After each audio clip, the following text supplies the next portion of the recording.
get going. Do, do, do, do, do, do, do. Oops.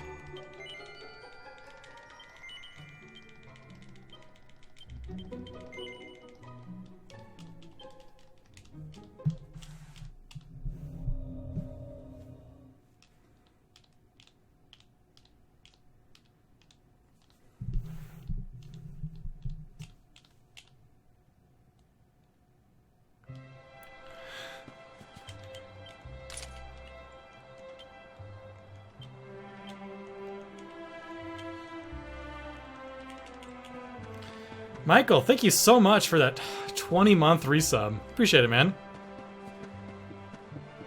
How you doing tonight?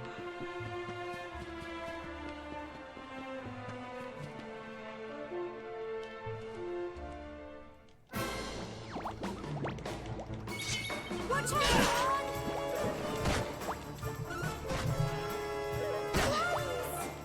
Go on! You can do it then! I'm doing really well. Fight some more! That little blighter. Things are going pretty good in the perfect household. Crikey!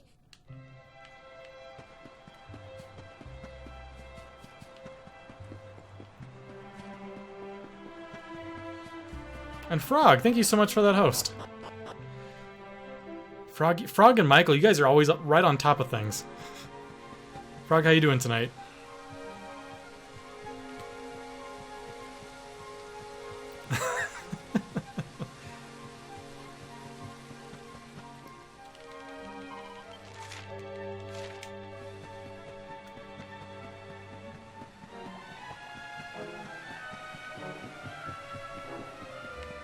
Oh, I'm terrible. I'm sorry to hear that.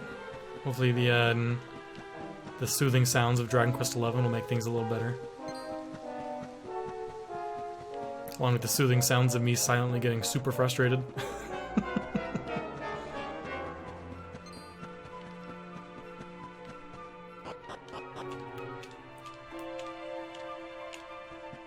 I will not get frustrated. Today is Happy City. Only happy thoughts. Crikey! Here you go! No, I am not gonna. This is. We're just doing it. Fight and fight some more! We're not gonna reset. It's gonna be a full run. Go on! Just you wait and see. You can do it! Don't give up!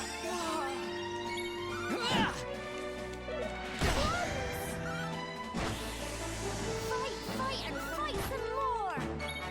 Get 'em! Go on! You can do it! Well done! Can't believe I forget to buy the wings so often.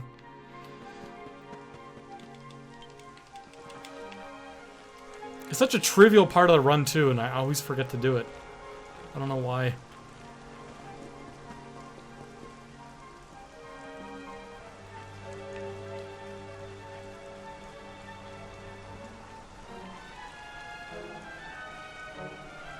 See if I can finally make this jump. Didn't even jump.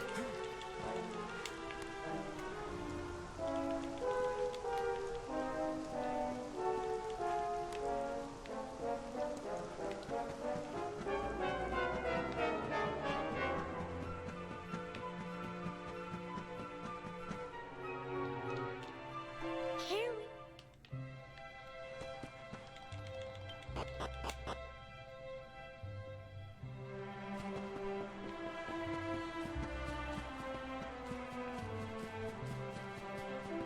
What was it last stream? I think I did that up to Chimera, up to the Griffins 3 times. We're just gonna get a good run going. Feel good about tonight. And now that I've made the mistake like 5 times, you can't make it again on a new stream night. That's just outrageous.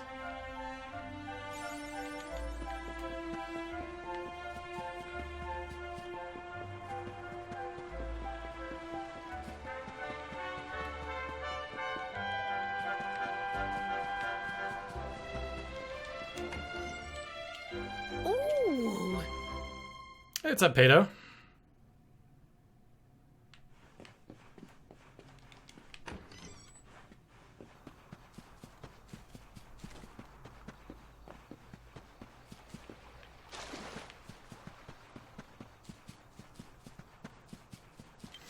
Been good. Oh, Just loving life with a 2-month-old living in my house. Bum, bum.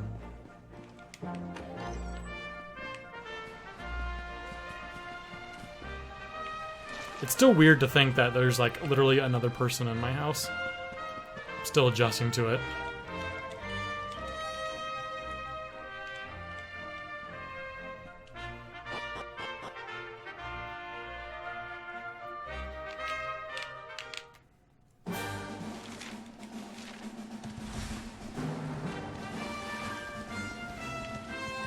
Everyone always says, like, oh, having a baby's great. No, I feel like there's, like, two general schools of thought when someone finds out you're having a baby. They either, like, super excited for you, or they start apologizing, like, oh, I'm so sorry. And both of those trains of thought have a lot of merit. It's a lot of fun. It's a blast. There's little moments that are, like, super rewarding. But then at the same time, sometimes I just want a little bit more time. I want some sleep.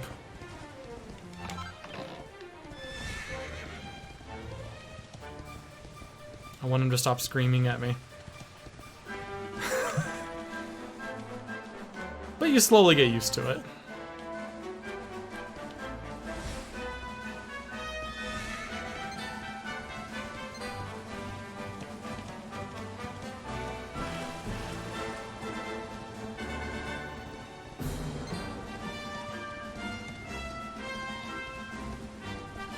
Yeah, I mean, like, in the moment, sometimes you just, like, super frustrated and you just don't know what to do, and you're just, like,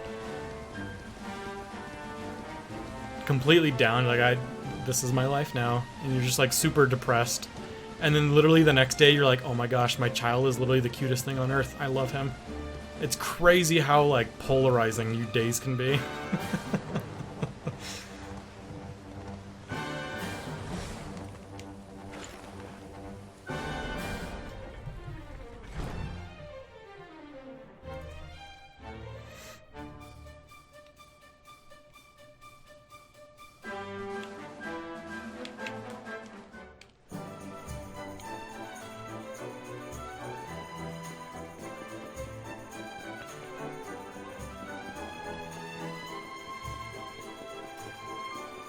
I mean, just sometimes you're living life knowing I have to hold this little 2-month-old, and he's screaming because he needs to poop.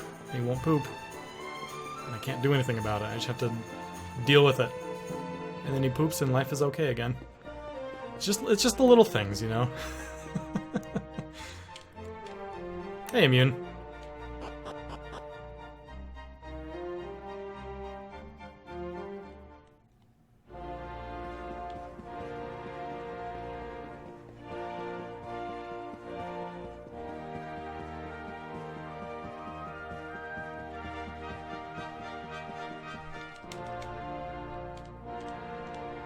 What's a VR set for Christmas? I want a VR set. It'd be I'll just give it to myself and say it was for him. Then we both win.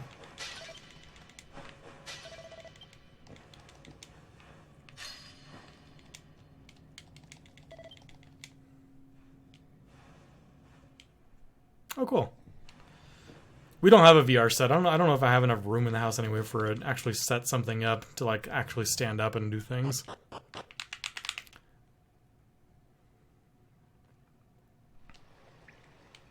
But now that new Half-Life game is coming out, it's like, well, now everyone's got to get one.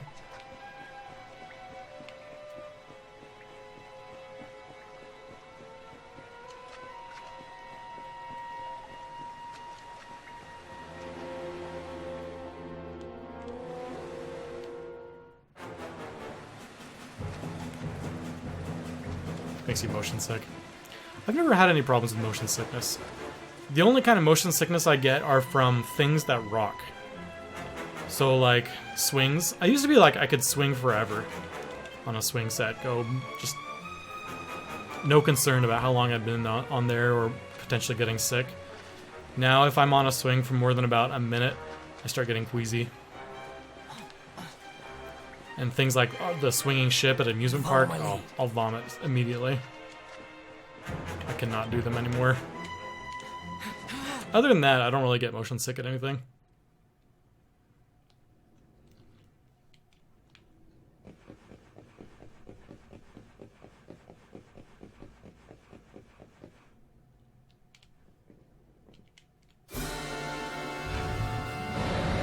I've used VR a little bit.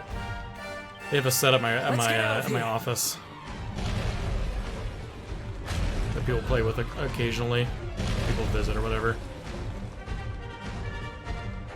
I probably spent maybe like a couple hours total using it. It's kind of fun. Come on! I can't do it. I'm too scared that because regardless of what fight you get into, you will fight the dragon afterward and then you die.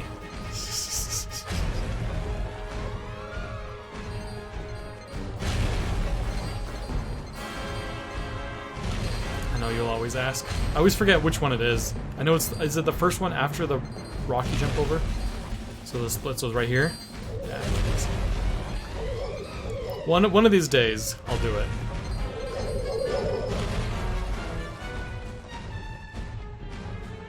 You do keep experience after a death, depending on what kind of punishment you take for the death.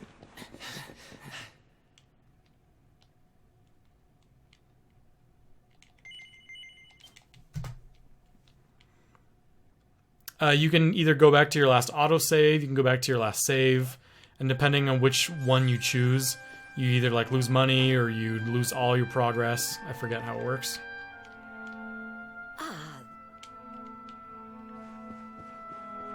I know if you go back to your last autosave, you only lose half of your money. I think if you go back to your most recent save, you lose everything.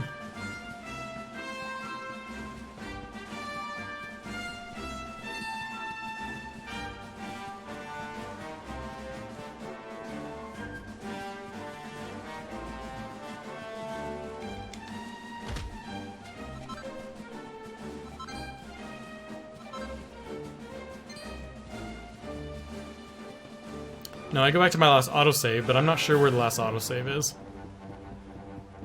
It might be right after, or when you wake up right before the dragon. So maybe only like a minute. Maybe, oh, I guess probably like 30 seconds backwards. But I really need all my money right now. We spend pretty much all of it right here.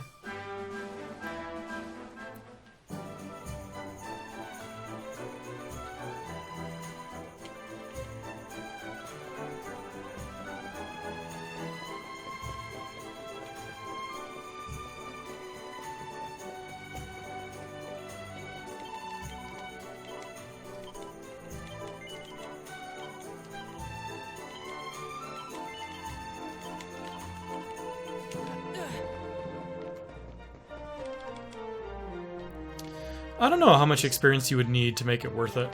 I'm not sure how much a single meta slime would influence you at this point. It would definitely give you a bunch of levels. You'd have to get really lucky and get a crit or something, because you might even die in one attack to a meta slime right now.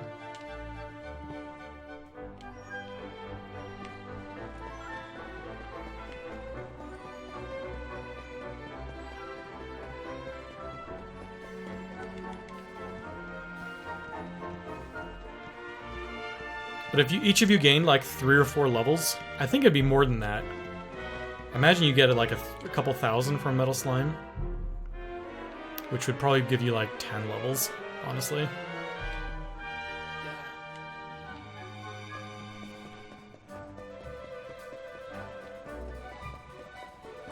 How much time does 10 levels save? I'm not sure. It would make a lot of bosses safer. Although none of the bosses are... I think the fastest, biggest time save would be the Jarvis fight. That fight kind of drags on. The Griffin fight doesn't really drag on too long. Jarvis drags on a lot.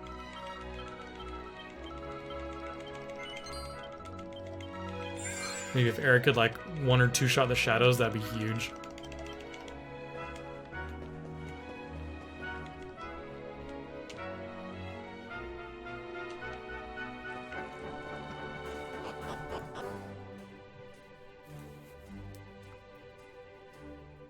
But then again, like I said, I've never even tried to fight the metal slime. I don't know. I assume you can. I know you can get fights with other stuff. If you just really want to play your odds, maybe it's worth it. I don't know. If you're willing to reset 30 times to get the one time you do crit, and then continue that run. I don't know.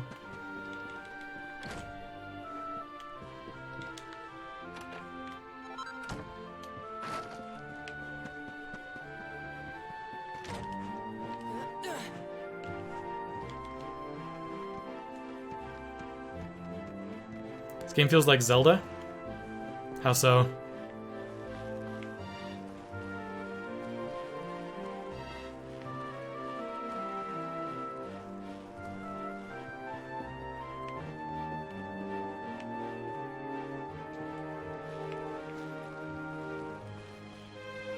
Speaking of Zelda, I finally picked up Breath of the Wild.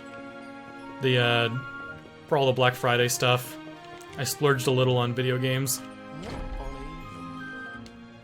And I got Tales of Berseria for PS4, God of War, Kingdom Hearts, the story so far, and Breath of the Wild.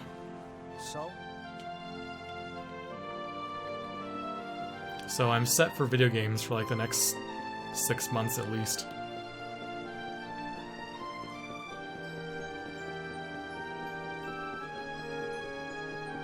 And it was all dirt cheap. Like, God of War is like one of the...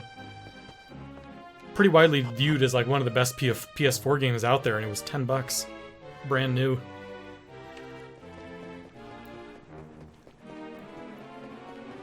Breath of the Wild was on sale. I feel like it's always super rare for big Nintendo titles to be on sale, but Breath of the Wild was only $30, which is a pretty significant sale for Nintendo games. And the other two were just 20 apiece.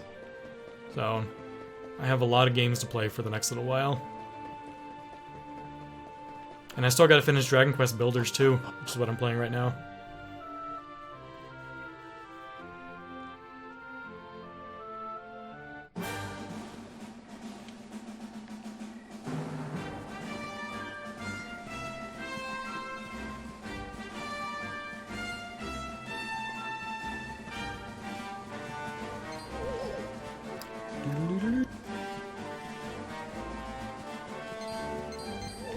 Okay, we're gonna buy the Chimera Wings.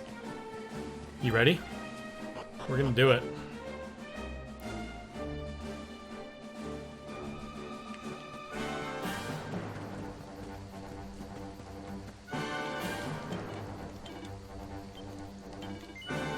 Whoops.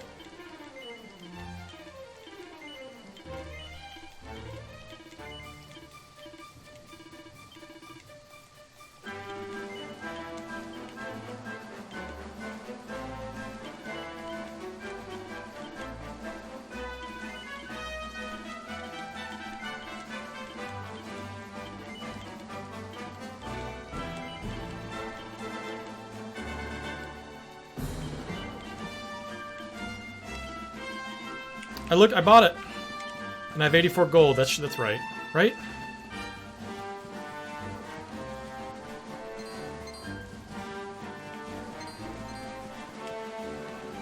$84 actually seems like an odd amount.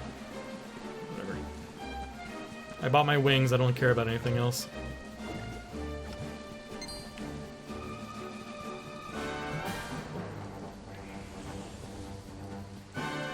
Always gotta pause to wait for where those clouds go. A single slime, I might just fight him real quick. I actually don't know how bad this fight is. Okay, it's not too bad. Probably faster just fight him than try and run.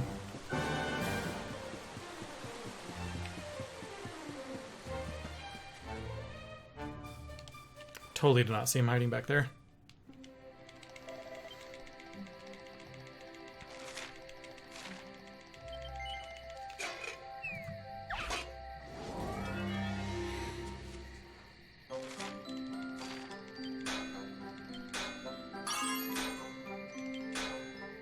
I know this is going too well.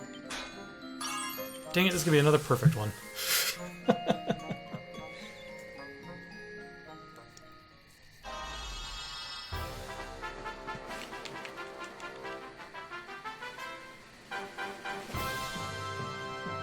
Yeah, ideally you want +2 because this just takes extra time.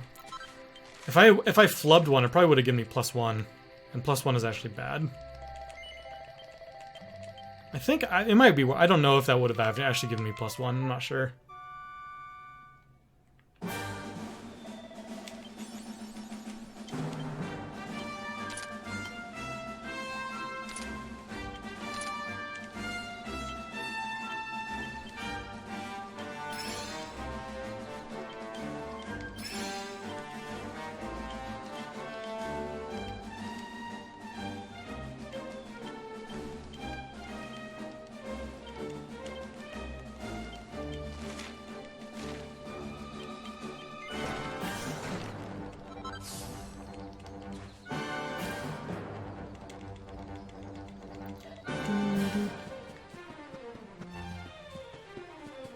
So yeah, we'll lose a little bit of time here just due to that one fight that we got into. It won't be too bad though.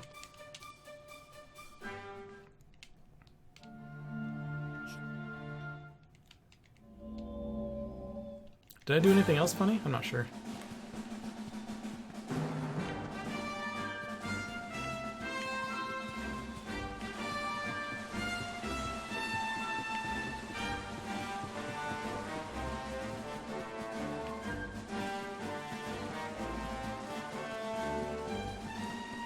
Maybe we can squeeze in a crit and get this fight a little quick.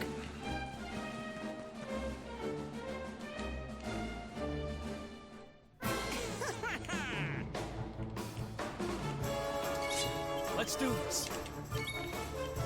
You want some? Whew. Well, now he's gonna heal on the turn that he would, so whatever. I'm not gonna avoid that, so might as well just continue to go all out.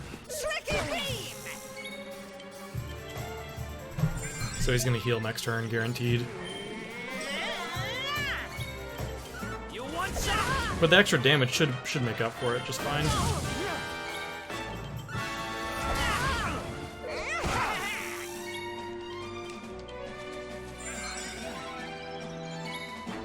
You want some?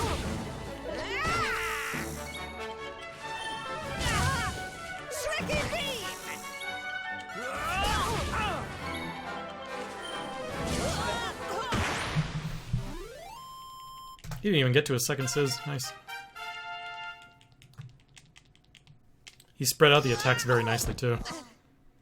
And I think Eric actually had an extra level from the Bubble Slime or something, because his HP seemed high.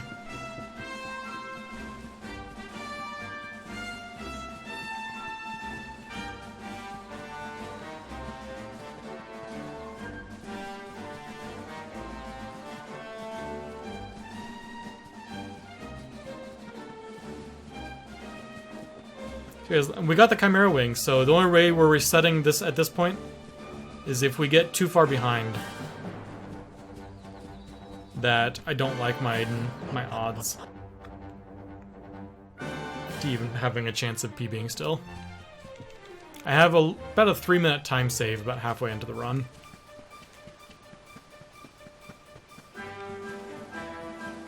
As well as plenty of other small time saves throughout.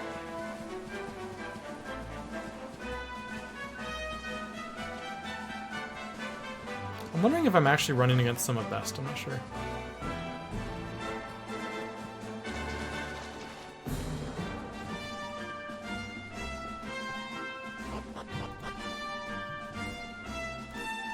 I am. There's against PB, but it didn't change. I'm not sure.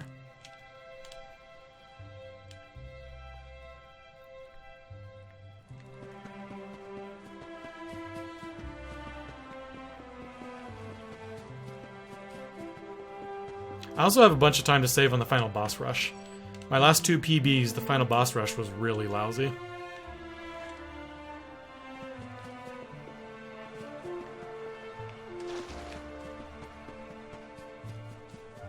So I could have like the identical run as I had in my PB, but not die in Sylvando's scenario and have a better boss rush and probably get us to sub 610.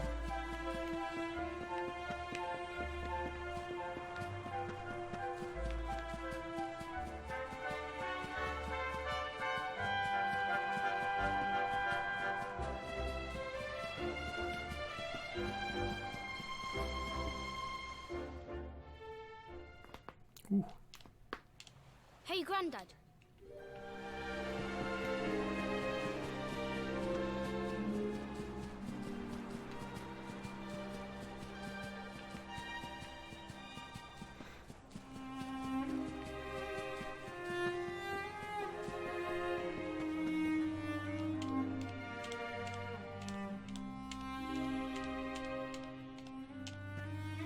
On a side note, it's kind of nice.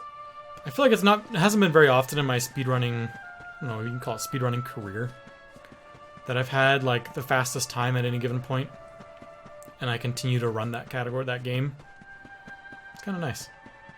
I'm not looking to beat anyone's time, just my own.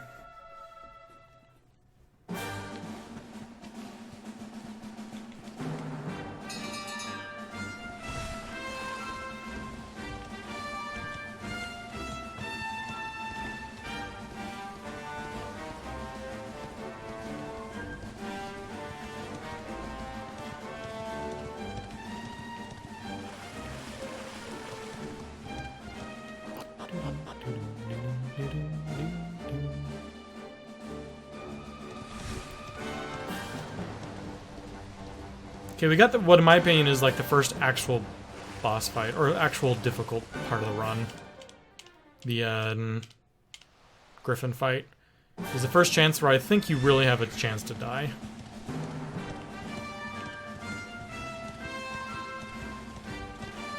I mean, I've died to the Tricky Devil fight in the past before, but only because I played it too risky. Griffin fight, you have a slight chance of dying just out of your control. National Sub to Andy P Day. I mean, if you're saying it is, I'm not going to argue. How you doing, Arts?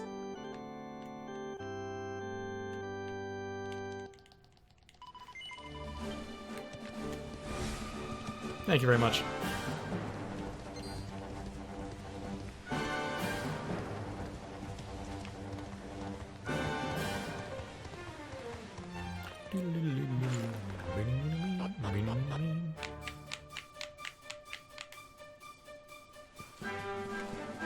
Okay, this dungeon is not that big of a deal to navigate. The only thing I'm worried about is turning a corner and there being a little tricky devil right around the corner. Sometimes you get caught by the things without realizing. So sometimes you'll see me take the corners a little wide just so I can get a better view around the corner so I don't run into them. And the other is the clouds teleporting on top of you. That's always a fear.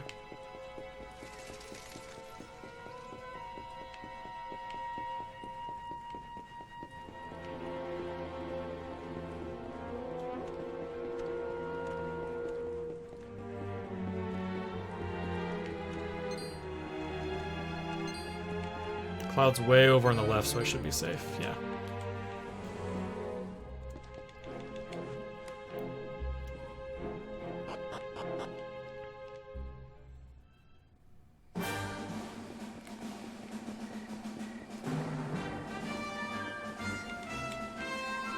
Give Eric some extra offense.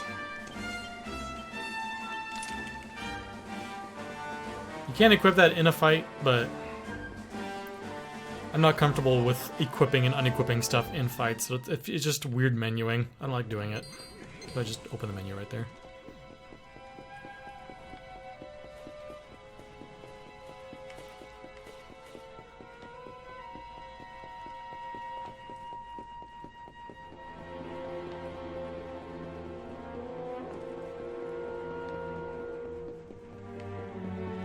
For this fight, we'll just set everyone to show no mercy. We should get through it pretty quickly. And both Hero and Eric should gain a level here. You want some?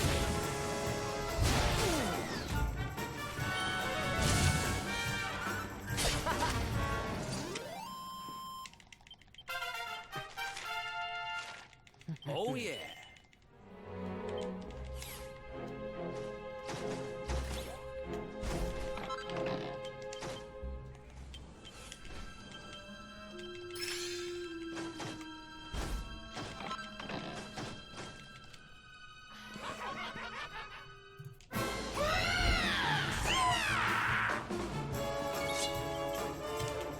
Accelerator!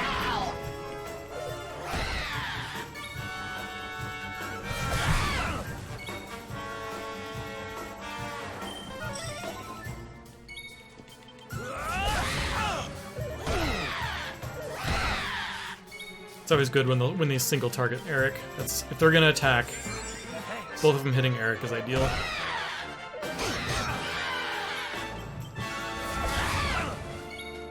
And they've done it twice now.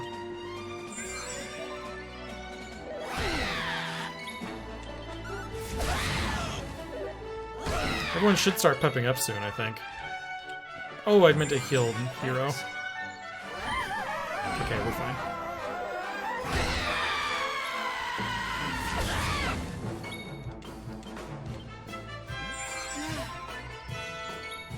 I'm surprised no one has pepped up yet. This is kind of weird.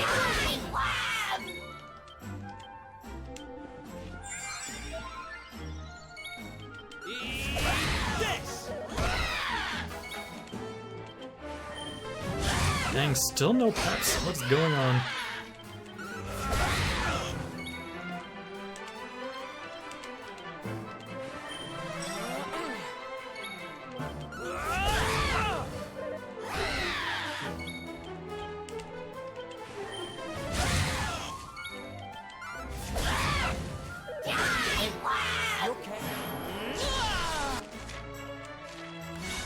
Let's just play it safe, just in case.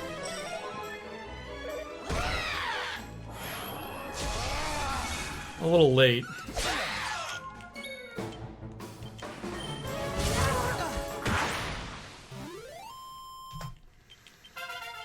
So both people are pepped up. I guess that means we'll start the Jarvis fight pepped up. I guess we can start by dealing some damage to him, or maybe killing a shadow really quick or something. I don't know. We'll figure it out. Maybe we'll start it by killing a shadow really quick. I wouldn't mind doing that. It'll speed up that fight. I kind of like that.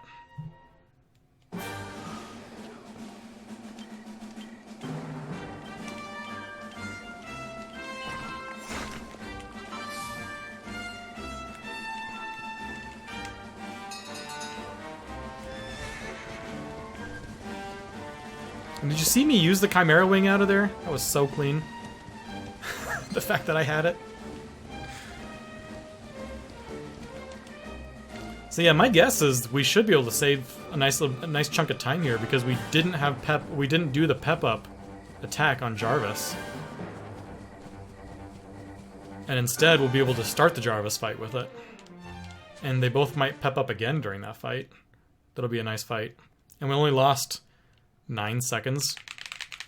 Not bad.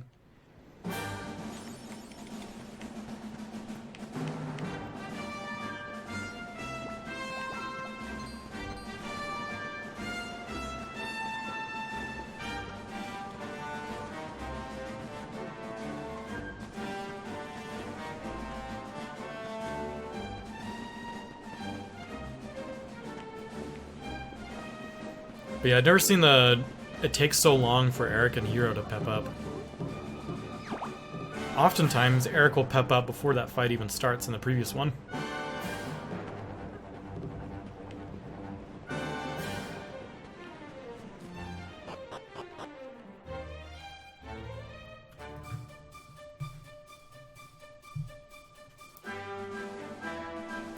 Ooh, I like it, Frog. Also, the Diablo 2 ladder reset today. I think it was today or something. That's also an option. But playing a lot of single player recently has made me not want to play multiplayer again. I really like single player recently.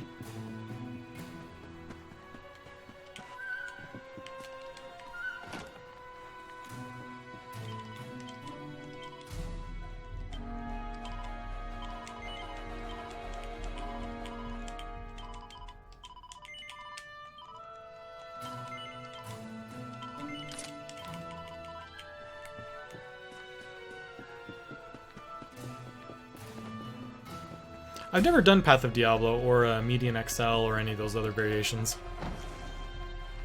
I've taken a little break from doing my Holy Grail. I haven't played, or haven't worked on my Diablo 2 Grail in probably a month and a half, but I'm getting the bug again.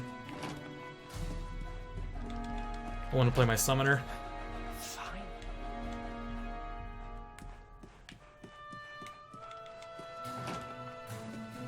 Yeah, I know Median XL has did a lot of changes. Oh, my druid! My druid is a summoner druid still that I've been playing. That was a lot of fun too.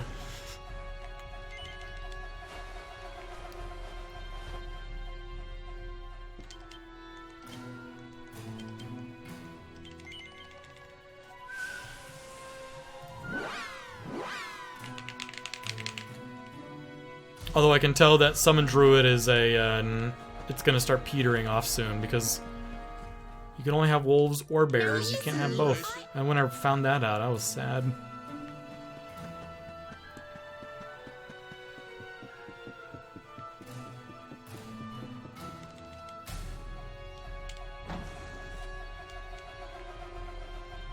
I'll probably try and take it and see how far I can go with it.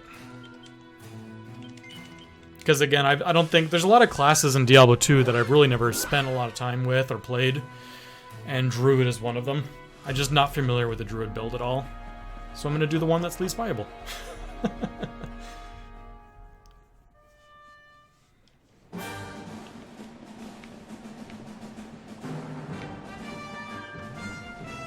Whoa! He almost caught me.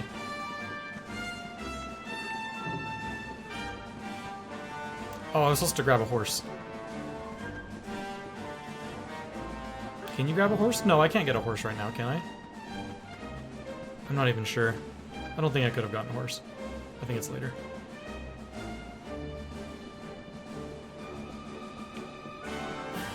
I want this horse, though. Maybe it's just this one that I want.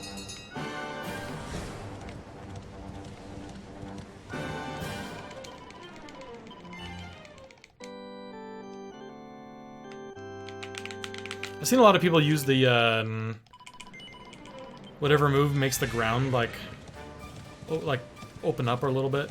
Does, like, the fire vents on the ground. I've seen speedrunners use that move a lot. Combined with, like, Tornado and Hurricane.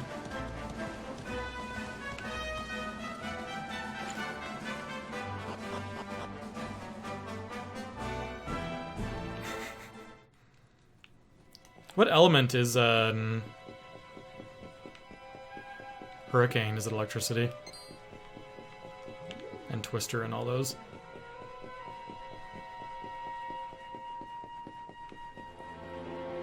Oh, it's cold. That doesn't make sense.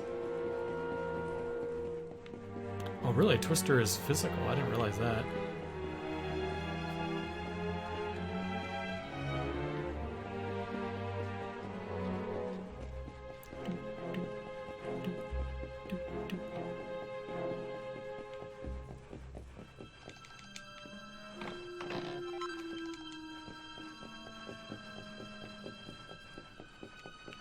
And I have a really good feeling about this Jarvis fight since Eric and Hero are both pepped up. We're going to take down one of the shadows super fast.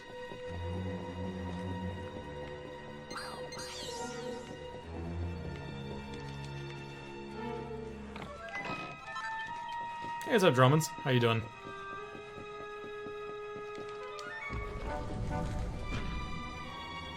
That's why.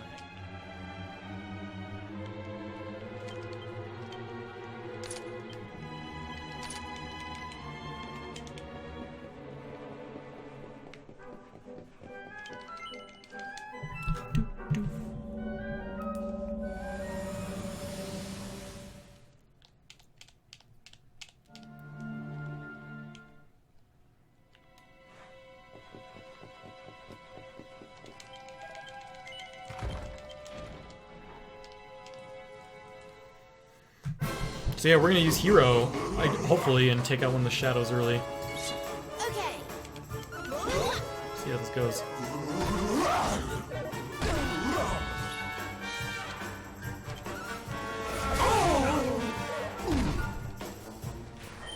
I like it. We'll be able to. Maybe not yet. Let's keep an eye on the pets to see when they're gonna run out. I don't want to use it. I have to make sure I use it before one of those people runs out. Nice. Oh, right here. Oh, that didn't kill him? He's almost dead.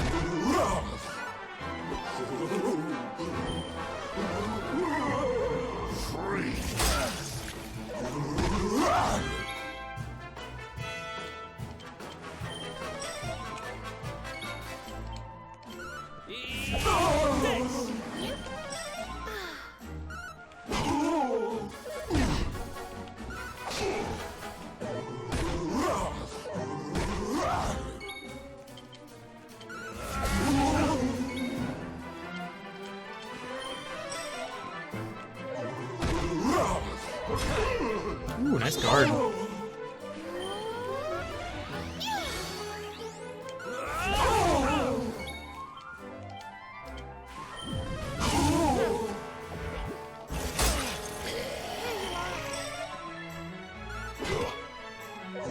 Nice 1 damage, Veronica.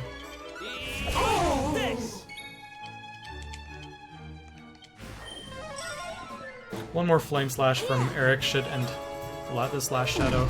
This is going pretty quick.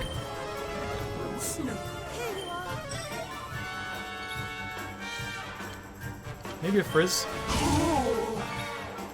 I was hoping.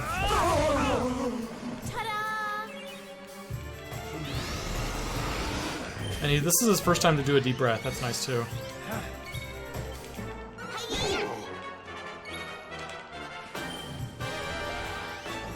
Both buffs. That's nice.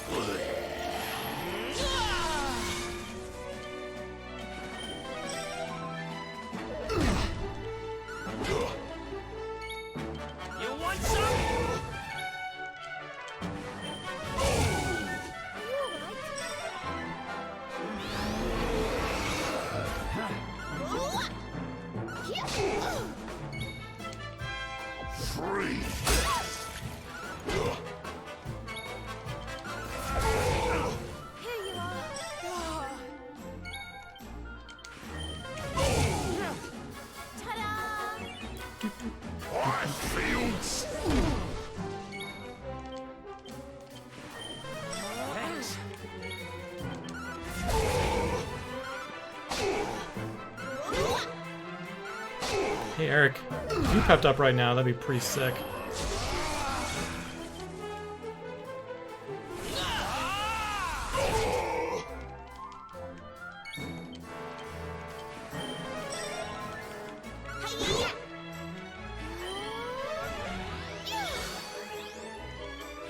He's already red. Ooh, and a crit from the frizz.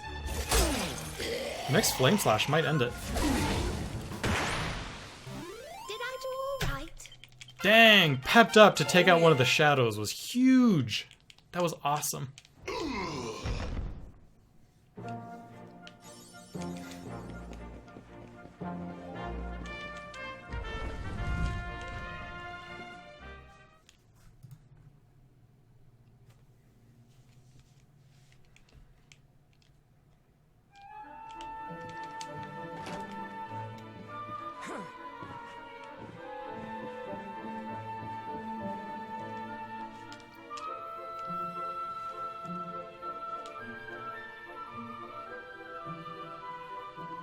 I never thought about saving my pep until the Jarvis fight and then be able to pep attack twice.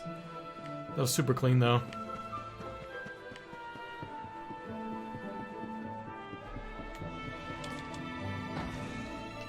I might just do that in the future. It's just using that pep in the other fight is just a lot better.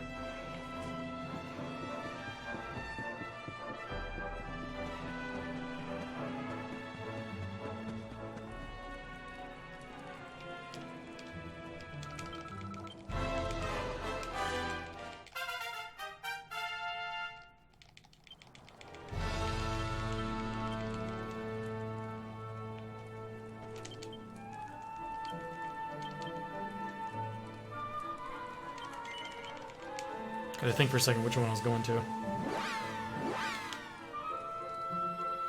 I also want to make sure we check the campfire so we get it as a zoom location. We'll be wanting to come back later. That's what I need to do. Just do a quick check.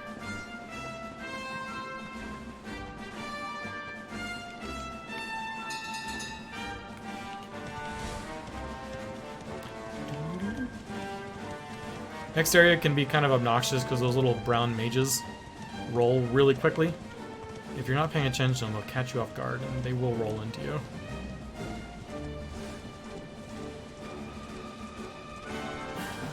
But we're okay.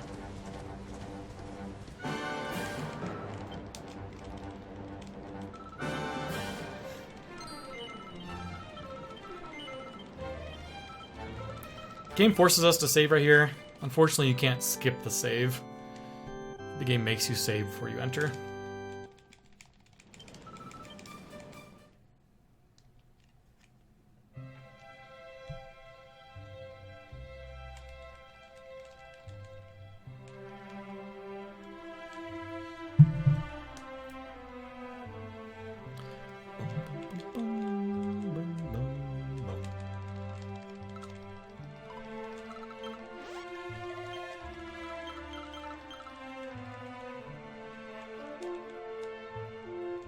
Little trick you can use to get out of Tickington a little faster than walking all the way out.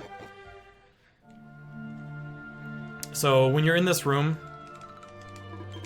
everything is kind of locked out, all your abilities and everything, but as soon as you leave, your zoom ability changes in how it functions, and instead you can use zoom to get out of the 2D world. And using that is a tad faster than walking out.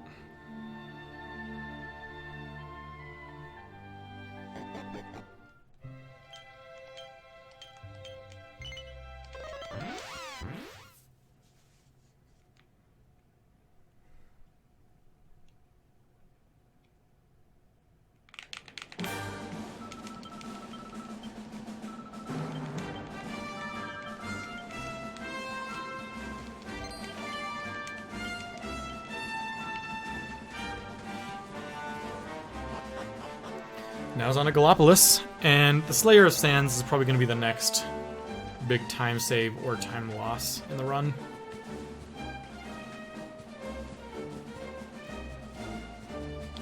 The main thing that can cause you to lose time or gain time is just Eric's poison attack not connecting.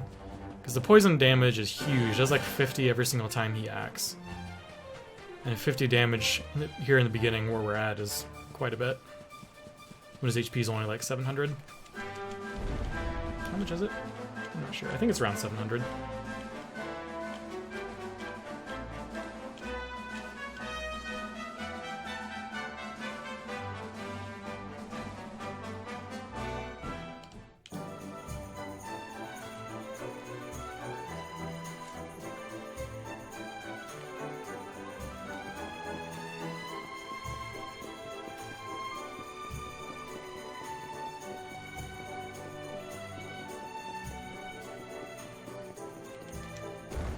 Okay, on the way to the throne room, we're going to stop by the left room.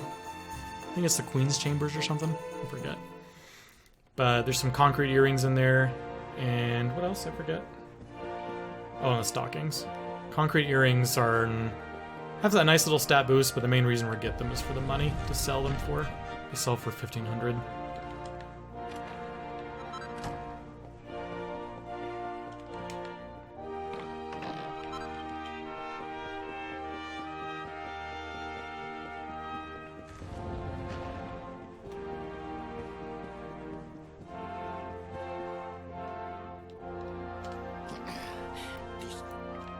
We're going to grab a bit more gold, hiding behind the throne.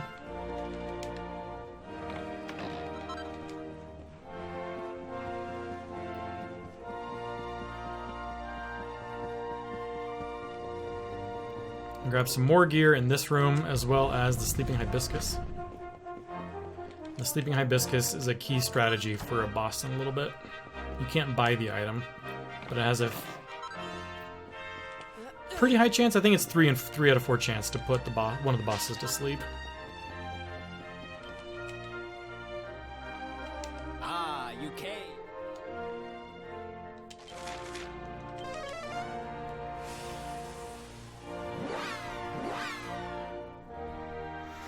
So Prince right there is asking us to meet him go to the circus with him because he wants to talk to us about a little secret, and he doesn't want anybody to hear about it because it's noisy there.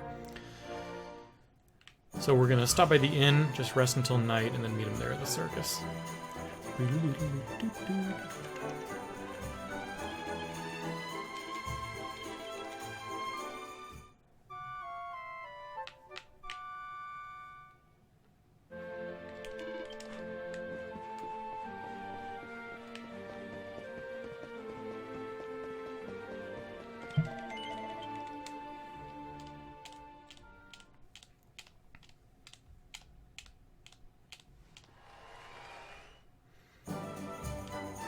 And then we're going to do a very un-Dragon Quest thing to do. And do a warp from indoors.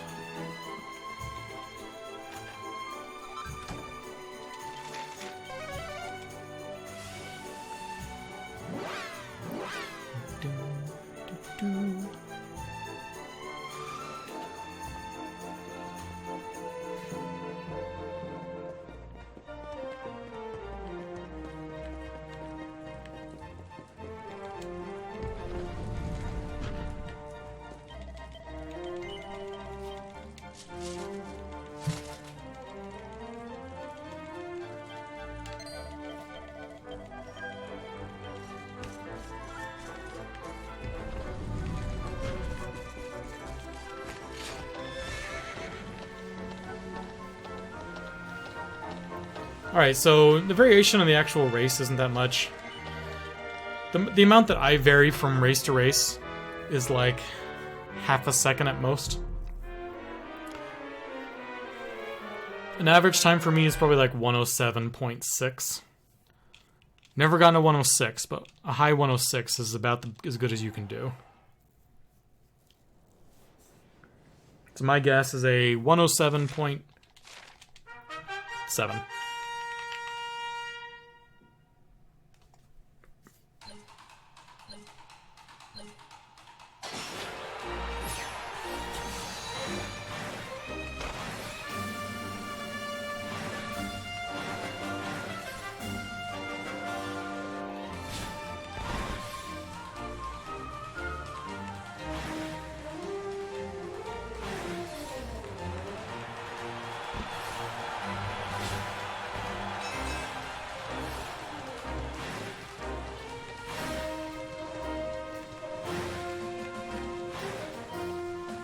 How did I miss that one?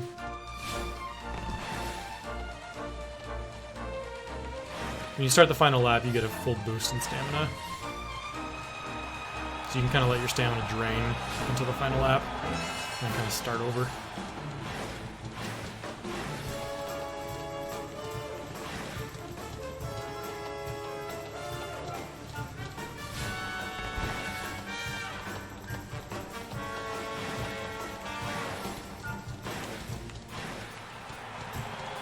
How close am I? I said 107.7. Ah, 107.6. It's like always what my time is. I said my average is 107.6.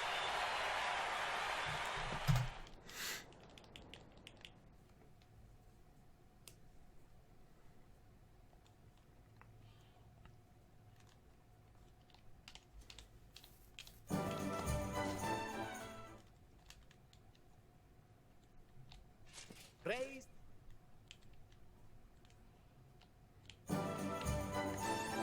Okay, we skipped a cutscene where Sylvando found out that we were actually faking to be the prince right there in that horse race. And now he's gonna start realizing something's up and he's gonna start following us around once we try and leave here.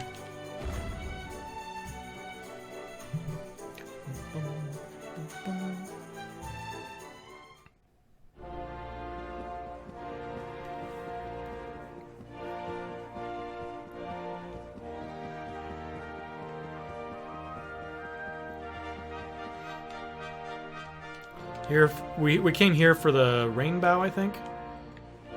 And Ferris was going to give it to us right there, but instead they find out that the Slayer of Sands is back. And that he's supposed to go take care of it. And asking one last favor, he wants us to go help out with that. Can't zoom out this time because zoom is blocked, so we should have run out normally.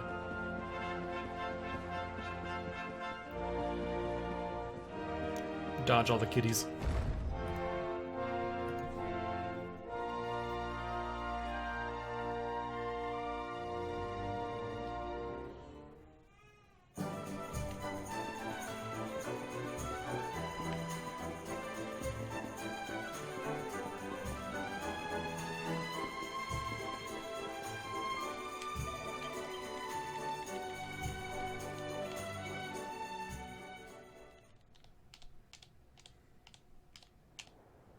Here, Sylvando meets up with us. First thing we're going to do, though, is do some equipment management. Hero gets offensive and the concrete earrings.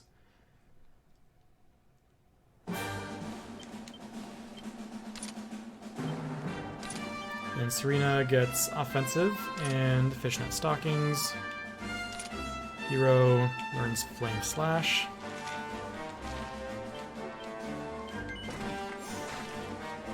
Serena gets Cattle Prod and Attack Power plus 10. And then Veronica gets Magic Might plus 10.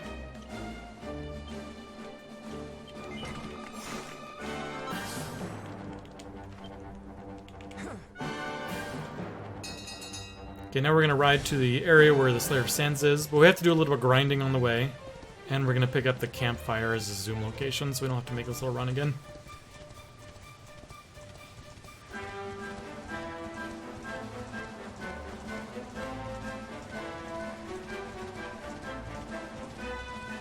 So this is literally the only spot in the run where we grind it all. And we're gonna grind, I think it's 9 and 10?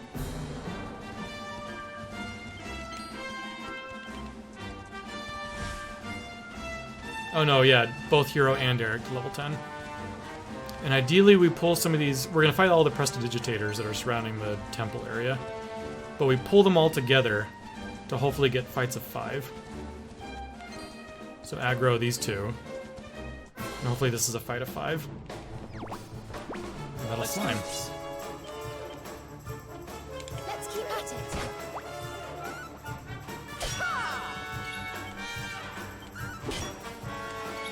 I've never killed one of these before here. No! I attacked the wrong one! Don't run away from me. Dang it! I could have had that, but I actually accidentally targeted him wrong. Dang it. Let's go.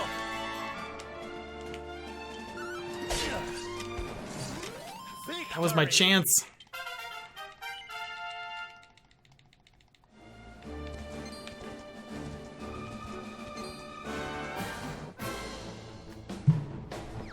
Again? Oh my gosh, I have another shot.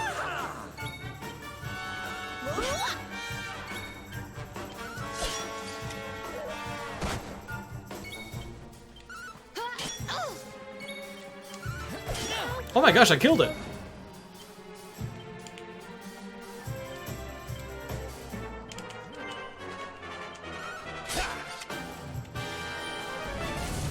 I got back-to-back fights with a metal slime and actually killed him. Oh, we're over leveled. Oh, this is sick. Ever.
Close on the money, but it worked out.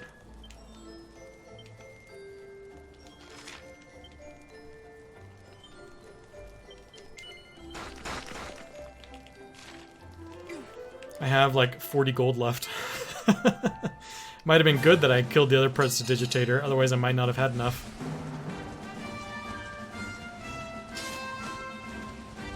This could be a really nice time save right here.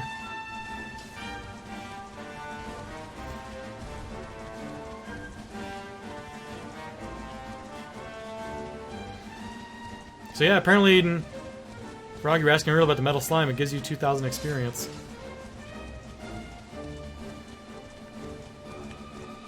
It'd probably give you like 7 levels early on. 6 or 7.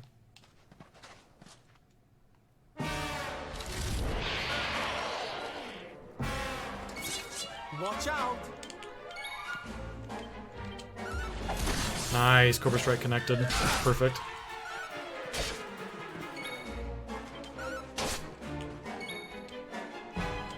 Sap 2? Oh, not Sap 2.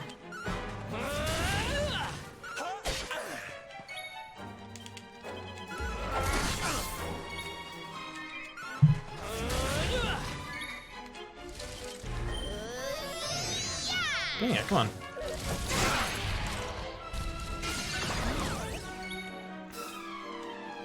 We'll soon have that patched up. Thank you.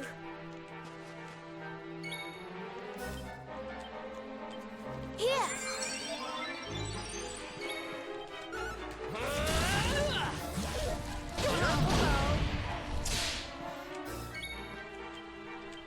Here you are.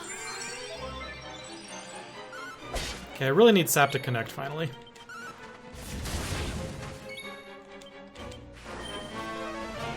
There we go.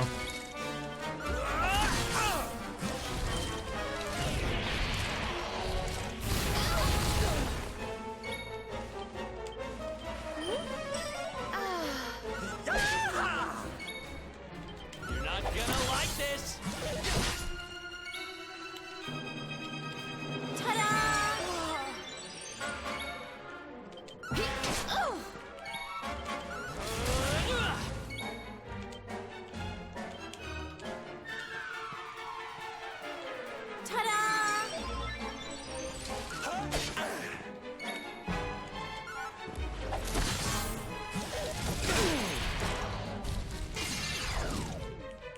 Okay, the next turn is this crit move. We might be able to get him before that. But Hero, I don't want Hero to die. I need him to get the experience. Okay. Oh yeah. Not as much of a time save as it could have been, but it was a time save, so I'll take it.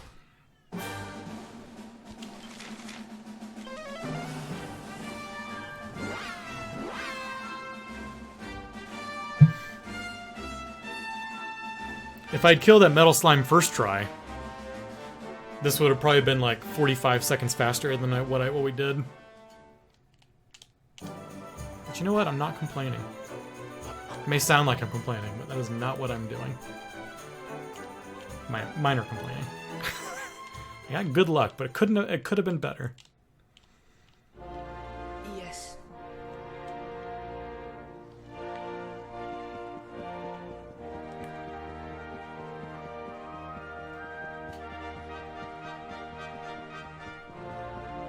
Hopefully I have enough money for all this rectification for Sylvando. I think we do, if we sell the rubber gloves. I can sell Hero's Iron Broadsword too, just to make sure I have enough, because we'll be selling it once we get to Gondolia anyway. We'll just sell both.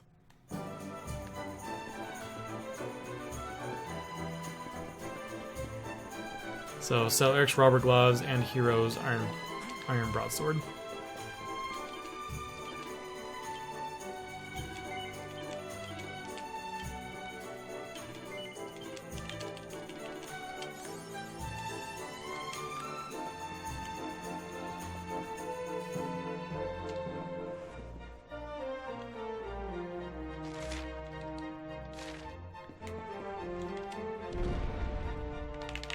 Now zoom to that campfire we were at earlier, so we don't have to make the run again after he tells us about the horse hailer. So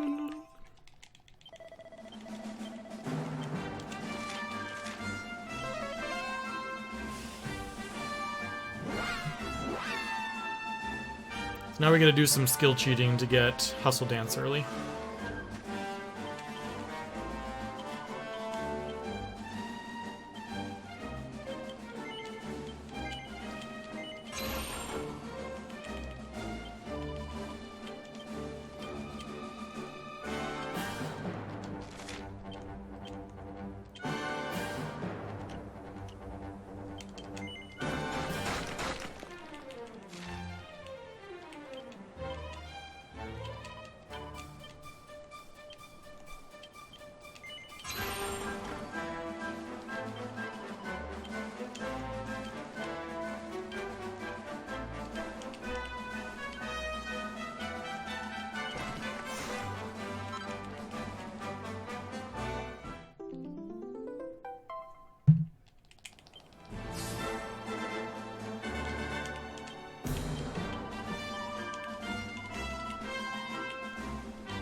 Well done. Easy peasy. And honestly, learning hustle dances, we probably will only use it for, or getting it this early is mostly for the Corolos's fight.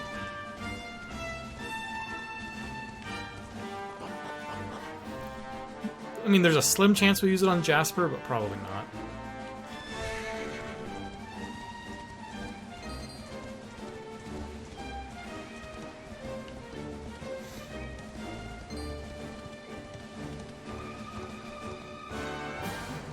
Oh, he is right where I need to be.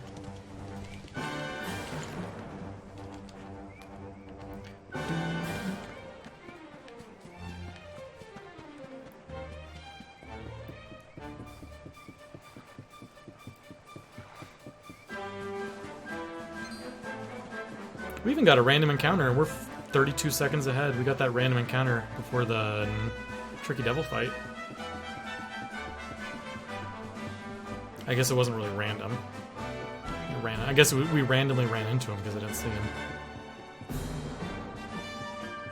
To me, it was random.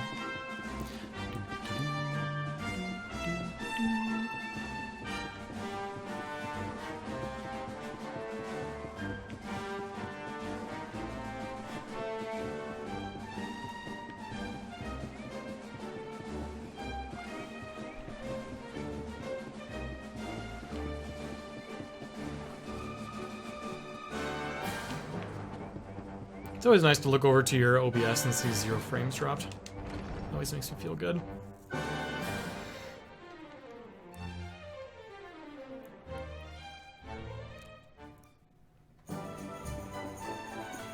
And I've also wondered why they have this little hallway. I wonder if walking through this hallway they're loading textures in the background or something. That's my only guess.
That was good menuing right there.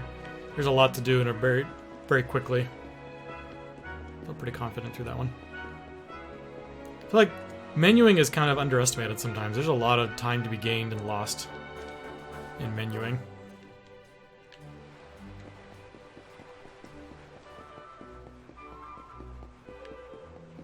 I remember wasn't there like this past Limit Break or something? There was a Final Fantasy VIII runner or 9, I forget the game.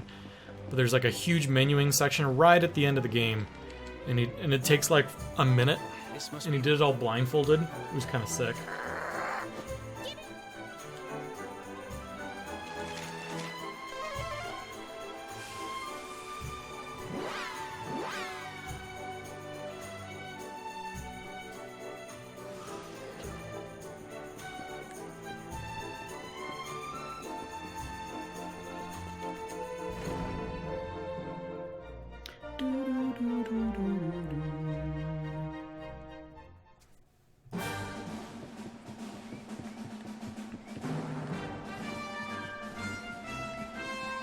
Okay, upcoming we got the Colossus fight.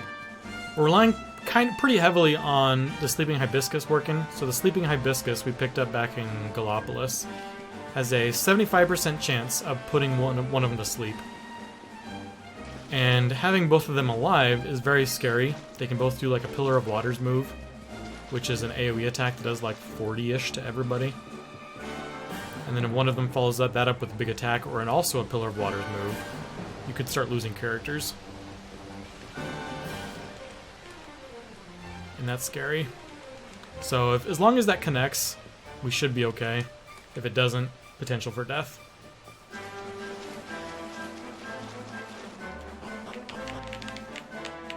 Although I haven't wiped this one in a while. When I have had it fail in the past, I had it fail once, like 2 runs ago, and it was actually, I think, my fastest Colossus fight. I also got pretty lucky. But just goes to show, it's not required. It's just a lot safer with it.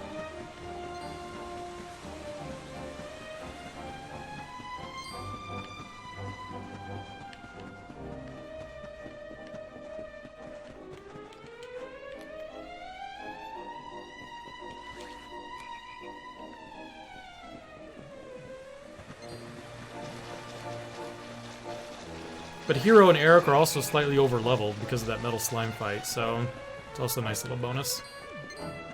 Probably won't make a huge difference right here, but it is nice.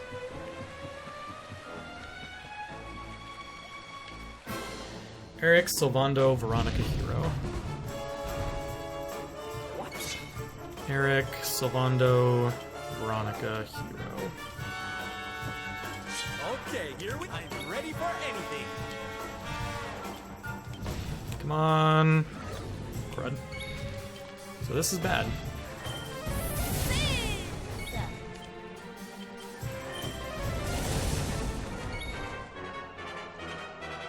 I'm on fire. Okay, that's a good move for him to do. Ronnie, darling.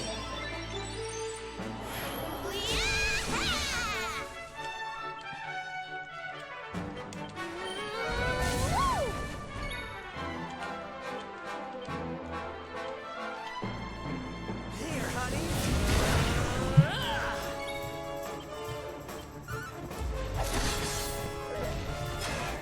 Nice. Okay, we're okay. Here. Oh, whoops. Target the wrong guy. One on the right's the one we're targeting.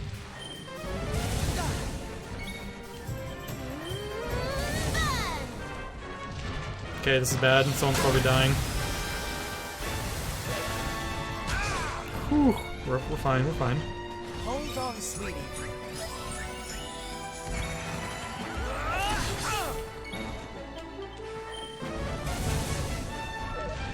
Watch out.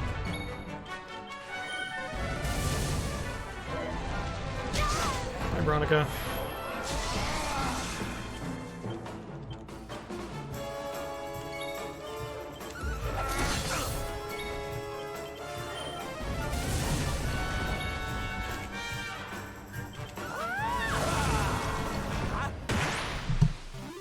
Wonderful. If someone's gonna die there, I want it to be Veronica or Eric.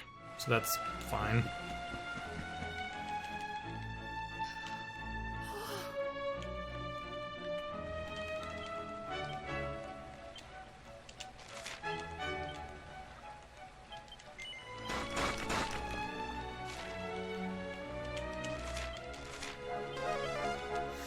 Minute ahead though. Pretty good.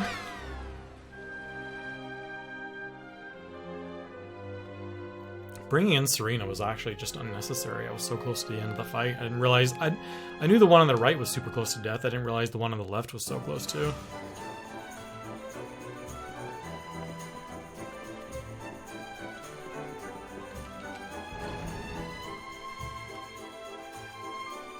And honestly, Eric dying in that fight, now that I think about it, Eric is probably the preferred person to die. And it makes sense because we put him in the front. Because if Eric's dead, that means he's dead for this guard fight coming up. It makes it go a little faster, because you're trying to die anyway.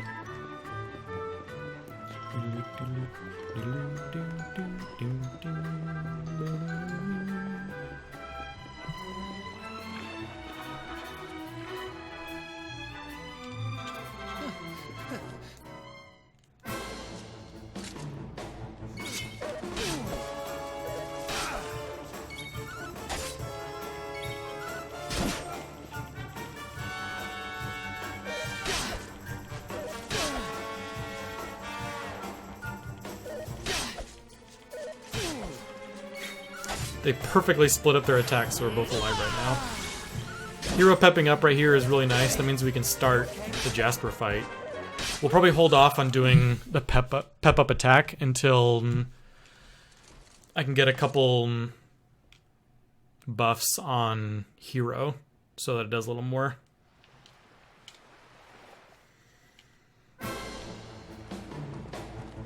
Okay, first we gotta dodge the guards. Okay.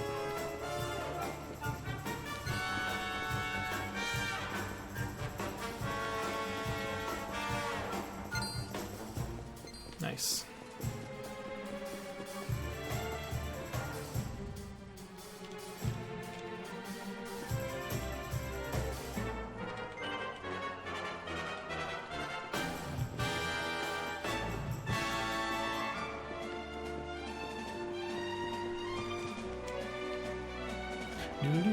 Doodaloo.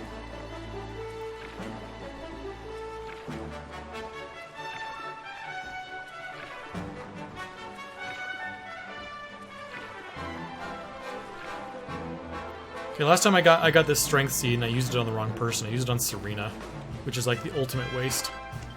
Let's not do that. Just get him a little bit extra attack. So we're relying pretty much solely on Hero's damage output for this fight, so we need to keep him alive. Hero is the most important person in this fight. This is ridiculous. Fugitive scum.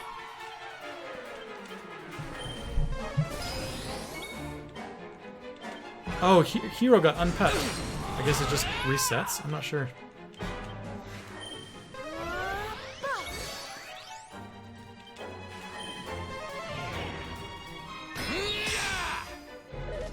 Before me. Stay strong. Thank you.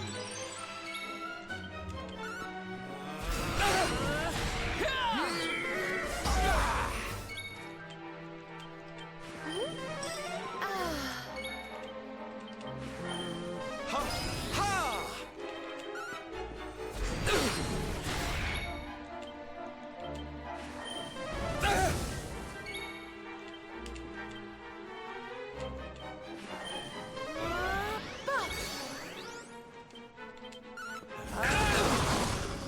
One of the hot looks critted.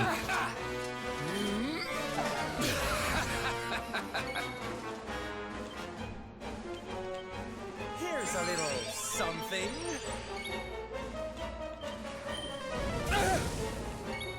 All right. Die!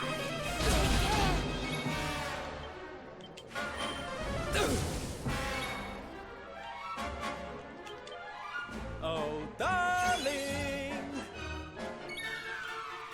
Here you are. There we go. I'll take it. That might be the end of the fight. Ah. So close. Kneel before me. Here's a little something. Nice. We did it, darlings! Awesome fight.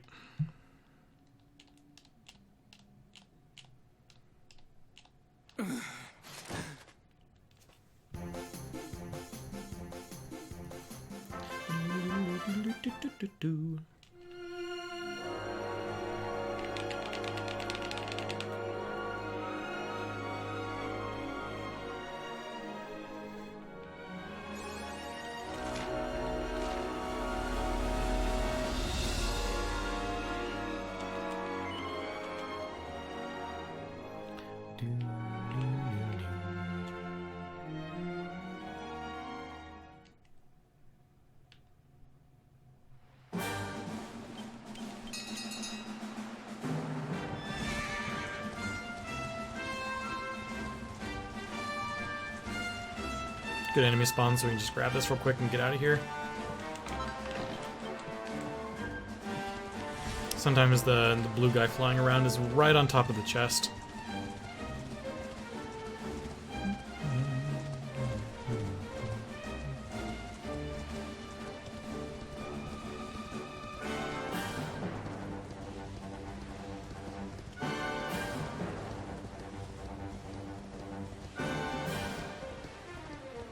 Dang, we're already a minute and 11 ahead. This run's going fantastic.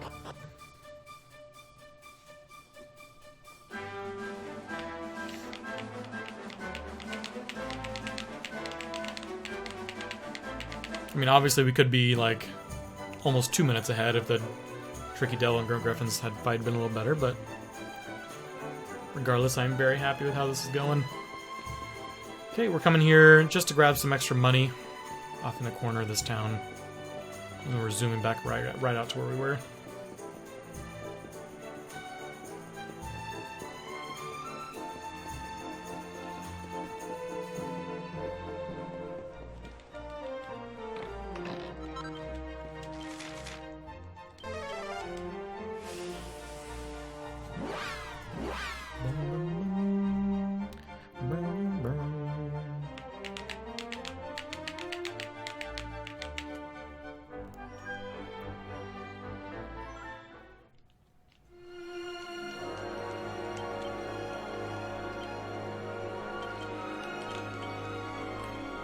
You have to make sure to kind of go around that dock right there.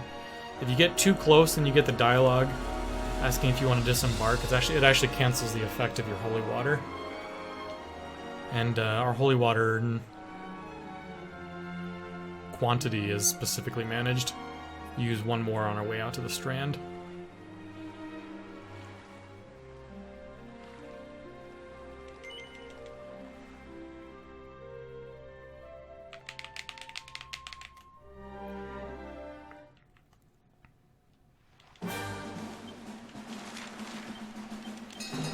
Okay, we need to stop by the inn. So in most cases when you learn a zoom location, you either like check the campfire or you enter town. This one is kind of unique in that it's not the inn is not a separate town, but it is a zoom location option. And all you have to do to get it is enter the gate so that the little dialogue, the little text at the top left saying where you are changes. So we just got it. And we leave. So just to decrease running time, we grab it real quick.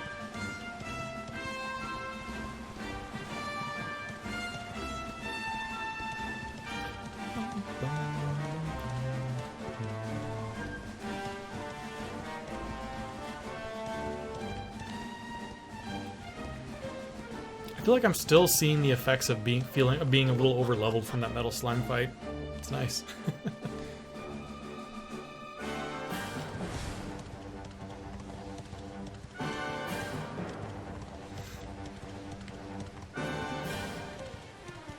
I also don't know what the percentage chance that a metal slime has to run.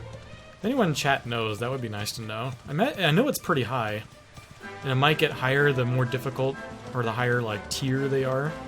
But I just have no idea. I would assume like 50-50 chance every action. Something around there.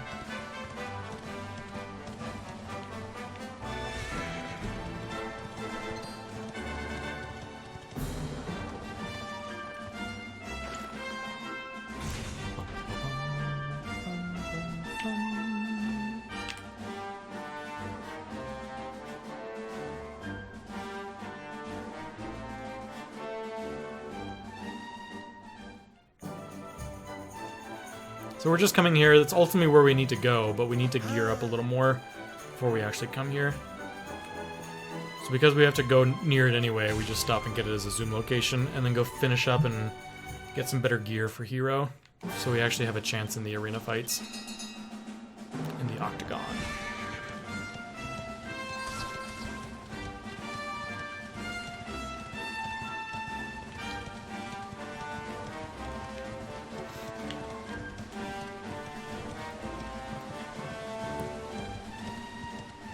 And this is the one place in the game where the area is way too big for its own good. There should have been a location transition, but the game like pauses you right there, so we can kind of load the new area.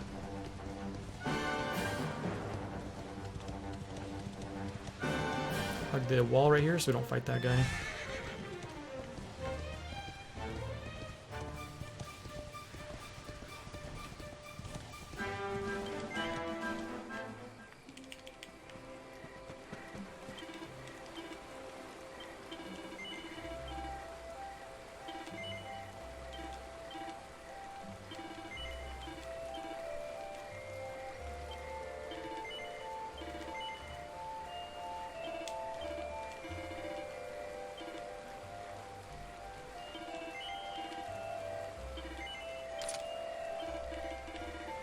Whew, this is a tight window where we got going. We need 4330. We have 4390. We're gonna skip the route of rapidity from now on. I need to remove that from my notes. Hey, what's up, Toasty? How you doing? I no longer get that. I don't have a need for it.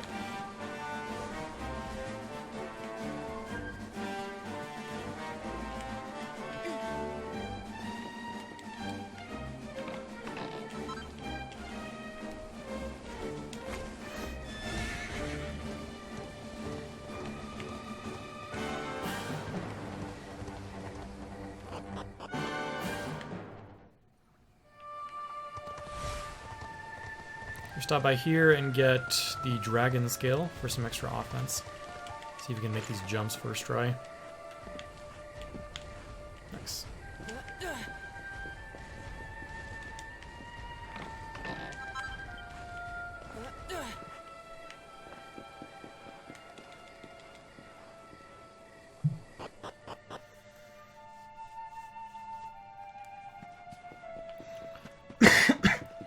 So this version of the game has a unique feature in that when you can use the fun size forge anywhere, and when you do, it gives you the option to buy common ingredients for armor and swords or what have you.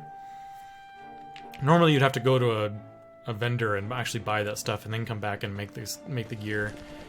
But in this one, when you're forging the equipment, the game just asks, hey, if you wanted to buy these common items, you could just do it. And it just asks you if you want to pay some money to make them right there, which is kind of nice.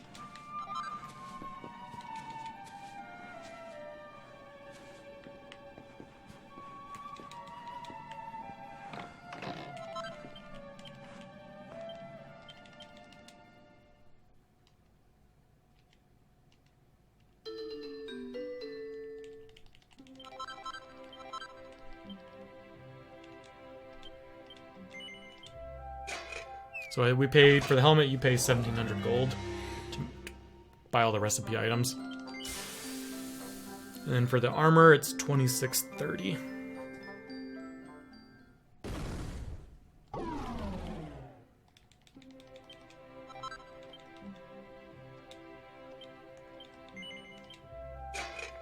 So again, we have like 60 gold left over. It's a tight money route up to this point.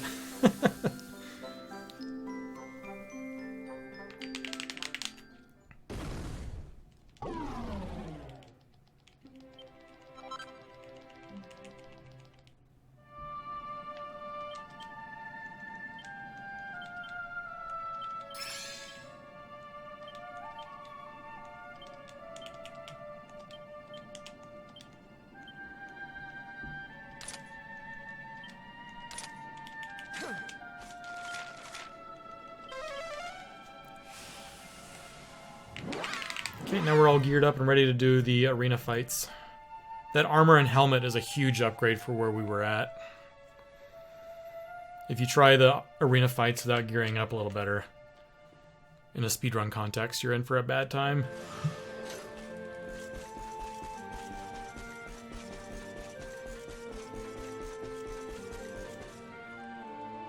You can even die with this better gear.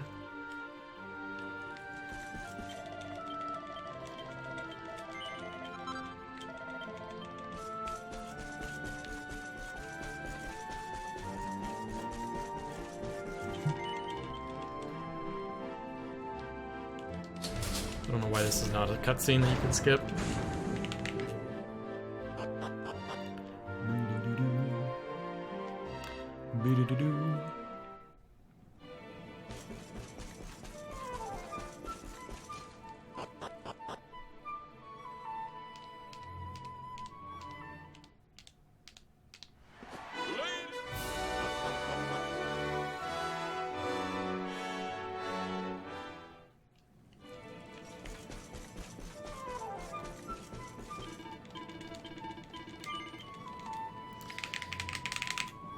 Okay, now we get to start all the fights. I forget, I don't think I died to any of these in my PB. I think I just had the one death in my PB, which was in Sylvando's scenario. I really just want a deathless run. I don't think I've had one yet. But I also want a sub 610. I want both of those things.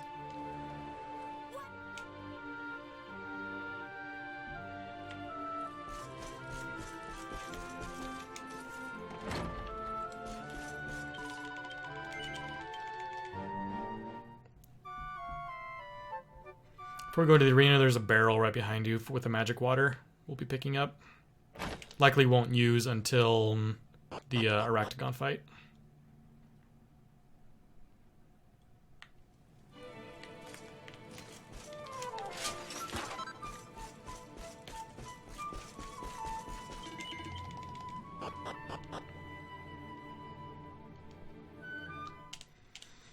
The only thing to know about this fight is on like either turn 3 or turn 4, they will pep up and do a combined attack on you. And it's nice. It's recommended to defend in preparation for it.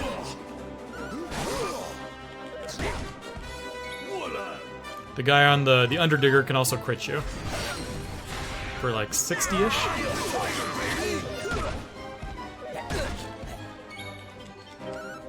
We're fine to attack one more time, and then after this we'll have to defend. Why isn't he split yet? This is weird.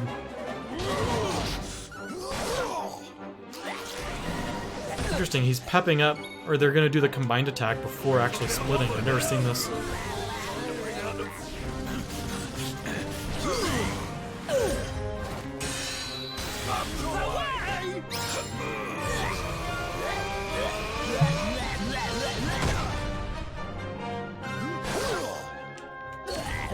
We do need to go and heal because the guy on the right can kill us if he crits us. And he has a very high crit rate.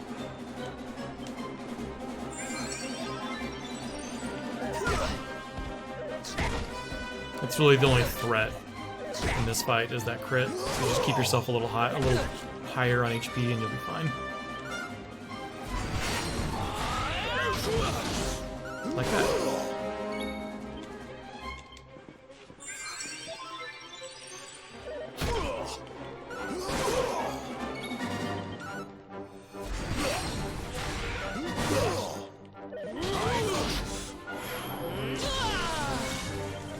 He's really close to death, so I'm just gonna go for it.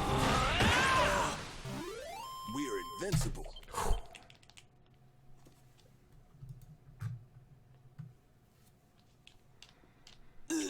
Every time you see the hard claw come out from your buddy, it's always a good day, because that does so much damage compared to his other attacks.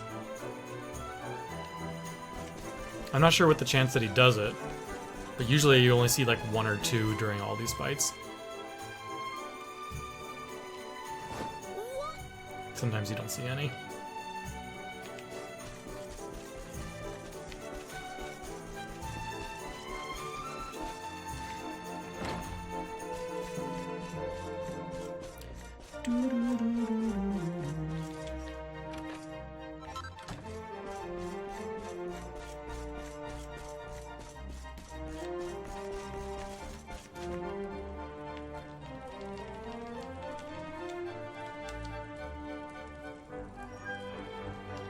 We did have to use a high number of strong medicines on that fight, but we should be okay. We don't need to buy any more. You can if you had used a lot, you can buy more right there as you're running by this little shop as a safety, but bought 11, picked up one more, so I had 12, so I still have 9. We should be okay.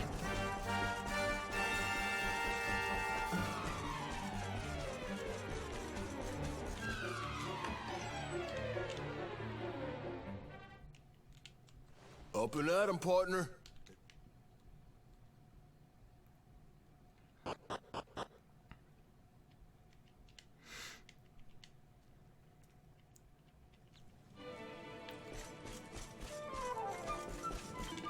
Okay, now we get to do 3 fights back to back.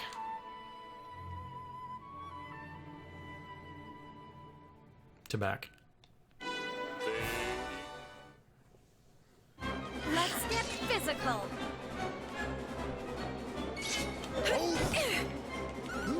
This fight, I just attack whoever he's attacking to start.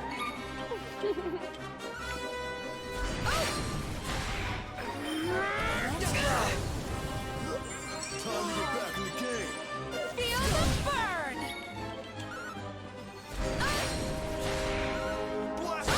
Nice, he's target focusing his... Uh-oh. Oh, we're fine. Vince isn't guaranteed to always heal you, so... oh, they're about to pep up together. Should have been defending. Hey there, honey. Maybe I still have a turn to... yeah, I still get a chance. Think you can handle me now? Light up! Every single one, they're gonna pep up pretty early on, like turn 3 or 4. Ooh, she went down fast. That was a good fight. Ooh, ain't a hard claw. Oh wait, she can do that single target attack on me. Take this! She just did. That was a huge mistake on my part to not heal. I totally forgot about that attack.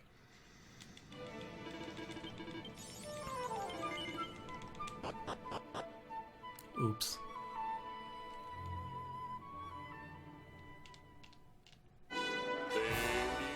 It was a good fight so far, too. Let's get physical! Let's turn up the heat! Oh yeah! Let's roll!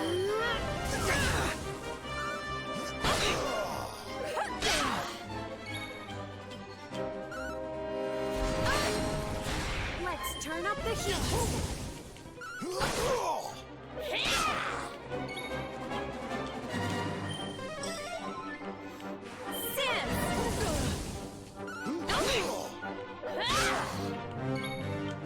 Think you can handle me now?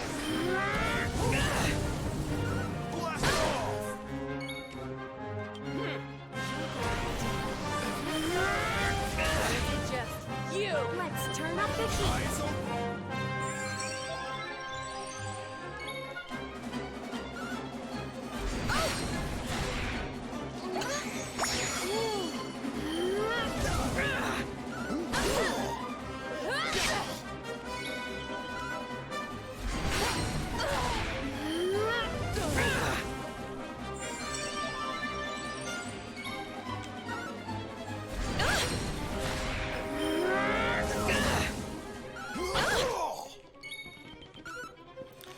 Man, that's a kind of a nasty time loss. We did it, partner. Just because I forgot that she had that one attack and then she used it literally the turn after. That's okay.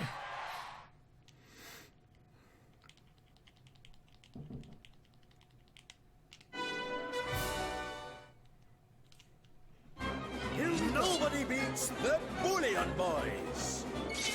Eyes open. This will not be easy.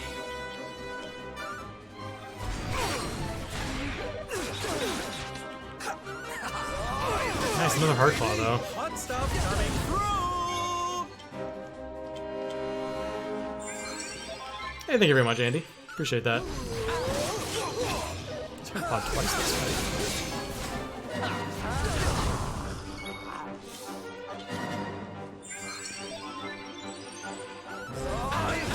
3 times. Holy crud.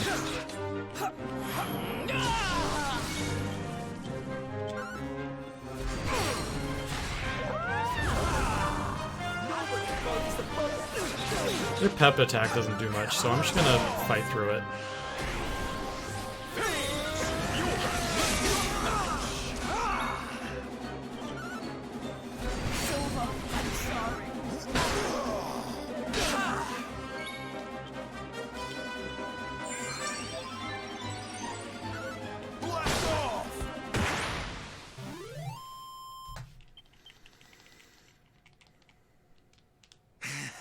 Played the solo sections casually, lasted much longer than you thought. Yeah. The Sylvando one, the Sylvando and Eric ones are the long ones in the speedrun.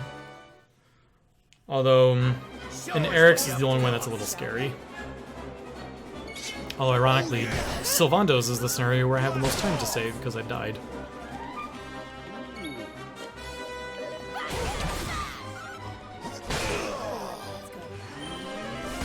Altogether, they're probably like 30 minutes, if that. Blast off! Oh no, I might die.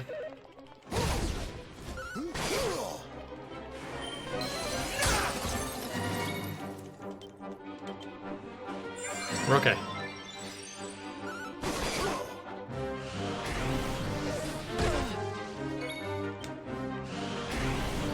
Let the darkness consume you! This ought to help.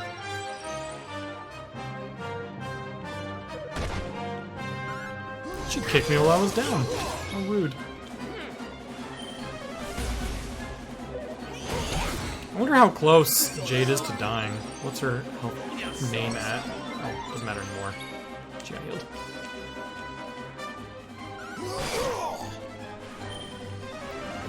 Dang, I got the snooze connected on me both times. It's super unfortunate. I need to heal myself just in case Vince doesn't.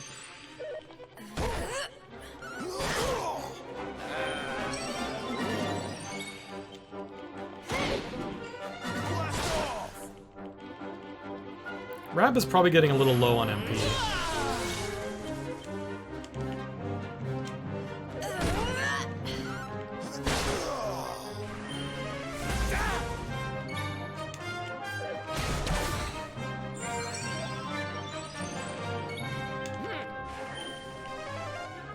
Okay, he's all out. We can start attacking now. Actually, we'll defend through the pep up, and then we'll kill him.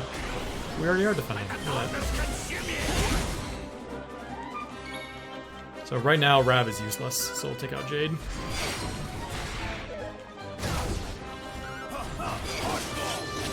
There's another Hard Claw. Vince was nice this fight. Other than the death, this arena run was really nice.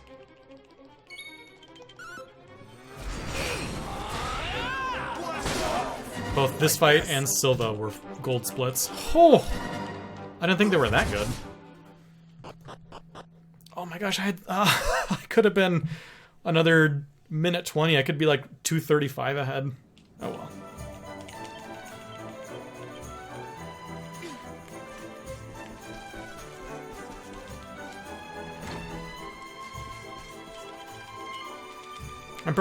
I'm not sure what my sum of best is like.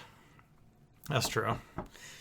I know my sum of best is like sub 6 now. It's somewhere around 555 now. There's a lot of time to save all over the place, and sometimes I forget that.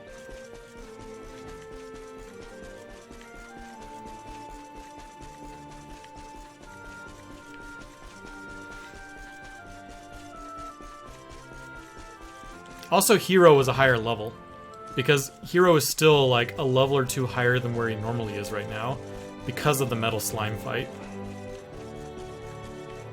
So I was doing a little bit more damage and taking a little less. Probably helped a little bit too.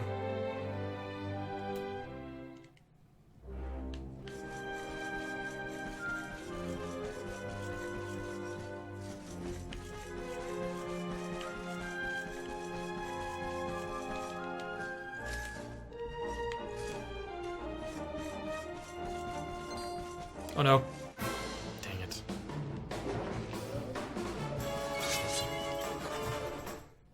Yeah, first try run though. Those are pretty rare.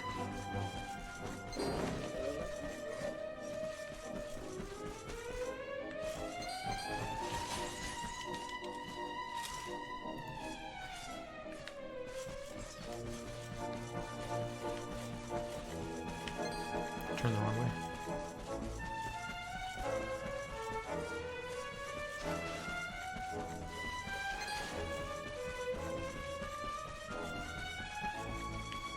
I believe in the amazing Aractagon fight. The poison connecting, the sap connecting, lots of failed fuddles and all that. It's just going to be marvelous.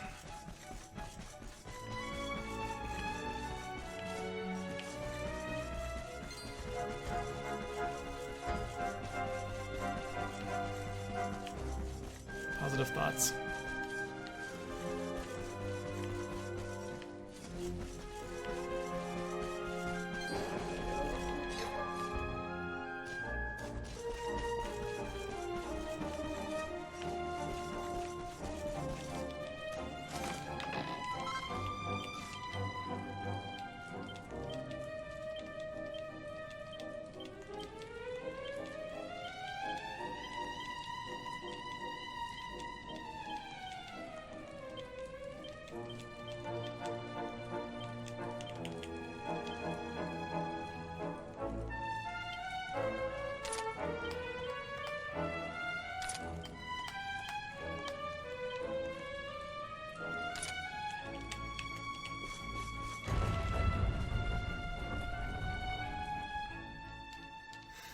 Okay, and my lineup's gonna be Hero, Sylvando, Veronica, Serena. You won't escape alive. Stay focused. Hero, Sylvando, Veronica, Serena. I'll do my very best.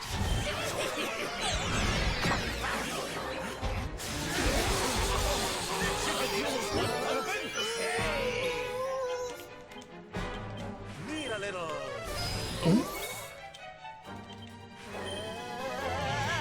Nice. I got your back.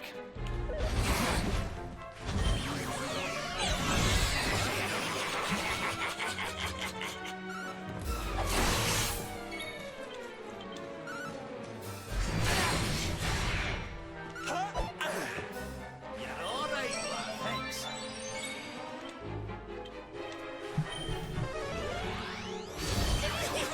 That's like a Fuddles. You want some? Nice, there's the poison. So now we bring in Veronica back in.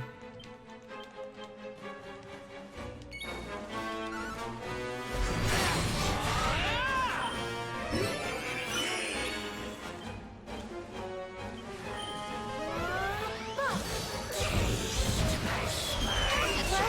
this isn't good. Chin up, see. Thank you. On fire!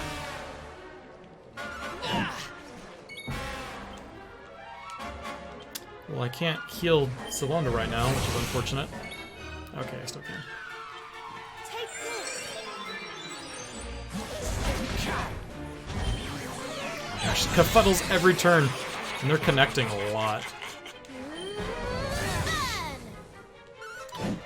I can't do damage. On the edge. His hero is never coming out of it.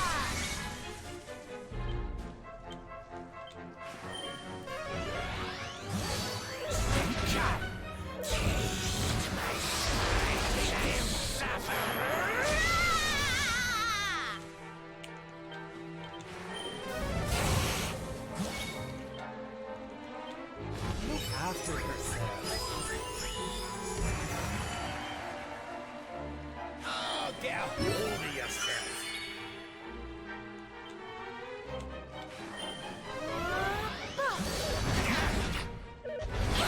Finally. Yeah, it wears off after a little bit. Thank you for reminding me. I'm actually going to bring Eric back in so he can put it back on. Here goes nothing.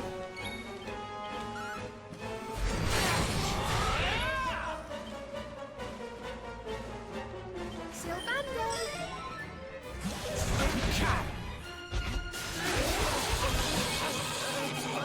Not gonna like this. And it went right back on. Darkness consume you.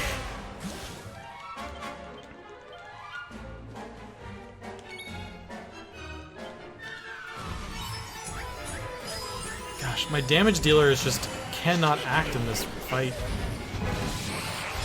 Stay focused.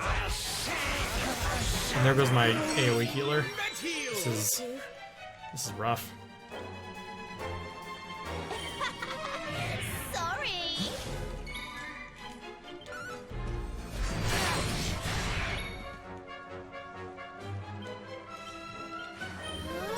Here. Oh my gosh, my damage dealer again! Snap out of it.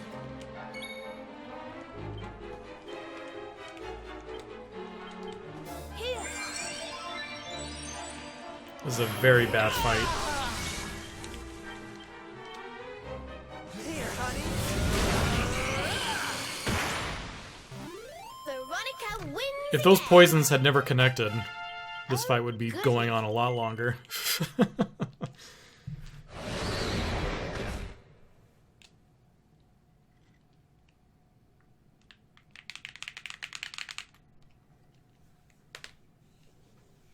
Still ahead. Wakey, wakey.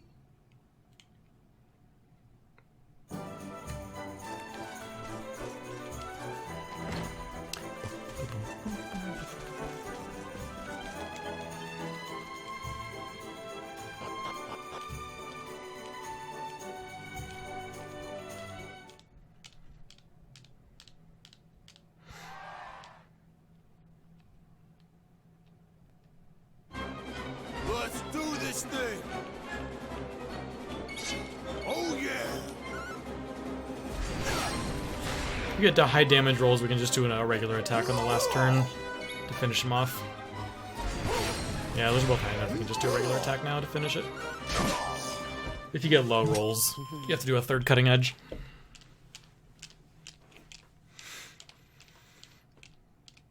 But again, I'm a slightly higher level than normal, so it's pretty much guaranteed. Gosh, Hero was... I'm still thinking back to that Aractagon fight. Hero was stunned for like 7 rounds for that fight. I don't know I don't even know how I got the damage.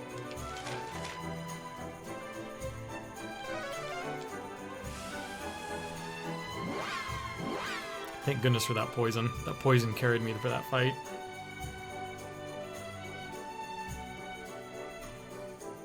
Surprised nobody died either with how many people were down and stuff.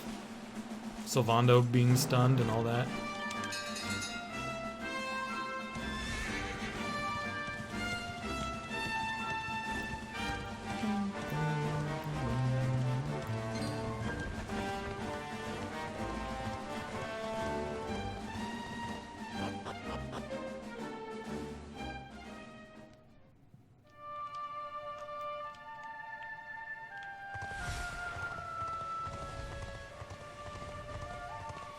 Do characters get more experience when someone is dead? Nope.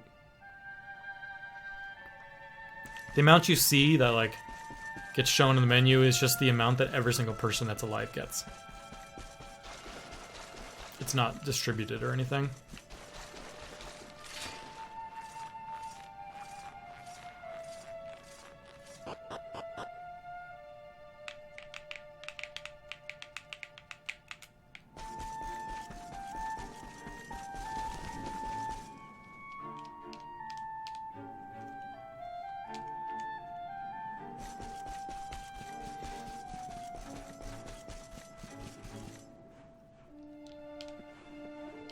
Ready for, I think this is 13 total cutscenes you have to skip.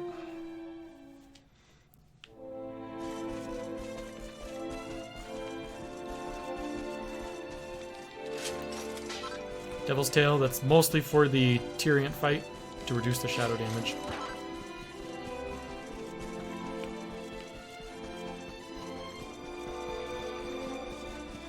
Can you reduce the shadow damage by 15%? And anything you can do to make that Tyriant fight a little safer is worth it.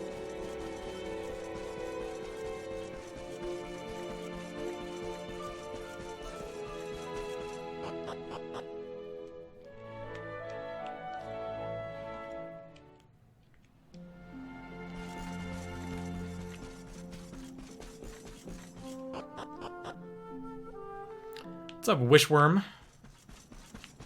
How are you tonight? I think the thing that I am most thankful for tonight, what's the world record for this? My PB. It's like a 6:15.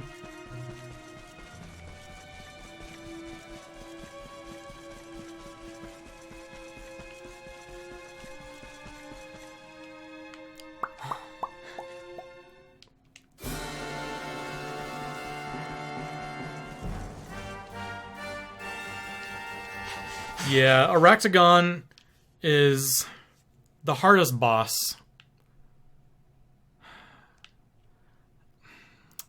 I would say Aractagon is the hardest boss up until, like, maybe Doran Gray. Aractagon might even be easier than Doran Gray. Compared to fights that are common to die at, I've never died to Aractagon. Dying to Aractagon is pretty rare in the speedrun, but it can be one of the biggest sources for time losses. It's just a fight that drags. My Aractagon fight in this run was really bad. It just took forever. Finished fight with the mural boss. Oh, Doran Gray. I'll be there in like half an hour.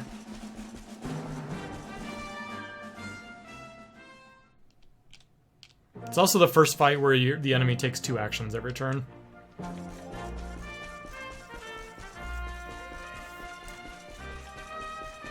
It's kind of your introduction to that, I guess.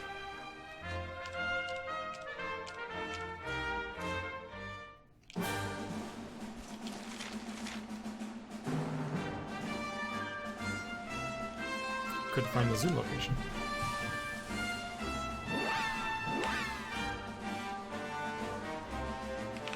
When I played this casually, I actually played up until the core, or the not the Corolossus, the Slayer and Sands at Gondolia. I played up through that fight, and everything was a little. I don't know. I like to be rewarded for grinding, and all the fights felt really easy because I did spend a lot of time grinding. So after I finished Gondolia, or not Gondolia, Gallopolis, I actually started the game over and turned on hard enemies. Along with a few other difficult options. Oh, wait. Oh, gosh.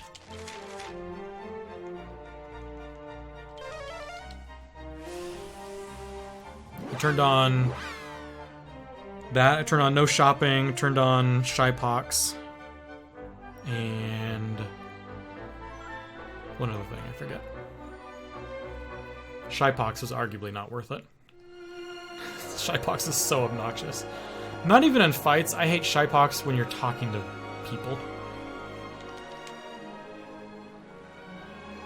And it just randomly fails. So annoying.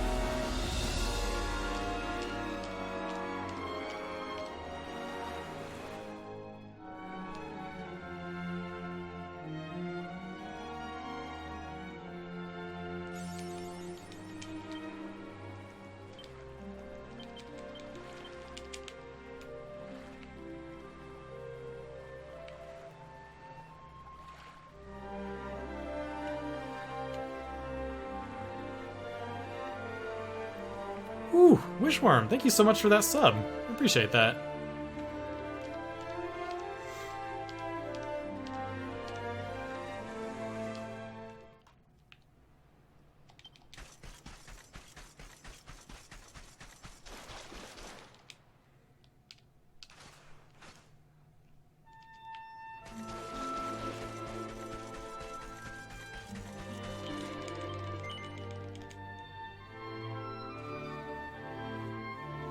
Don't know what I did to deserve your sub, but I appreciate it regardless.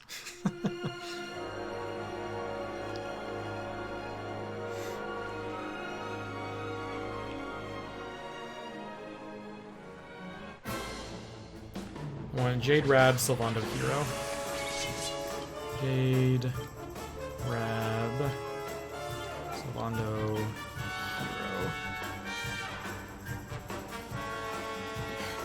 And then run! Some help. Whoo, first round run!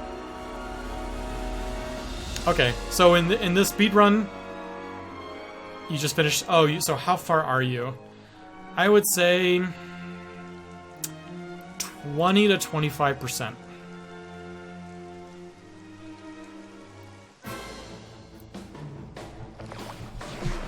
Okay, here we go.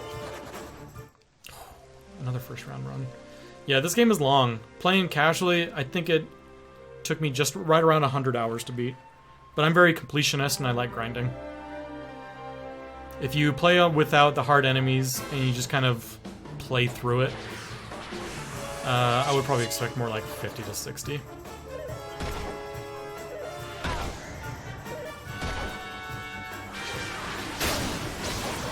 But then I would say the average completion time is probably right around 70 to 80.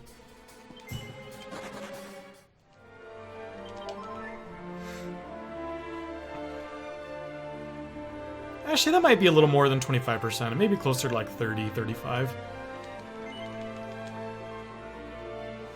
Correct. If you do, or no, that's including Act 3 for me. If you're just talking, if you don't do any of the post-game stuff, that's maybe more like 40%, 50%. Act 2 is, no. I don't know. I don't even know what I'm saying anymore.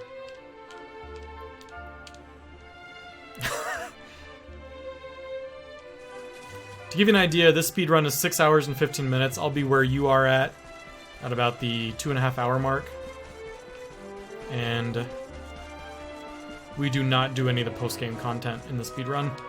And the speedrun is 6 hours and 15 minutes. So if you're just going by speedrun timing and you don't include the post-game, you're a third of the way through. If you do the post-game, you're not a third of the way through.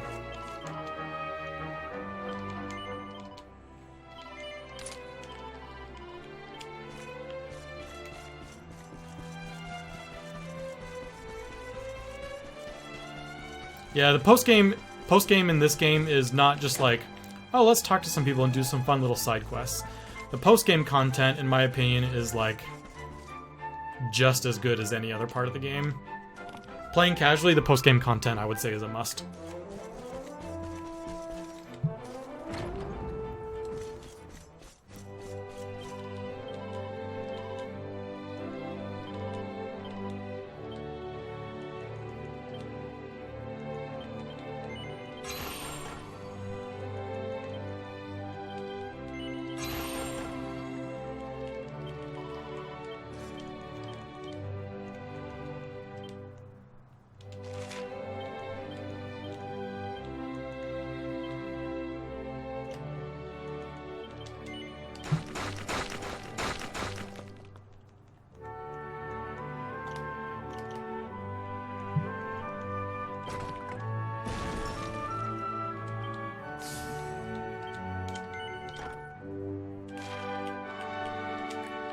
Kind of an underwhelming sound when you learn multi-thrust. Multi-thrust is like the most valuable move in the game for Jade.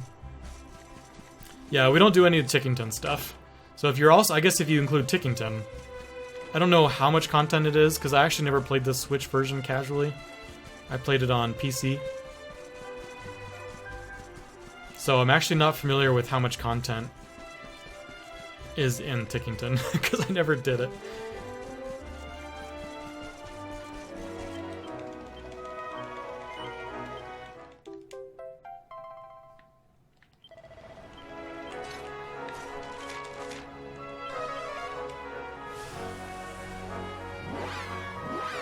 Yeah, I never played the game 2D either.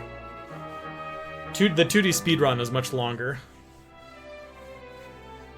There may be some variation of 3D and 2D that is faster, but I'm not familiar with what parts in 2D would be faster.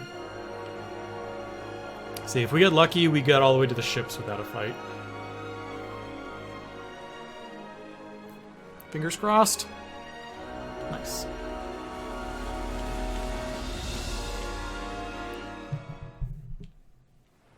So, Wow. I'm ready for anything.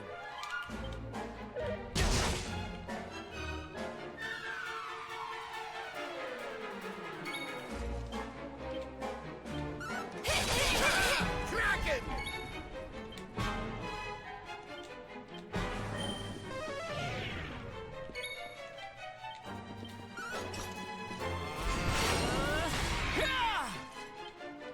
Need a little. Oh yeah, I would be in favor of allowing a mixed speedrun. I don't see why you wouldn't. I think there should be like a, if there was found to be like a significant difference, I would say like ideally there is like a 2D speedrun, a 3D speedrun, and a mixed. Or something like that.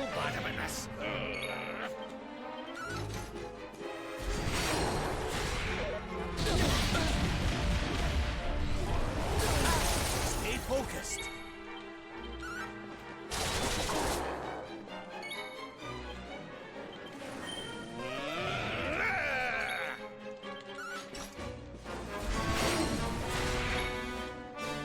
I'm coming, darling.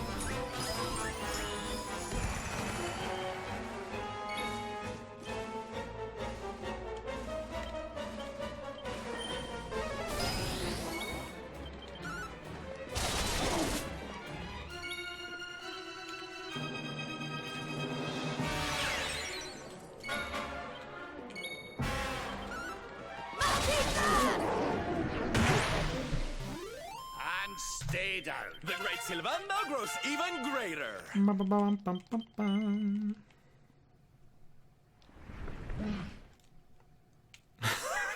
Yeah, if you figure out how to like, the spoiler, buffing your big attackers with oomph or oomphle or whatever is arguably the best way to do some of these bosses.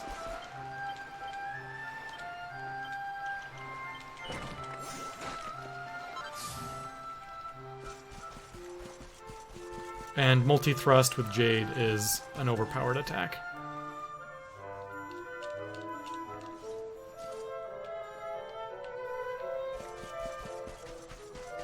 In fact, later on in the run, we put Jade on Show No Mercy for like the entire second half of the game because because there's no reason to have her do anything other than there's no reason to have her do anything other than multi-thrust ever. He's good.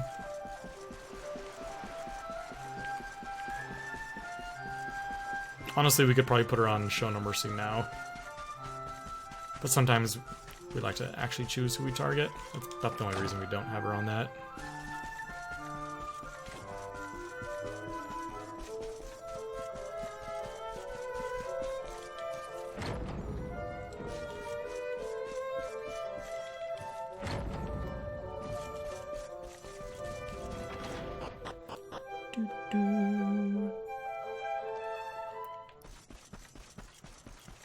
Yeah, and when I played this, Great Swords is the best. It's the best thing for Hero in the speedruns, but when I played this casually, I left Hero on Swords and Shields because it felt weird to have him on anything else, just from like a story perspective. Like, your hero's got to be using a sword and a shield. Anything else just feels wrong.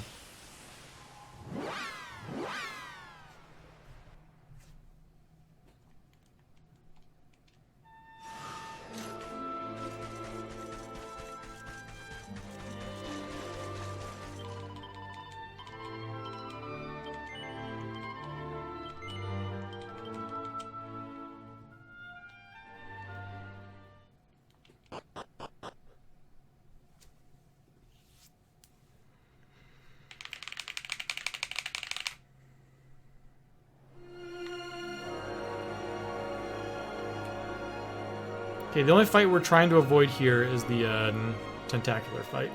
Well, it's not the tentacular, but it's like an equivalent. A single enemy, nice. And a first round run. I'm getting good luck on my runs. If we get really lucky, we only have 2 fights on the way to this next dock.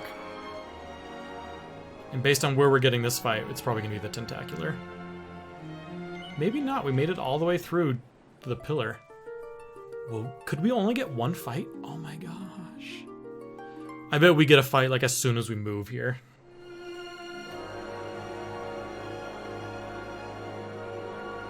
Oh my gosh, we only got 1 fight. That is incredible. Never even seen that happen in anyone's run.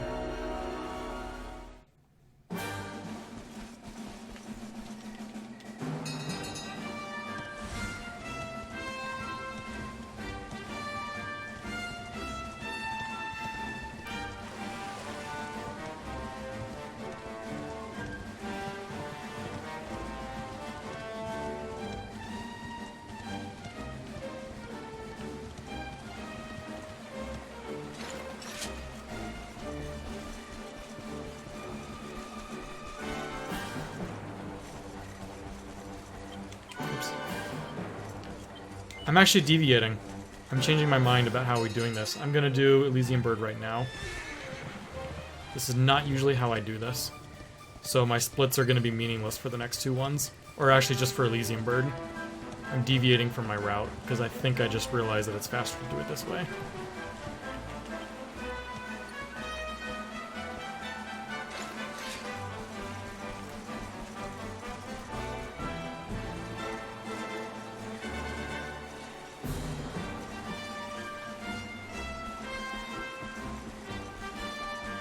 I will go ahead and split for Elysian Bird. It'll be a significant time save, but I will lose some of that time on Dora and Gray, but my hope is not as much.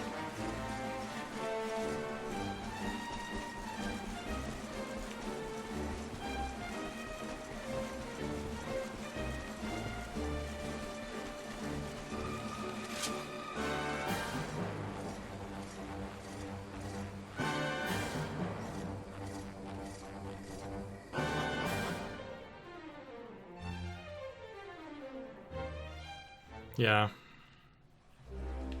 Let's see how it goes. My splits will look really nice on this boss. So it'll make me feel really good for like 10 minutes.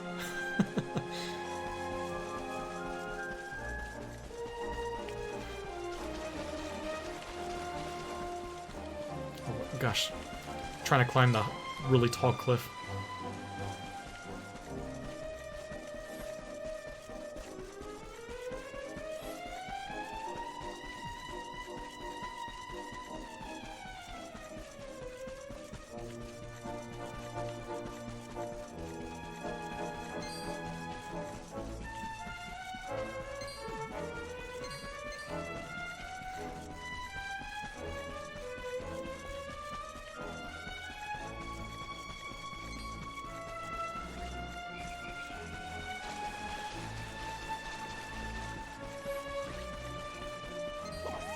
Sometimes I feel guilty just running past all these enemies. Playing casually, I would literally fight everything I see. Still feels wrong sometimes to run past all this stuff. Oh, I don't want to fight you. You're not shiny.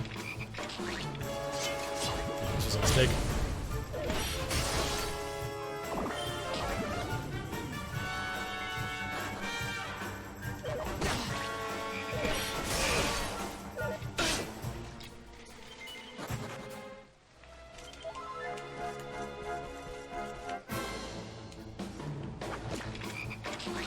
Okay, here we go.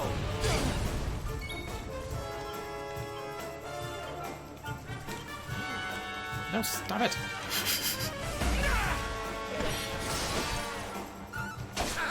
Kraken! Hot stuff coming through.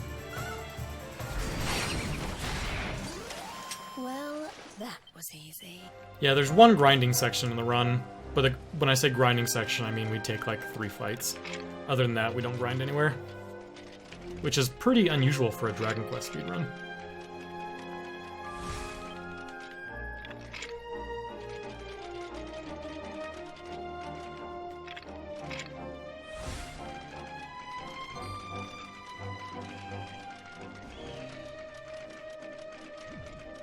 Wait, wrong way. This one. Yeah, you start feeling the pains of being underleveled near the end of Act 1, but especially at the beginning of Act 2. Beginning of Act 2 is the scariest part of the speedrun. Just the one boss fight.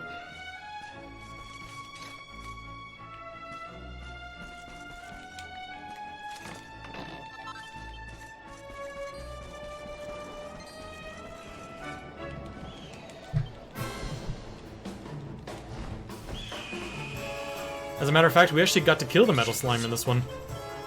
We got lucky and the metal slime came to us.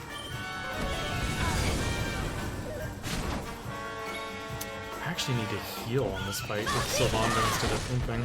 Oh, the crit! That was so good!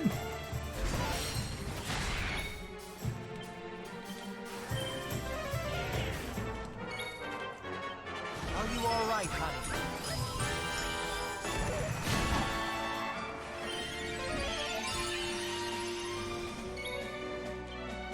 Keep fighting.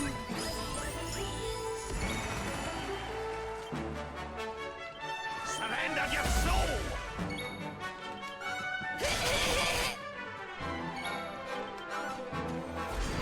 Stop targeting Jade so I can oomph. I don't like it. Are you all right, honey?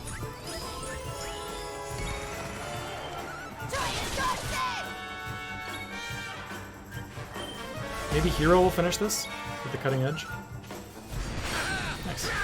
So again, this is a temporary fake split because I changed my route on the fly. I decided to do it a little differently. So you can ignore that for the time being.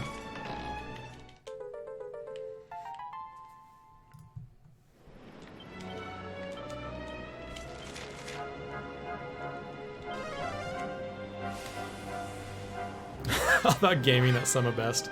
I mean, if your Summa Best is like 30 minutes faster than you could actually do it with a real route because you don't mix things around, does it really count?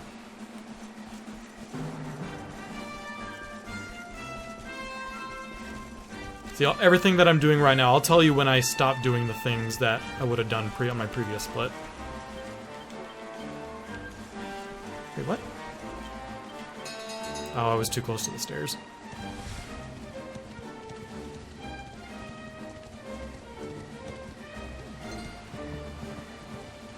Do I try Purge the Outliers? No. Probably should.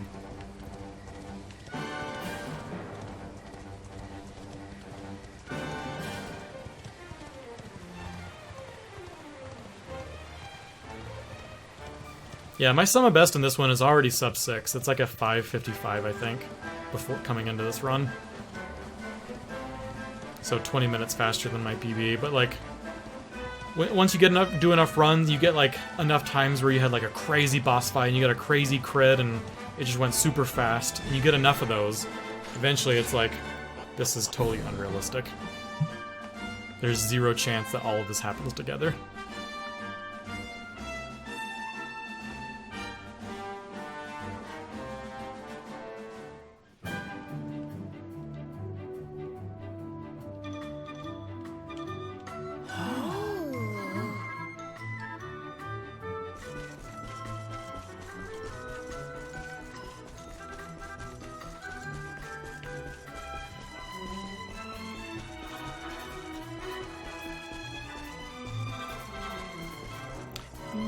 So I remember, like, the game that I'm most familiar with when it comes to Sum of Best is Earthbound. My PB in Earthbound was a 352, and my Sum of Best was like 331. And there's zero chance I could ever come close to a 331. Granted, I haven't run Earthbound in like, or Glitchless in like 3 years. So I don't even know if I could get close to like a 352 right now. What is a D2 Holy Grail run? So D2 Holy Grail is not a speed run. It's just a fun thing to do with Diablo 2, where you try to collect every single item in the game. I really like playing Diablo 2. I've tried playing it casually, but it just didn't interest me. Or I tried speedrunning it, but it just didn't do it for me. I can't turn my mind off, my brain off to that way of thinking in Diablo 2 of just taking it slow and collecting everything. And Holy Grail satisfies my needs for that.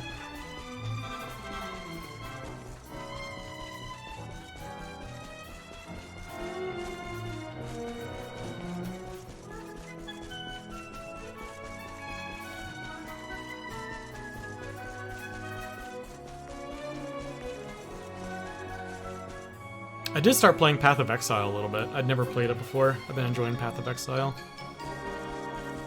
But at the same time, I also bought 4 games during Black Friday.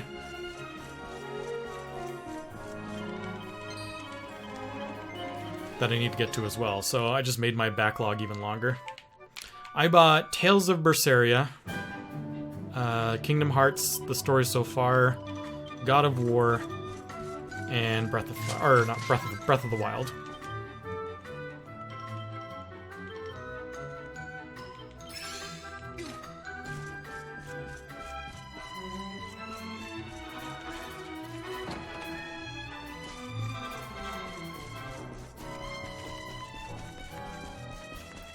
My logic of trade-offs? What was my logic of trade-offs?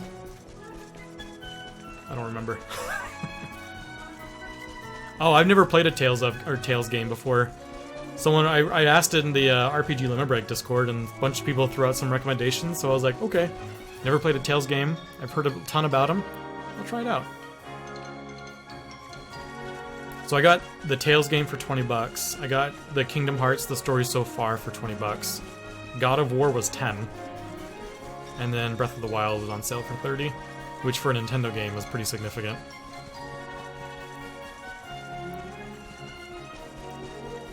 If you want Kingdom Hearts games to have any meaningful challenge, I recommend playing on Proud difficulty. Is that the hardest?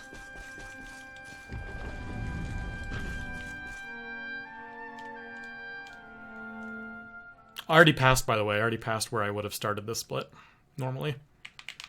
Or where I would have gone to Elysium Bird, so... Probably should have been keeping track.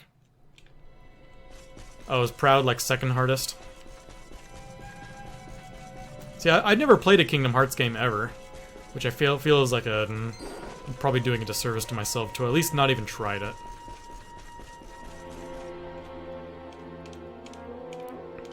Hey, look.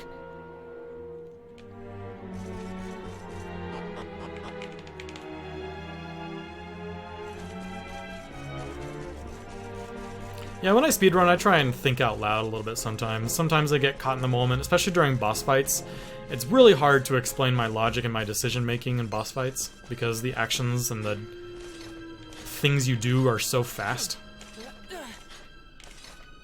But I can usually kind of discuss certain things and aspects of it after the fact.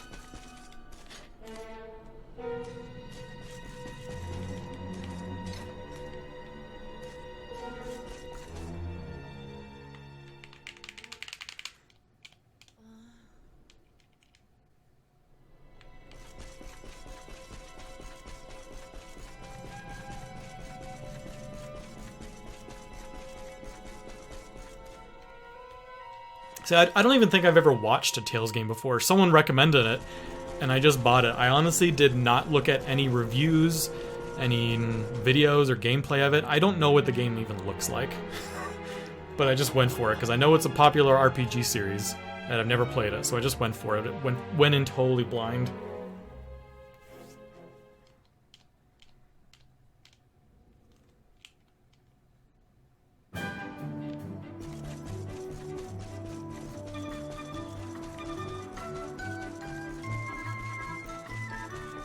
Yeah, I've watched. I usually tune into a little bit of the Questing for Glory runs, but I don't remember watching any of the Tales runs.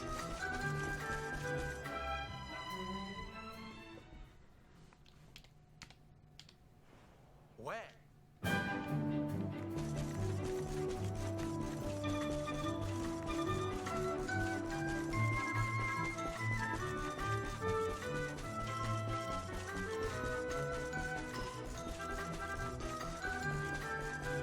Tales rewards grinding? Oh, heck yeah. That is my kind of game. I love grinding in video games. So if it rewards grinding, I'm all in. I mean, I grinded everyone up to level 99 in this game just because I enjoyed it.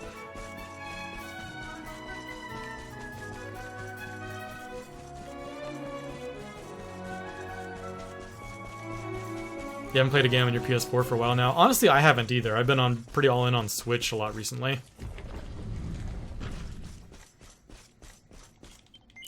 I gotta finish Dragon Quest Builders 2, and then I'll probably move on to one of those games. I haven't decided which one. I might start with Kingdom Hearts, one of the RPGs, and then I'll probably go over to God of War. Hey, thanks for the host, Xanathon. I've heard a lot of the good things about God of War. I'm excited to play it. I watched another streamer do a lot, or play it a bunch, but that was like a year and a half ago, and I don't remember a lot.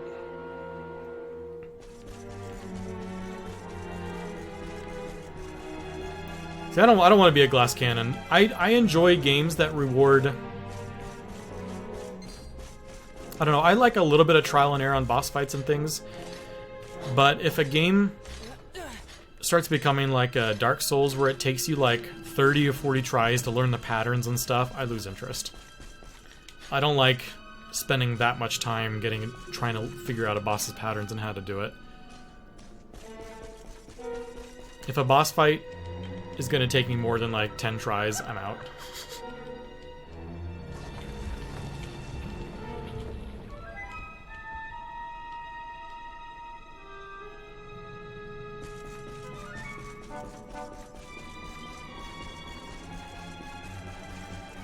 I'm okay at platformers. I did a bunch of speedruns of Celeste. That was a lot of fun.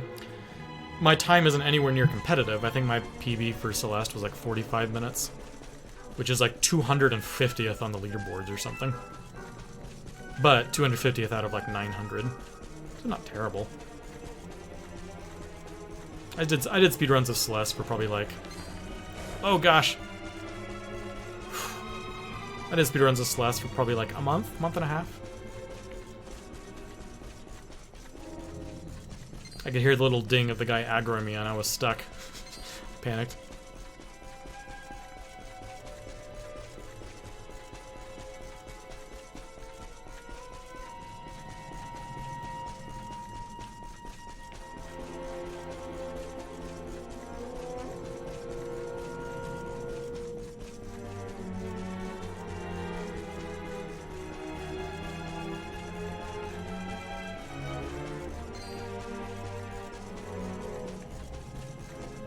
Oh no, we're losing time.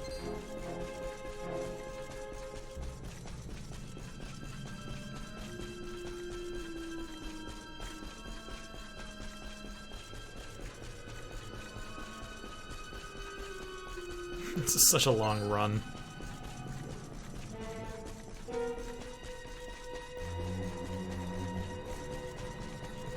I don't think I've ever seen any of those emotes before. I don't recognize any of them.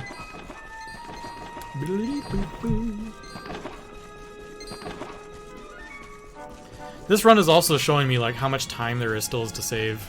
At one point I was negative 140, and then I came back to like negative 20, and then I brought it back to like negative 120 again, and then I brought it back to like negative 5. several minutes to save still.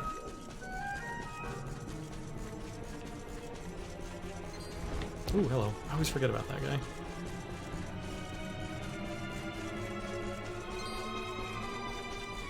We're almost there, though. There's like 4 more platforms left before the boss. 1, 2, 3, 4. Last time. Thing is just suckering you into safety save. I refuse.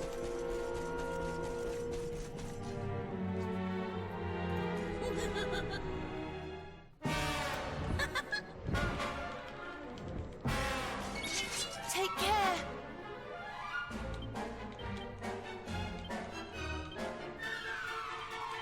Need a little help? Get into it.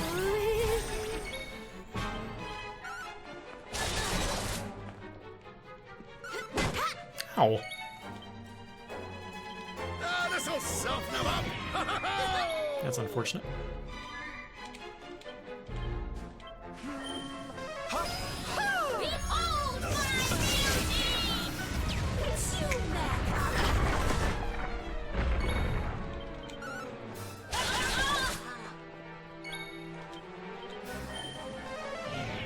Ah! 2 saps failed. Veronica, stop that. Oh, that's unfortunate.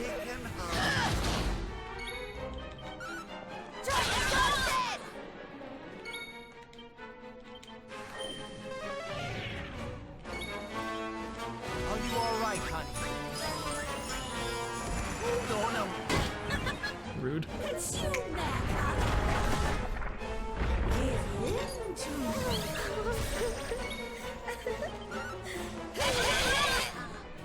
Whoa! What? Stop that. They're whacking each other. Here's a little something. Someone's probably gonna die here, and that's okay.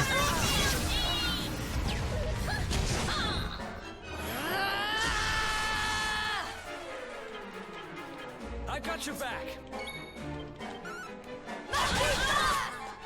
She still isn't sapped, by the way. Oh, she is. Never mind. Now it's renewed. That works. Fire! Help is at hand. Here.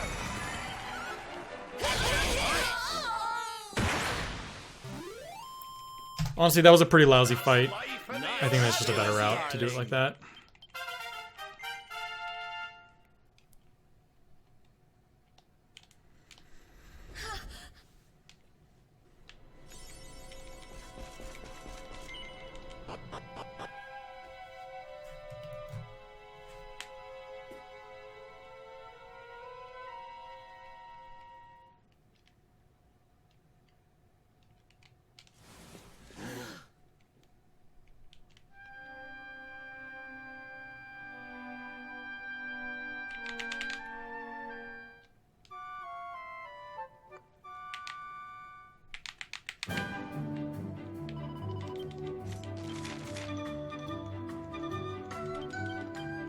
Oh gosh, I forget. I have to have a cutscene out here first.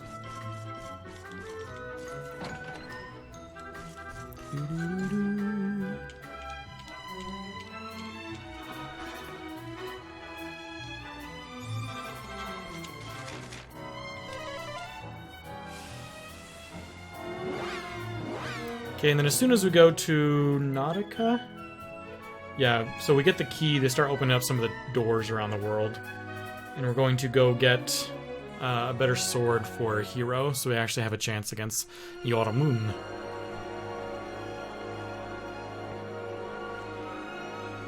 We literally go out of our way to get a better sword for a boss fight. Because it's one of those boss fights where it's just one-on-one with Hero.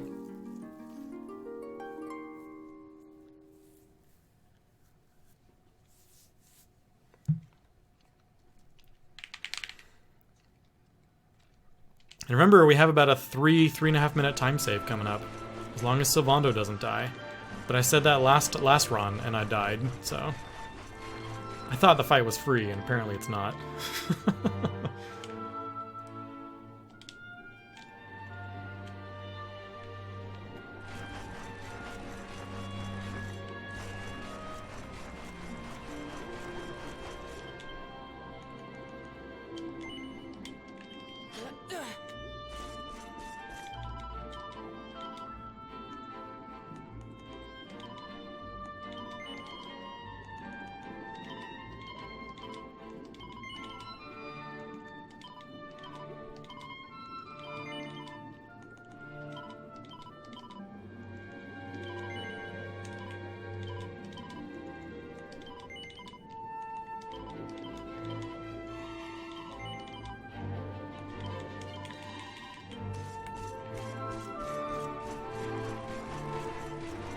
Casual play, you want to find every chest, which made it more enjoyable.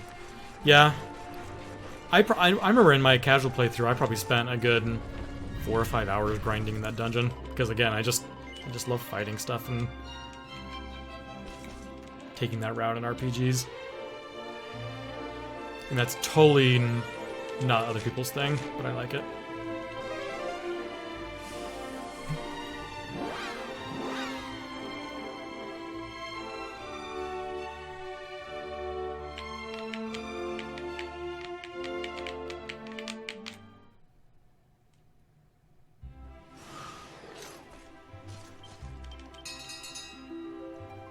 I like how there's a bell I could have used right next to me. Instead, I gotta pull out the tool and call the horse my own way. Okay, I do get stalled right here as the thing shines. And then... Weasel... No! Oh gosh. Don't catch me, Griffin. Okay, we're okay.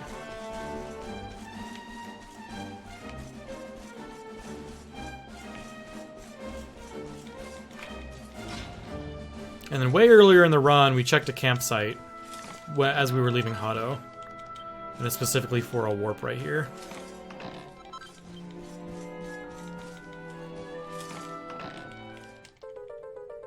Boodle-doo-doo.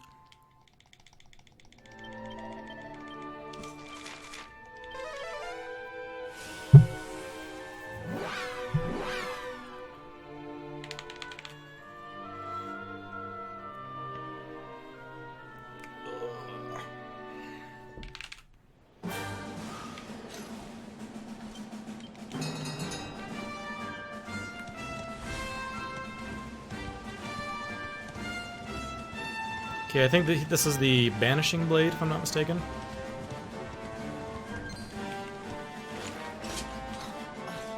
Get up there.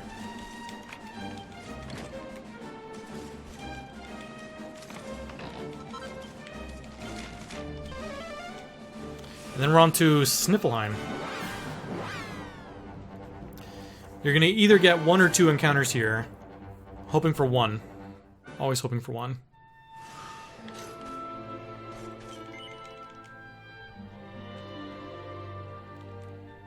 Yeah, there's a bunch of doors in the world that you could have gotten better stuff at, but that's really the only one that's worth spending time for right now.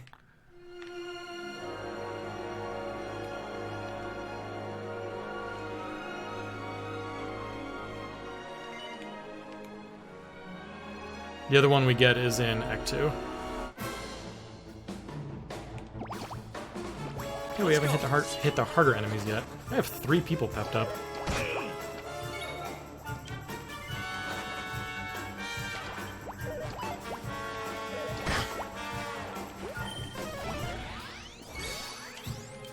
And a guaranteed run. Rab's not fit as a fiddle. Can I make it with just 1 fight? Nice. I mean, I've had really good luck in all the sailing sections. I got 1 on the way to Chomp Savage.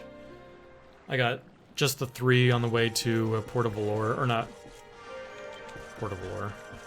What's that place called? Down by the Tentacular. I got 0 on the way to Tentacular. 1 on the way to Sniffelheim.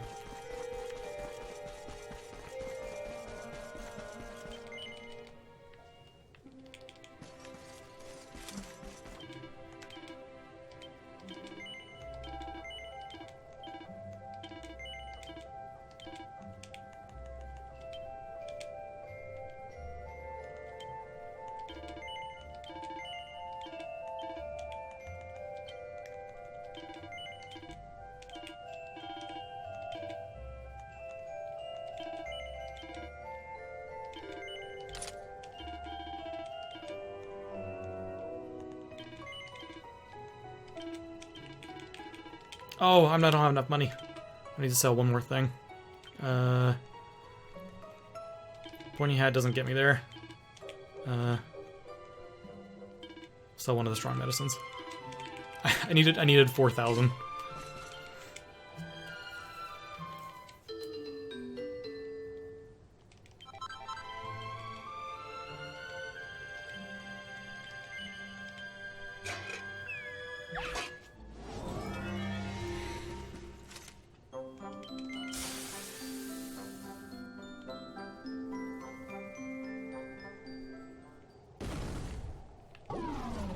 Failure.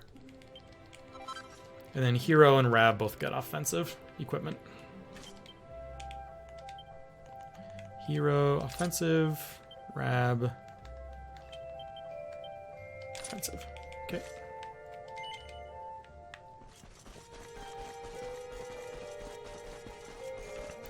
I have 5 gold. This money route is extremely tight, like I was mentioning earlier.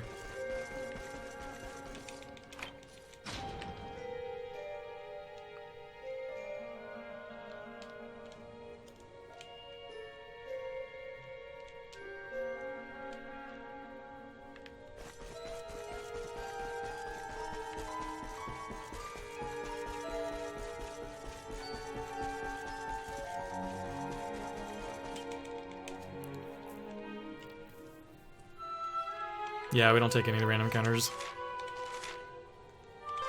I mean, you could. If you knew you were a little short on money, I guess, and it was like a really small fight, it might be faster to just set yourself to show no mercy and take it. Especially, I think one of them was just a single little shell, or a single cloud thingy.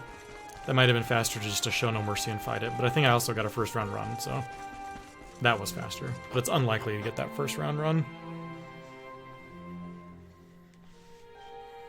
You are guaranteed a run by turn 3, though.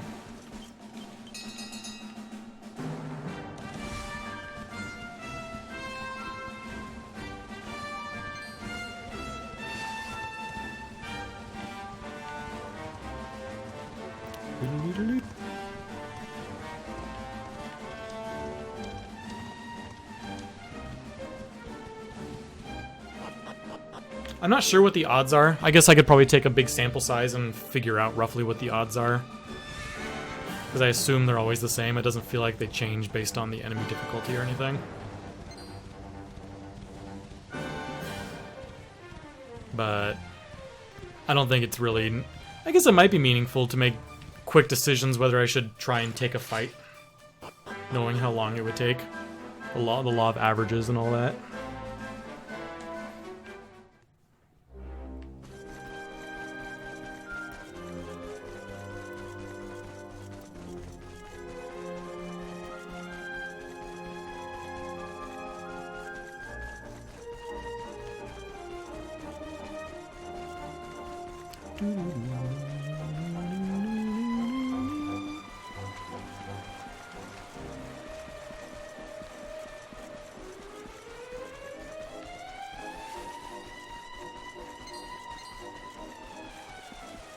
Oh, wrong way.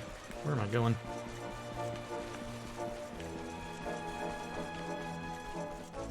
For the longest time, I didn't know you could jump over this little pile of stuff. I had to go around.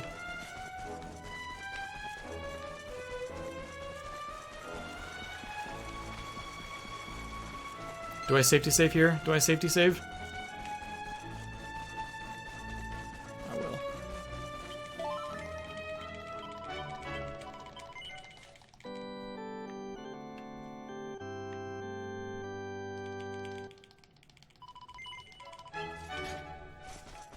I'm gonna keep an eye on the bottom and see if I see an autosave right here. If there is an autosave right here, there's no reason to safety save. No, it looks like if you do die, your autosave is probably at the beginning of that area. So it'd be like a minute backtracking, minute and a half.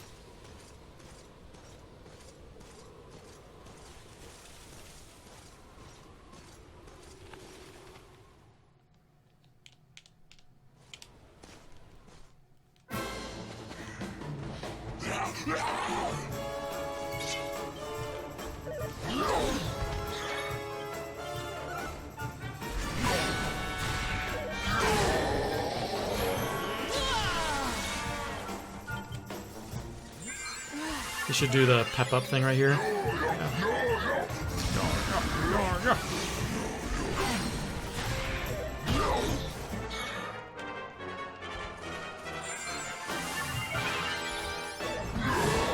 Ooh, look at that miss. And then next is going to be another pep up.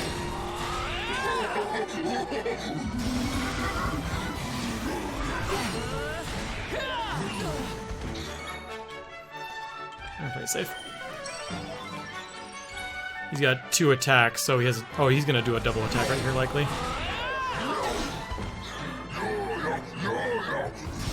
close is he? He's red. Let's go for it.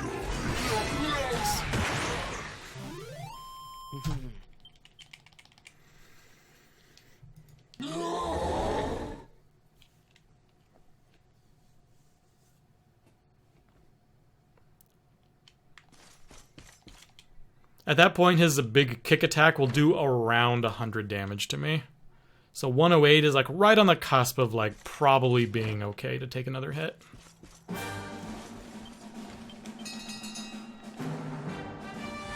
If I were playing absolutely safe, you just heal and wait for him to do another jolly jig so you get a free turn.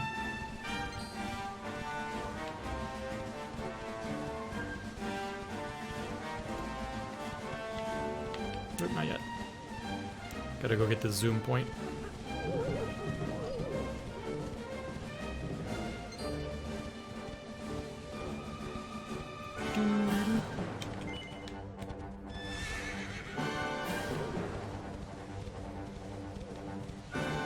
Whoa, where are you going, little guy? Oh gosh, they're everywhere.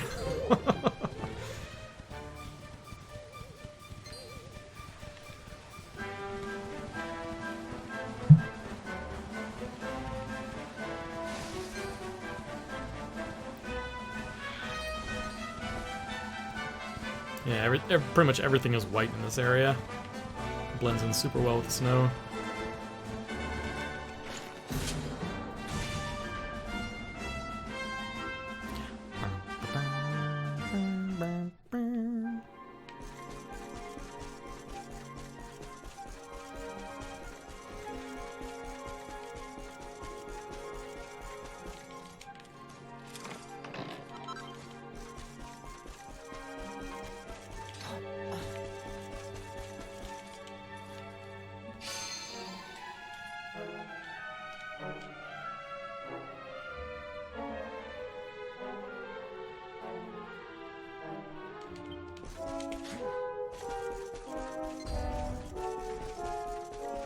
I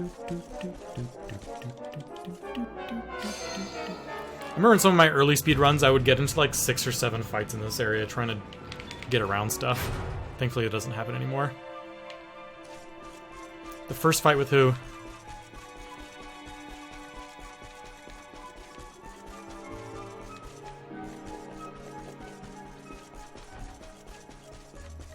There's only one fight with Crystal Linda, if that's what you're referring to.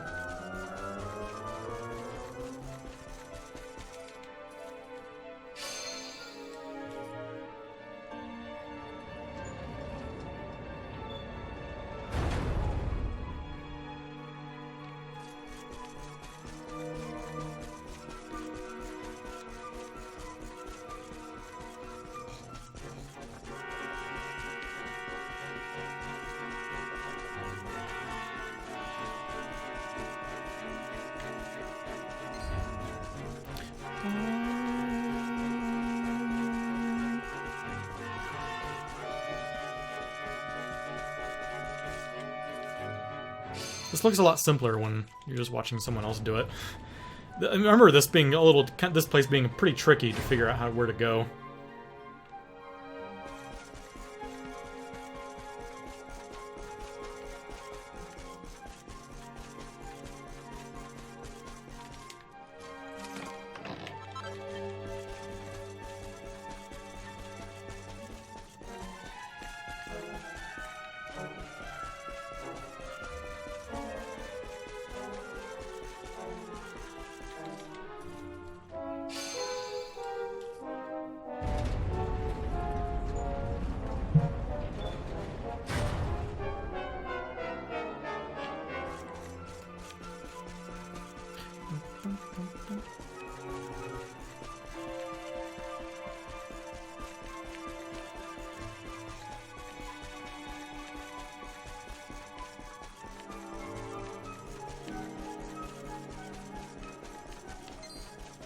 Oh gosh!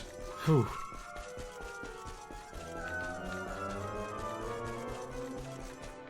Pardon me, Mr.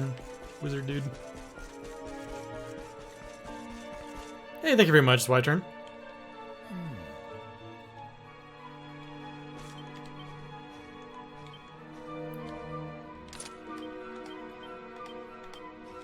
Oops.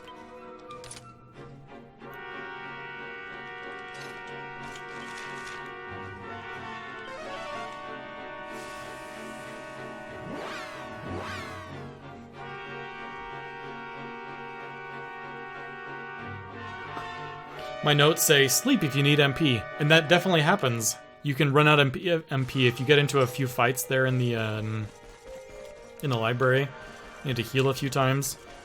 Back in some of my early runs, I would run out of MP during the Crystal Wind fight. So if you're speedrunning this game and you're just starting and you get into fights in the library, don't feel bad. I got into a lot of them.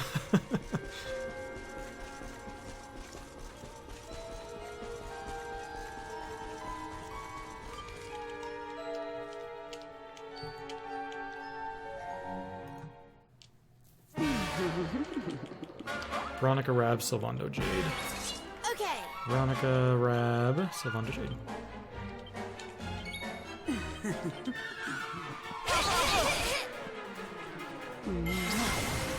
Rude.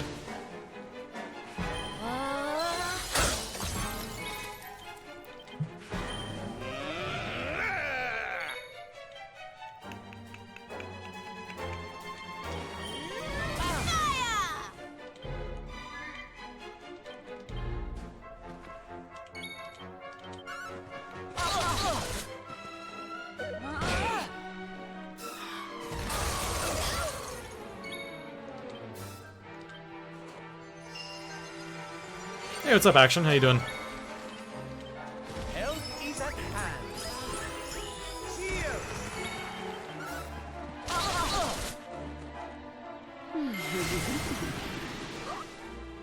Let there be snow!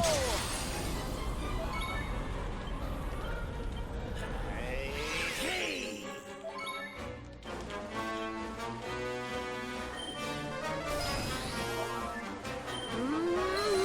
Watch out. Brought in Serena and she just died. That was rude. Here goes nothing.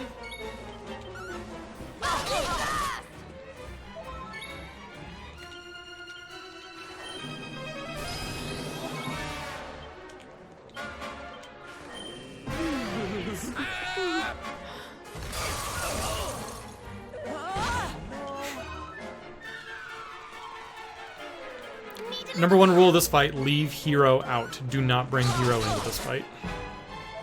He needs the experience. The experience he gets from this fight is more valuable than the damage he might contribute. Do you want to be a snowman? This is going to hurt. Romy, darling. This fight's kind of dragging a little bit. I almost feel bad about this.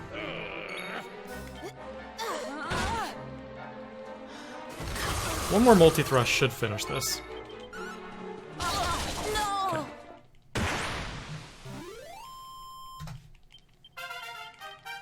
Not bad. Hero's level 21. He's usually only level 20. So we're all G. We have one extra level than we normally have. Oh wait, no, 21's what you need, right? I forget. No, he needs to be level 21. So we just hit the right amount.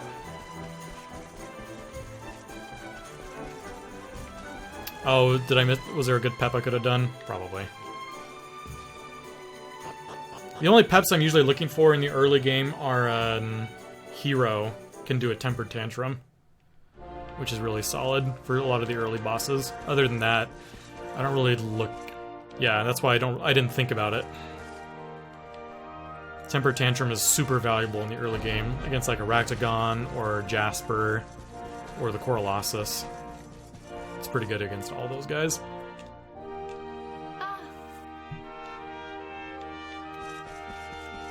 Yeah, Hero needs the experience. If Hero dies to that and you don't get the experience, you're gonna have to grind to get him to 21. And that's always sad.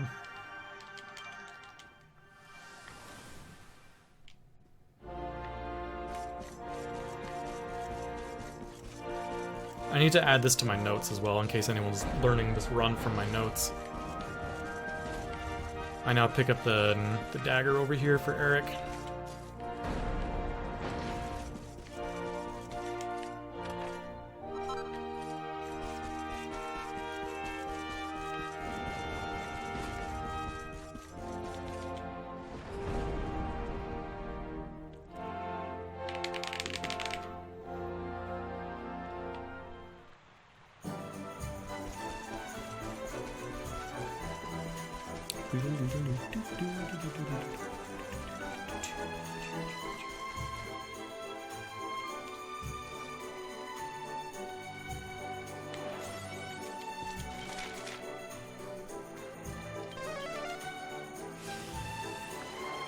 So now what I need to do is do some menuing. Hero being level 21 is critical, so you can learn Giga Slash.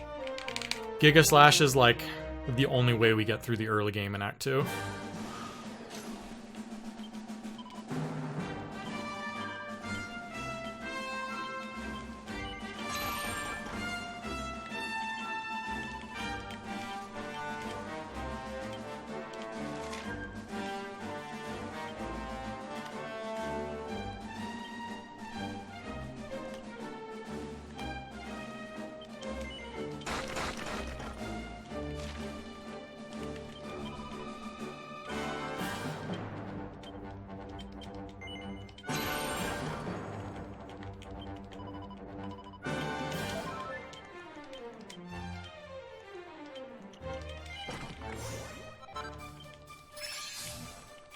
And then we put the cobblestone sword on him so we can use it.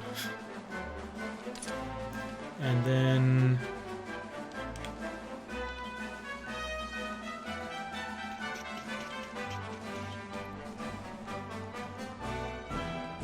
he gets a Devil's Tail.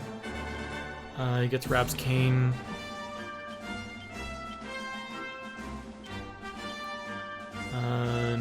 On Eric, he gets the Princess Peacoat. And the Mercury Bandana. Whoops. And then Sylvando gets Turban. And then a few magic waters to Hero.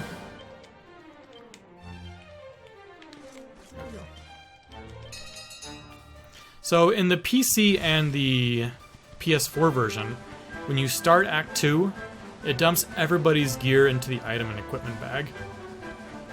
So you don't have to think about it. In the Switch version, we found out it does not do that. It keeps all the gear on the given characters. So you have to transfer everything you're going to need on Hero before you start Act 2. Otherwise, you're going to be sad. And Eric and Sylvando and all that. Anything they will need for their individual scenarios and stuff, you have to transfer over manually.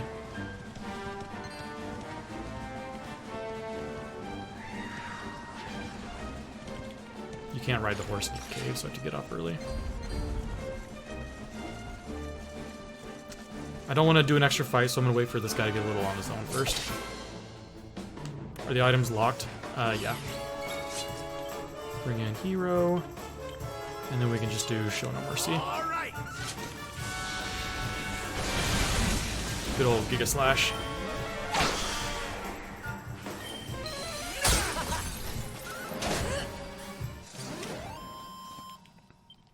Oh, the Nobleman's Knife. You are absolutely correct. Syndren, thank you for saving my run.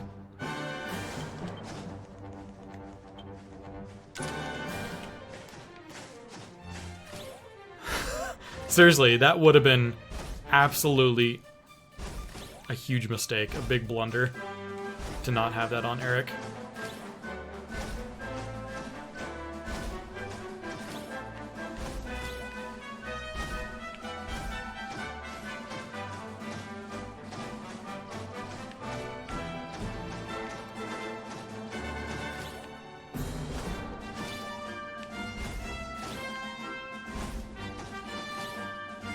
You have a good eye. You're paying close attention to have caught that I never put the nobleman's knife on Eric.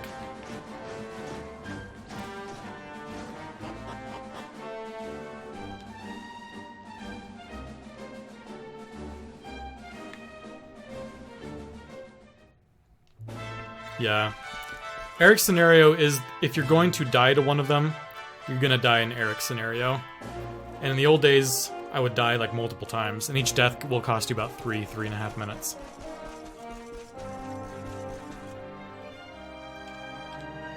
But if you're me, you get through Eric's scenario perfectly fine and die to Sylvando's every time.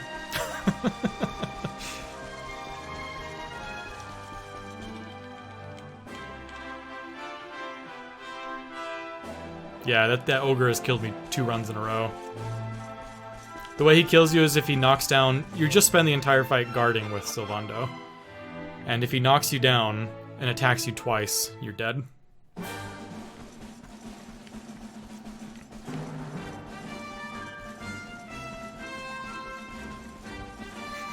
Using Sylvando's own lines against me.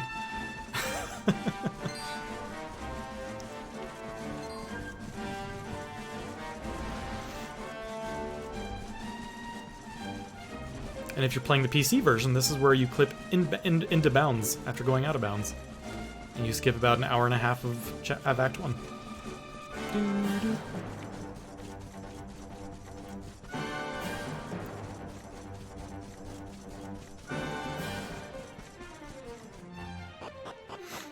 Yeah. When I started learning this game, the Switch version had not released yet.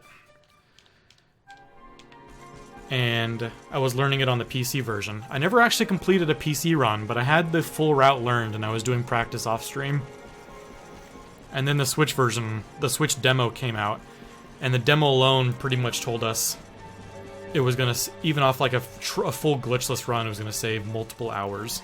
So I was like, okay, I'm done running PC. I'm just gonna wait until Switch comes out.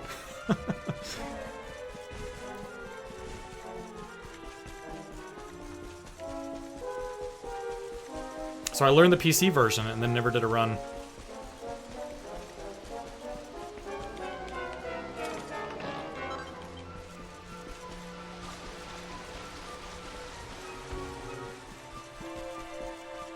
But I mean, a lot of the mechanics and skills I learned from practicing and doing the PC version translated over pretty easily. I even did like some of my, I don't think I ever highlighted them, but I did some early PC runs, like partial runs. I did several Act 1 PC runs.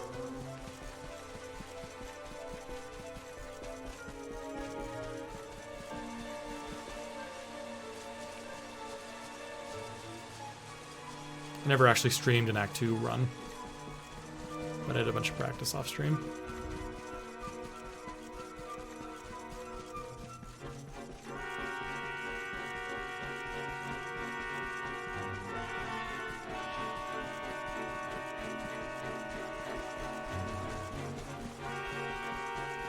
And honestly, learning the Switch version has taught me why the PC version did certain things that it did. Like in the PC version, there is a grinding section. You glitch here super early and heroes like level 14. But to even have a chance in Act 2, you need to be level 21 to know Giga Slash. So you grind on these little blue things, which have a chance to... They have a very common move to heal everyone, including you. And it makes it so that you can actually grind against enemies at a pretty low level.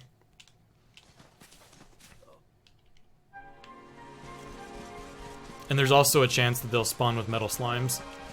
Or liquid slimes? I forget which variation.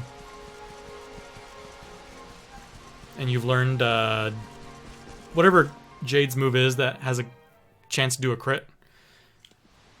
You've learned that at that point, so you can kill him pretty reliably. I think you have Eric's and Jade's moves that can crit. So that when your metal slime finally does appear, you can level up pretty quick. But that grinding section takes about 15 minutes on the PC version.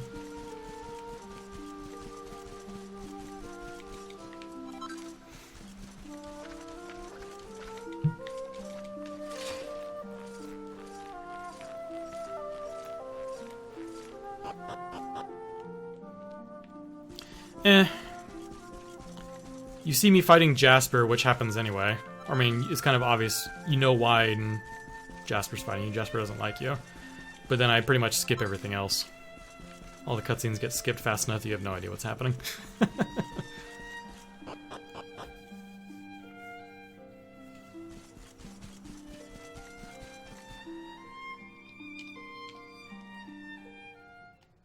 Your journey ends here.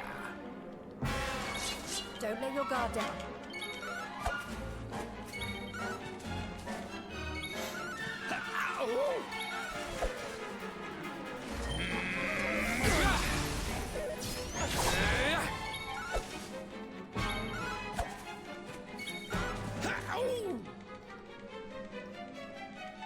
Pathetic. So if this run had been identical, I just hadn't died, I'd made that silly mistake in one of the arena fights and lost a minute and a half. This would be a really solid time. Lost a minute and a half because I was like, I took my action and I was like, oh wait, this person has a chance to do a move that does like 60 damage. And then she did it and I died.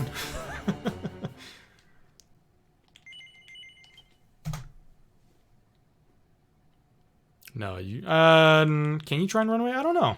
I think if you try and run, it just moves to the next character. So it doesn't waste your entire, you have to get through 3 rounds. So if you just try and run, it'll move to the next character and you try and run. I think it's slower. I don't think I've ever tried it, but I assume that's what happens. And defending's slow too, because then you have to watch your character come out of the defend animation, and then it takes like a second and a half, and then you have to do it again. It's faster just to spam attack.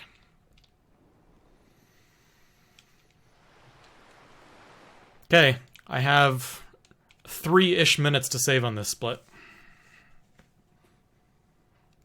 All I have to do is not die to the ogre. Easy as that. And not dying to the ogre is 100% RNG. So that's fun. This scenario had my only death in my PB. Hey, what's up, Hannibal? How you doing tonight?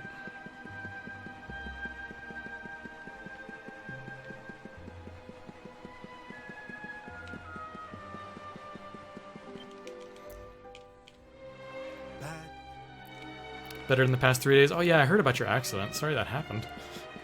That's brutal.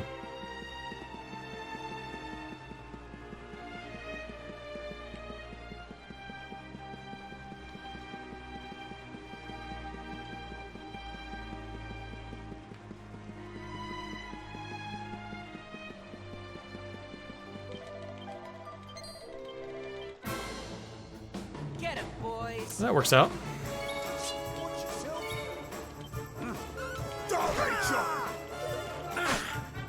This entire scenario, every single fight just consists of Sylvando defending. And hoping he doesn't get targeted a lot, because every single time you drop into yellow health, your partner's gonna heal you. So ideally he just targets everyone targets your buddy. You've asked for it now. Ah, he's gonna heal me. I'm into it.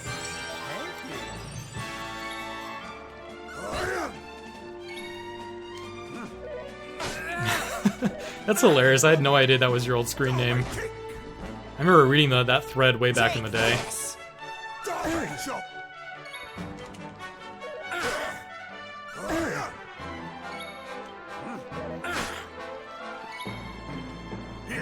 For anyone wondering what we're talking about, there's an individual that's making like a speedrunning history video for Earthbound.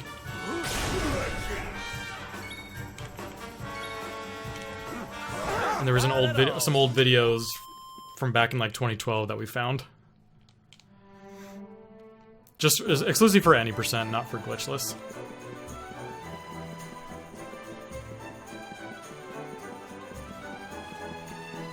We already put a lot of time into research and stuff for it. I'm excited to see how it turns out.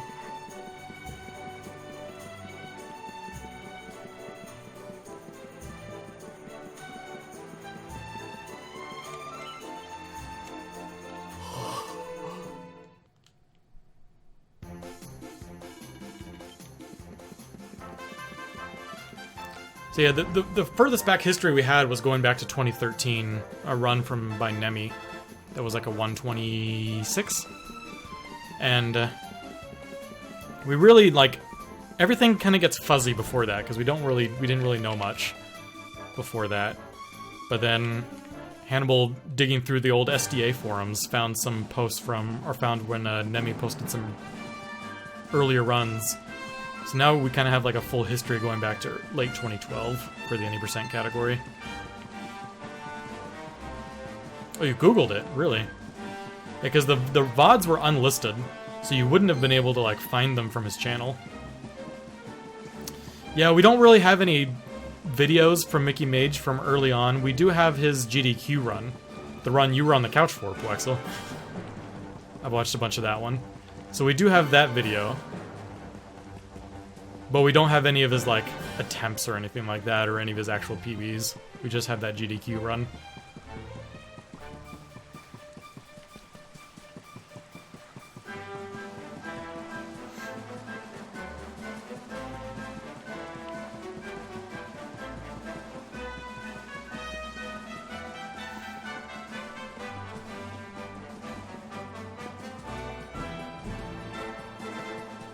Ustream, dang.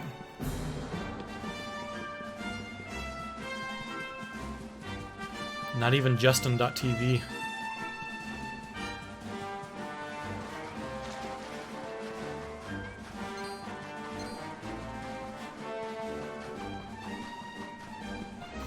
So yeah, I think like Mickey Mage's GDQ run is really the first video evidence we have of any kind of like glitched non-task speedrun being done by someone, which I believe was the middle of 2012.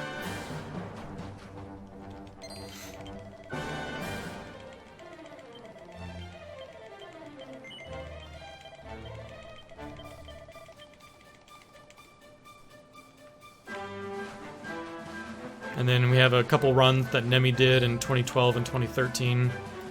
And then a couple of my records from 2014.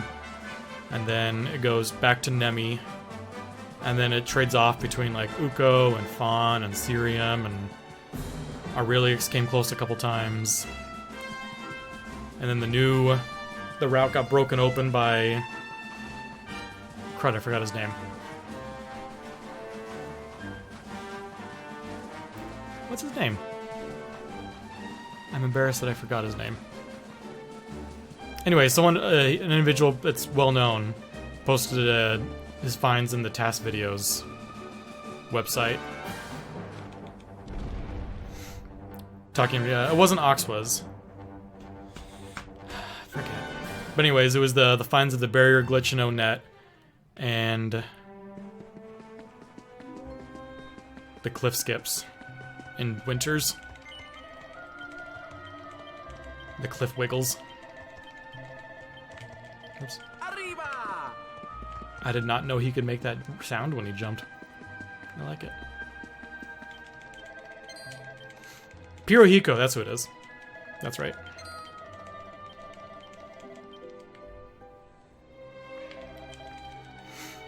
And then I came out and quickly out of irrelevancy, because I'm not fast at inputs and I can't compete with everyone that's crazy dexterous with the inputs and all that. So I came out of hiding and quickly became relevant again by creating the route first. Getting a few quick records with that. And then other people way better than me at running any percent picked it up.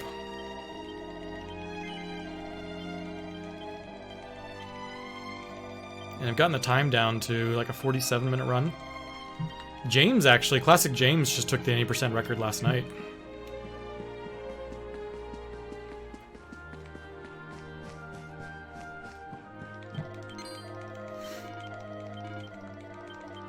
Took it from, I believe Cerium had it. Beat it by like 13 seconds. Yeah, you tied the world record with Cerium. That was a fun... You had the record was tied for a good week or so.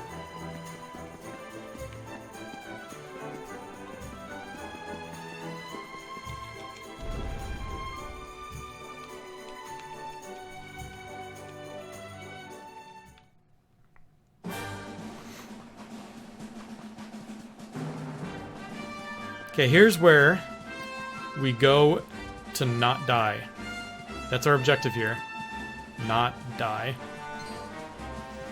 Yeah, I found some old leaderboards from, it was kind of like a snapshot. It was back before like speedrun.com was a thing. And pretty much everyone's leaderboards were just on Google Docs back in like 2013, 2014, early 2015 era. Speedrun.com, I believe, we started using it in mid 2015. And it's fun. I found the old Google Doc that me and Temple managed. And it has kind of like the snapshot of where Earthbound speedrunning was back in like March of 2015. And there's like 25 people that have glitchless times. And there were 5 any% runs. And now there's like 100 something that have glitchless times, and like 15 that have any% times, maybe 20.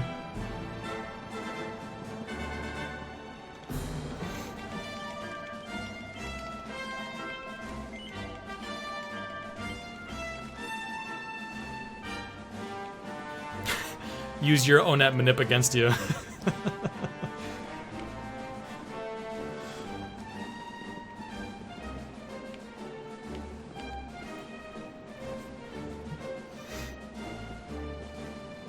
When I created my the main manip, that is kind of like, I think it's still used, isn't it? The manip from Winters to the Nightmare Kill, I guess now to getting the meteorite piece. I believe that's more or less still my route, I think. I don't even know.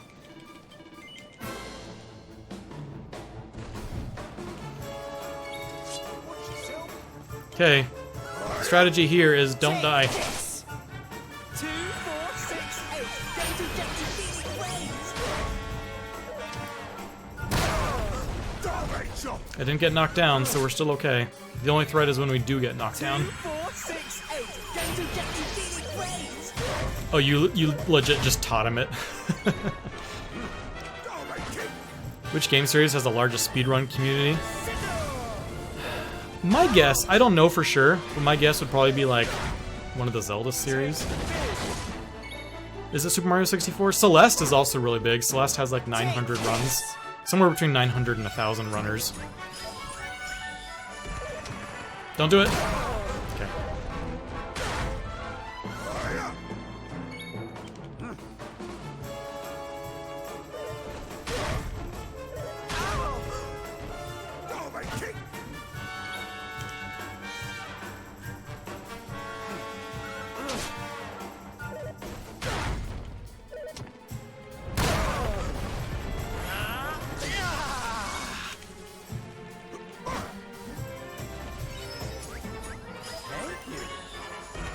Take this.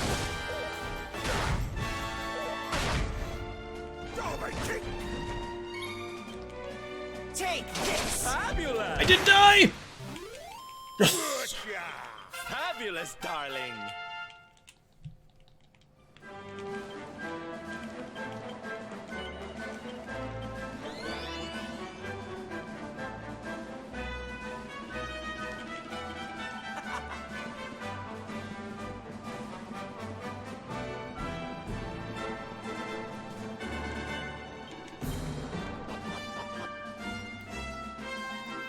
Yeah, it just saved, I guess not quite 3 minutes. Close to, it was actually only like 2.5, not nearly as much. You know what? I'm taking it. You can't not let me take it.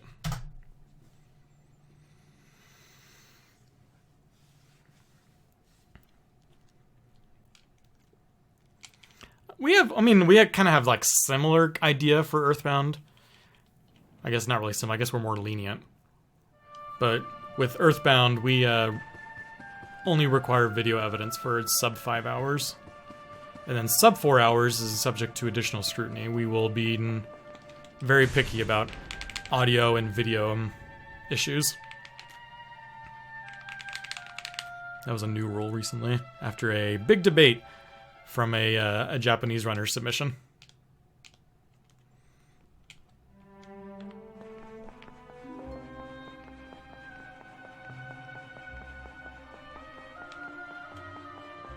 So everyone wondering, a Japanese runner submitted a Mother 2 run, but submitted a restitched Nico Nico VOD. So they took all their Nico Nico VODs and stitched it all back together. So every 30 minutes there was a jump in the video. And it was a heated discussion for a long time about whether we accepted it or not, because it was submitted as the record.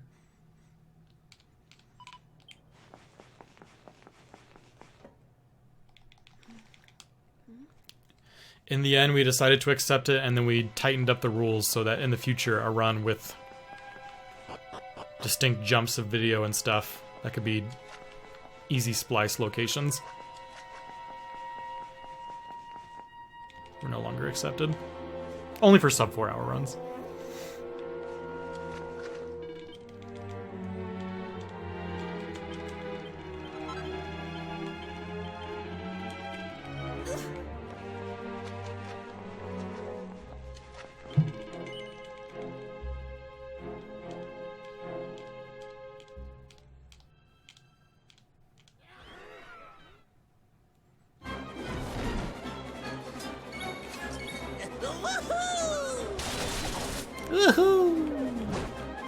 You're guaranteed to be done with this fight in 3 multi-thrusts. If the damage gets distributed really badly, nobody will die on the second one. Oh my gosh. Everyone, like I mentioned, everyone's gonna die on this next multi-thrust. That's when the damage gets distributed very badly.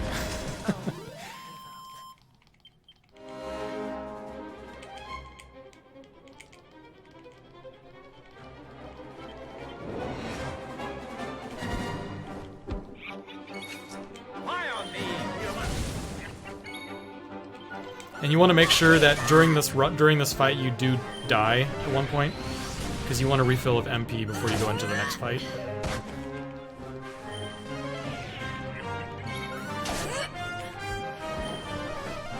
Okay, I want him to kill me. Thank you. Going into the next fight without the ability to do a multi-thrust will make that fight go real slow.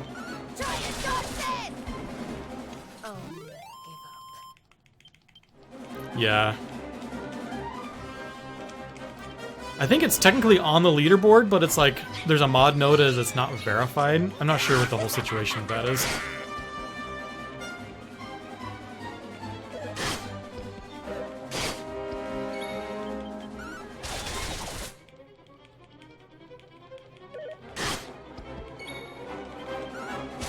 I'm glad I was not one of the moderators for that whole deal.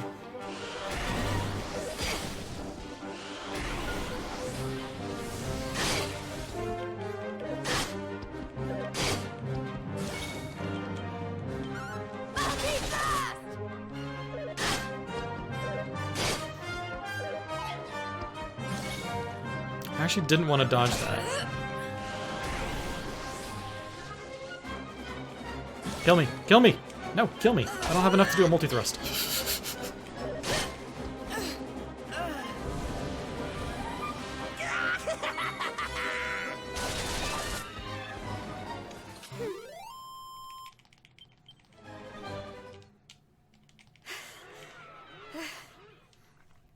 I've done this last fight 2 different ways, to focus on the side enemies first and not. And I think I've determined that it's faster and slightly faster to kill the enemies on the sides first.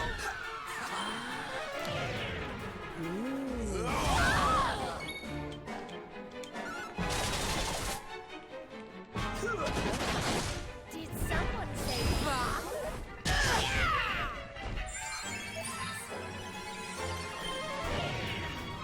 Let the rain of pain. Nice. Go get him, Tiger. Dang, I'm double oomph right now. It's a really good spot. Nice. Okay, don't kill me. I want to stay double oomphed for this next multi-thrust. Nice. This fight's going really well. Oftentimes when you get buffed, you get killed and the buffs get taken off. Having the buffs on is going to make this fight super quick. As long as it doesn't target me, or like throw a boulder or something. Nice, I might get another one with 2 attack up. Nice. Ouch. Ouch. Ooh. 300 straight to my face.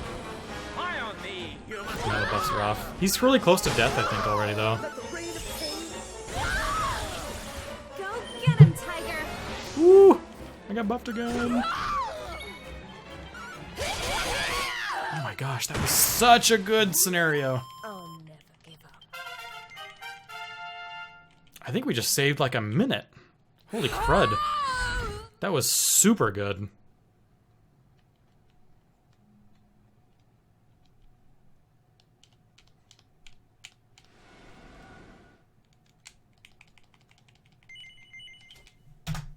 Oh wait, no, I was looking at it wrong. 20 seconds. Okay, key to this scenario is don't die.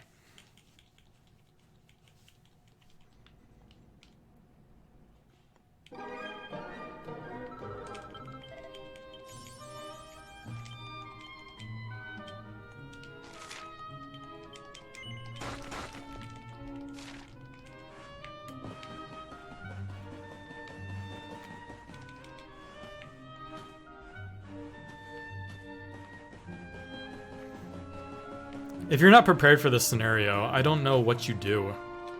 Because all the enemies are extremely powerful, I guess you just grind. There's really not a good way to deal with this, what you're doing here.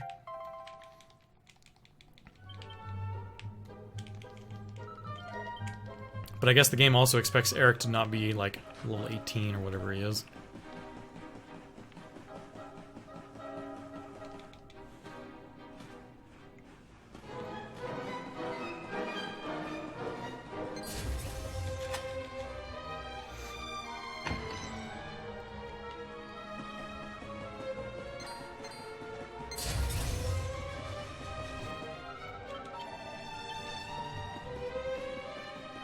Wait, they can respec you? Really? I know about there's like bombs or something that you can grab. I forget what they're called.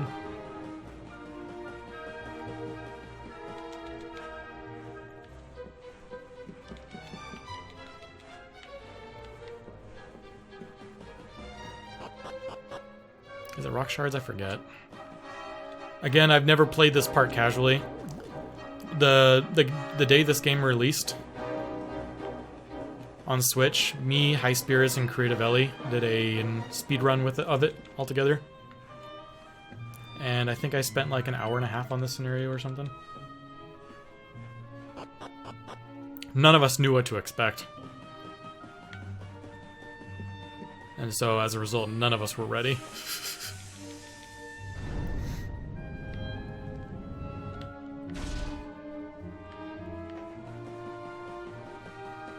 I'm not gonna save. I'm going for it.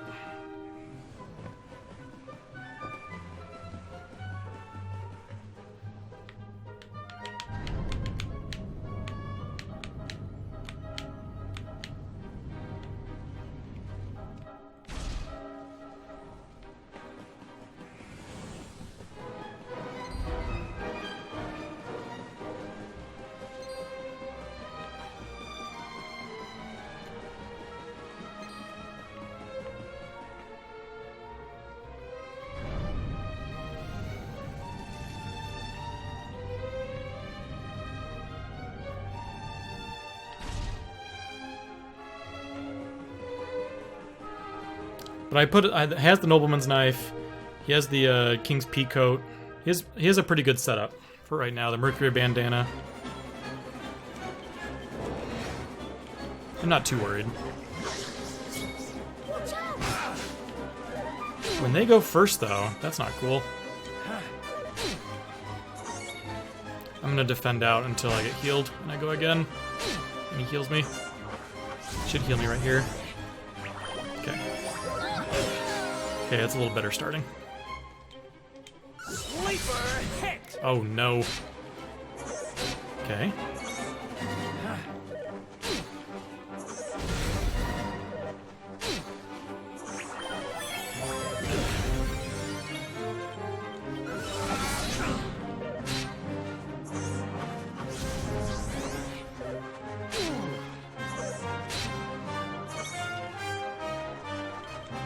Here.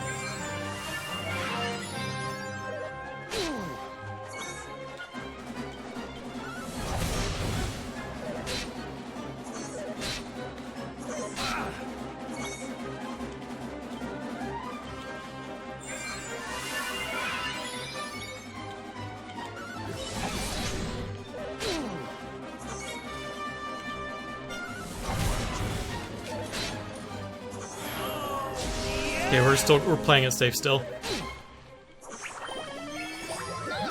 That fight was terrifying.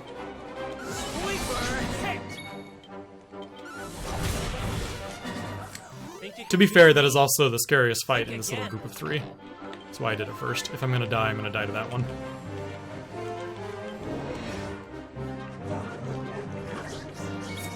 Watch out! Not going first was weird.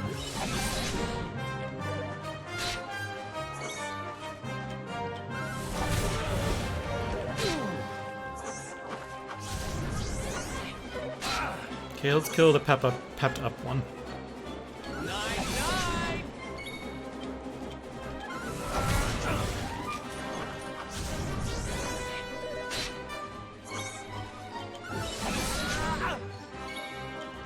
How do you like this?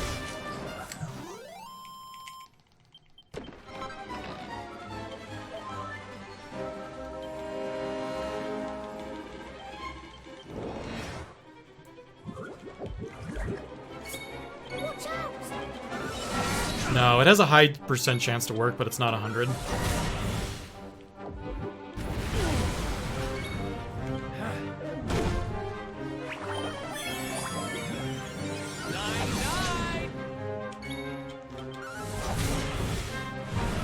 It's over.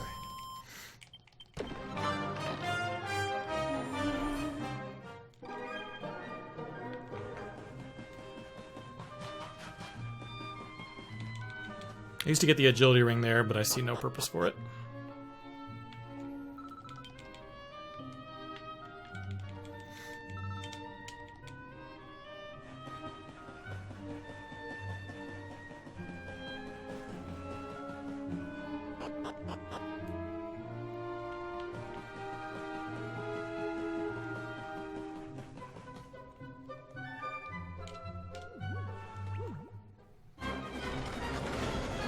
We can do this. So for this fight, we're just trying to die as quickly as we can. The next fight, it's kind of like a timed battle. There's an X number of turns you have to take. You have to survive, and then it just ends. That was also fun finding out in that race. So the strategy for this fight is just defend until you win. Foolish human. Let's go.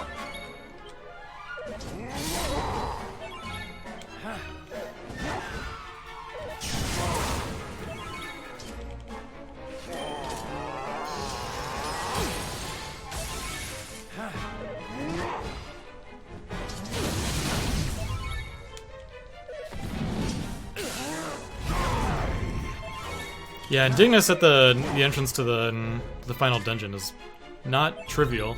It's the only boss where you use blunt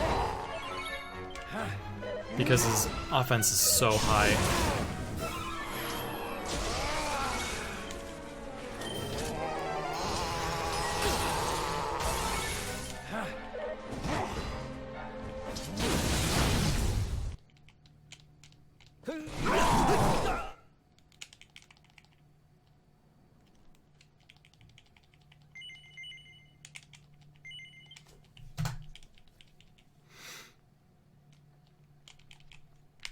I don't know, I still have yet to play this game on the 2D version. I've seen a few people playing casually.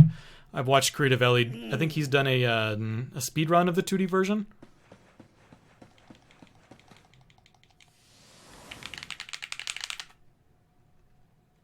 But I've never played it myself.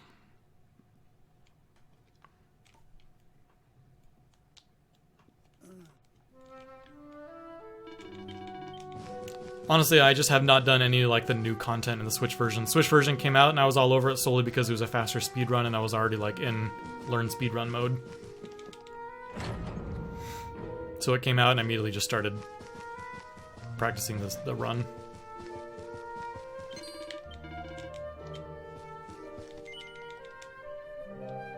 It looks less polished than a real 2D DQ game. Interesting.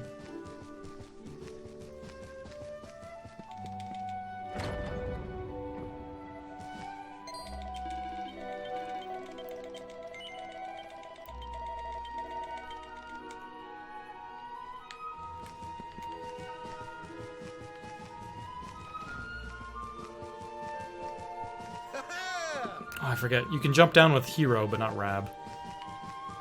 So in Ghost Hero mode, you can jump down those stairs, but not with Rab.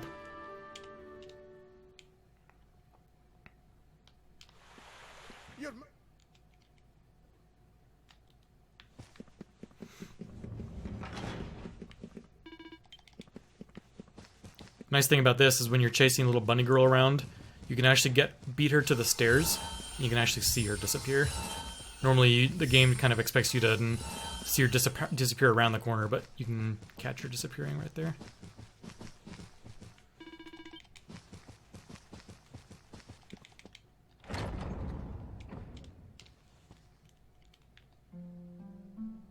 And the game slowly loads all the people in this room.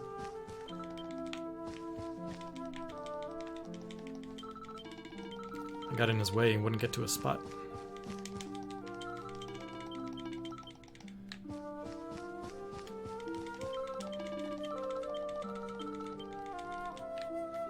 Yeah, the Talking Tin, I believe, is from the 3DS version.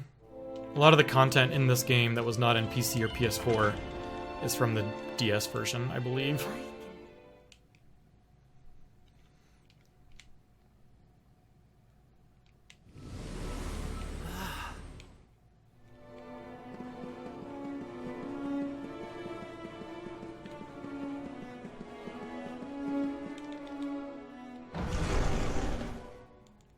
Let us begin. Take care. You must use every tool. Yeah, Rap has a fantastic little run.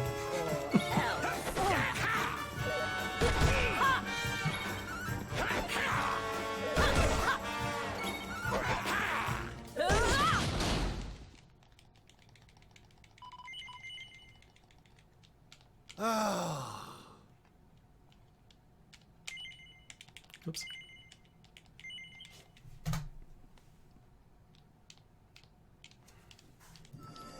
Now back to the normal content.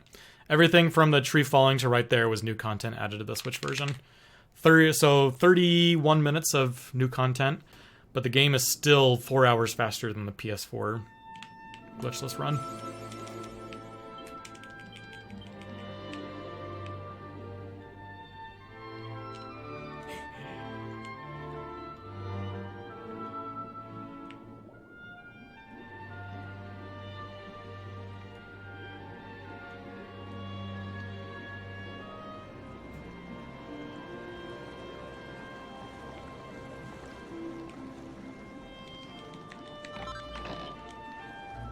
You can also buy that item in the first town you reach, but because of money management, my money's always tight, so I just grab it there.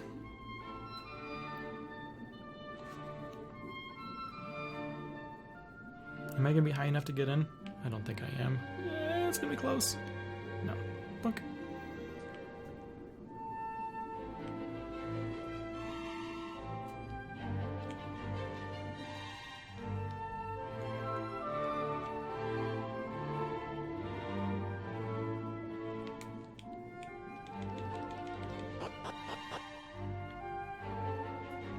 So Tyriant is probably the big gatekeeper of the rest of the run. If I'm going to die to a boss somewhere from between here and the end of the run, it's going to be to Tyriant. We get past Tyriant, and I feel good about a PB. I don't feel good about a PB until that boss is done, though.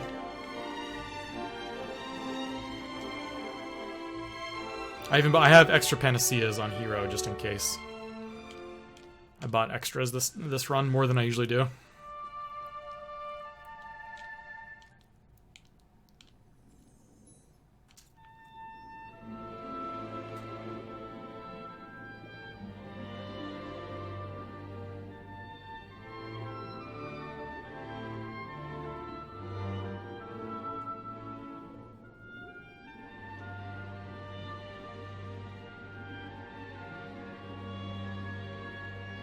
I think the biggest discovery from this run, though, is the fact that saving Pep up for the Jarvis fight is more valuable than using it during the Griffin fight. Which was awesome. I saved 40 seconds on the Jarvis fight. Using the Pep move on the Griffins would not have saved 40 seconds. So I might just, in the future, hold on to it for Jarvis from now on.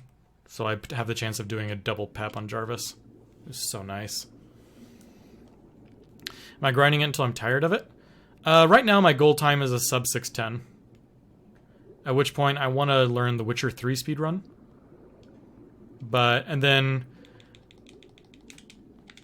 once I get learn the Witcher 3 speedrun, my plan is to alternate Dragon Quest 11 and Witcher 3 speedruns for a while. No, on PC.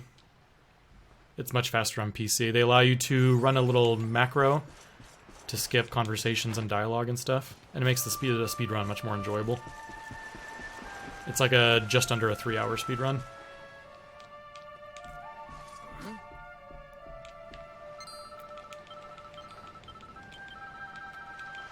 But I want to get a sub 6:10 first.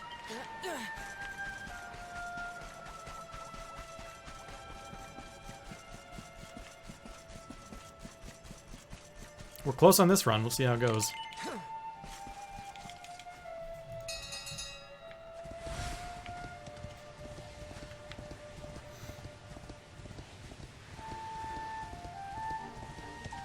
Even with the death. I wanted a deathless run, but I'm 4 minutes ahead, and I have had a death.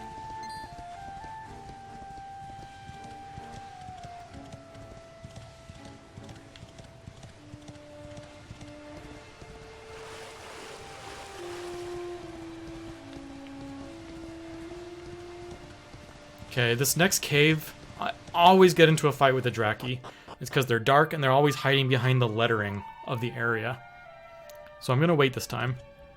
And they take forever to spawn. Where are they? Over there. Okay. I've got into a fight, like literally like 80% of the time I fight the Draki in there. Because I'm like, oh, they spawned over there. Oh wait, they spawned right on top of me.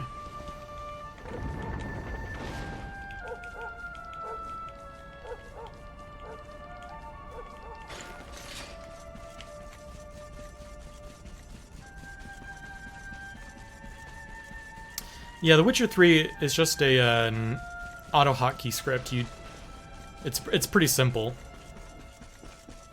and allows you just to hold like a key, and it just like cruises through the dialogue. People said that before that script was allowed, you could people would just kill their fingers mashing dialogue and stuff. And you're only allowed to use it to skip dialogue. There's like, when you do it, it has a little piece of dialogue showing up at the top of the screen, showing that the hotkey is active.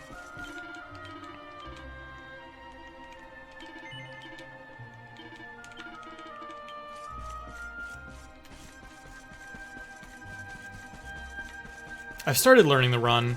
I haven't gotten that far. I probably learned the first 45 minutes.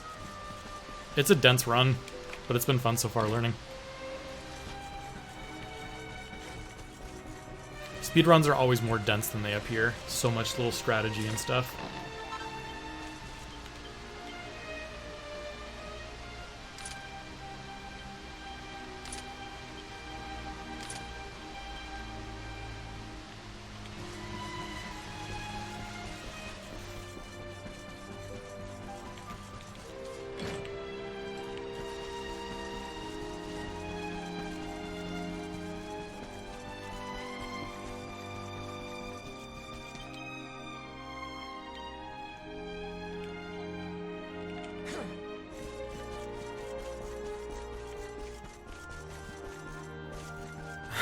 Doing movement that doesn't seem possible. Which movement are you talking about? Just in general?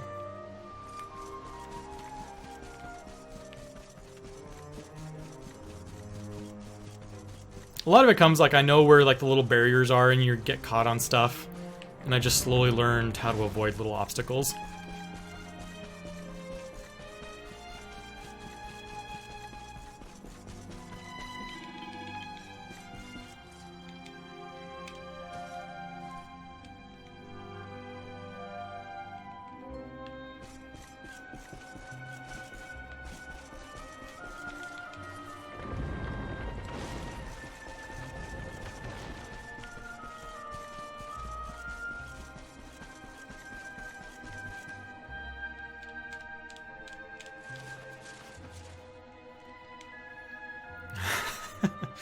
Yeah, you just get used to which textures are not actually obstacles and whatnot.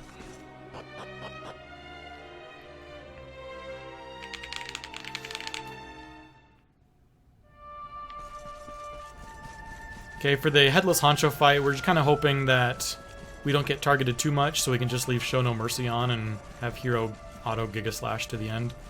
If I do get targeted too much, I'll take it off and have Hero heal himself.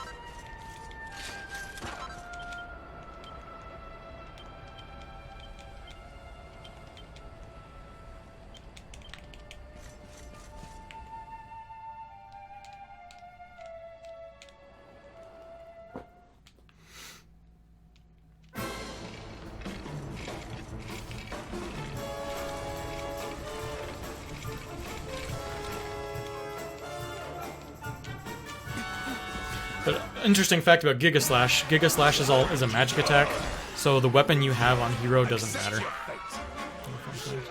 I think. I'm not positive. Or maybe that's... I may be mistaken. To completely disregard what I just said. I think I'm wrong. Nice dodge.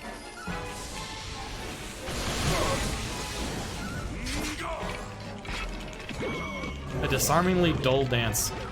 I've had a miss on Hero. Ooh, that was a strong attack. Okay, that went to Hendrik. Okay, I think we're okay still.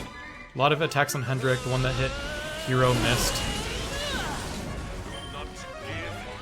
Ooh, and Hendrik buffed me. I think we're even better now.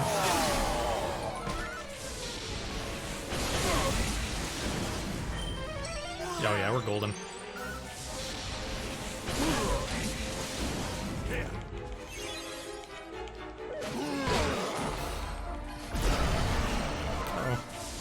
Interesting. Oh, the hallucination's just for... I was thinking I was confused or something. We have carried the day. Nice, that was gold. You can't tell that it's gold. I changed all my splits to white because color doesn't show up in transparency very well. Everything just shows up as brown.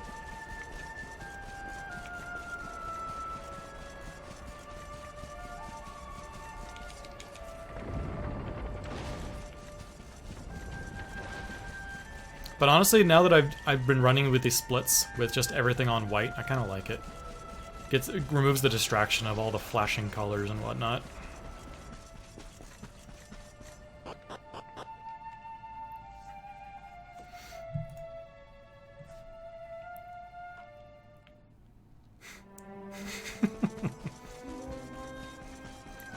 It's all white that it's all white.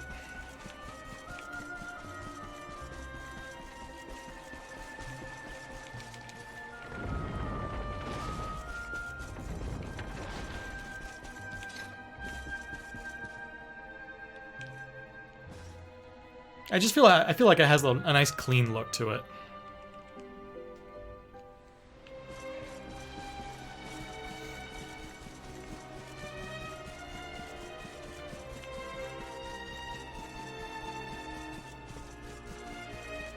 I'm all about the no-nonsense splits. Very simple. Okay, now we gotta do a little dungeon and try not to die to Tyrion.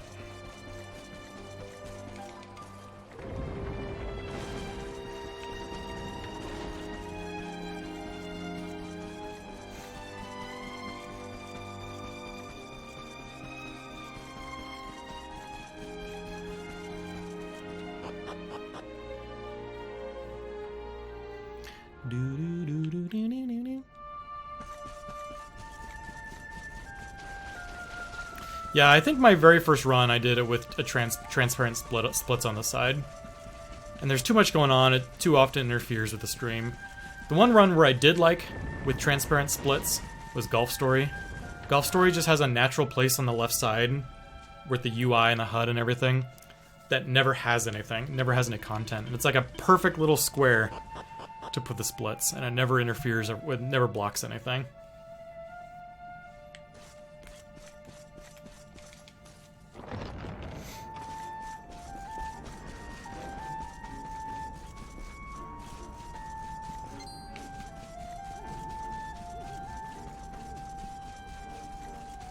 Oh, hello.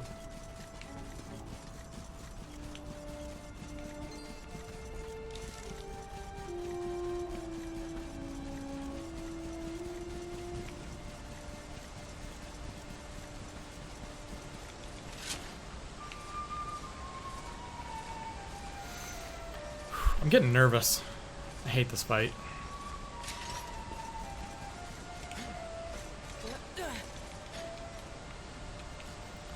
Yeah, this layout was made for me by Swishface. He's very generous a lot of times. You'll see me running a game and he's like, "You're using your stupid Earthbound layout again. You want me to make something for you?" I mean, I'm not gonna say no, but you don't need to. And he makes one for me anyway. So, Swishface is completely to blame for this awesome layout.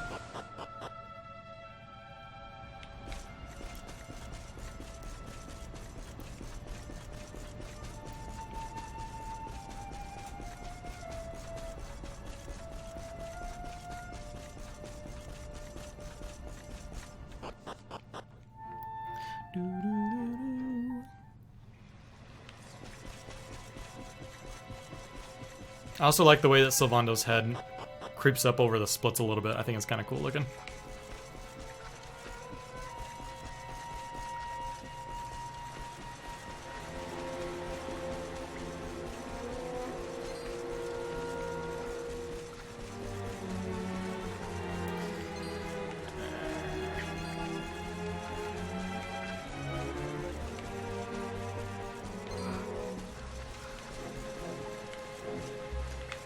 Whoa, Hendrik, where'd you come from?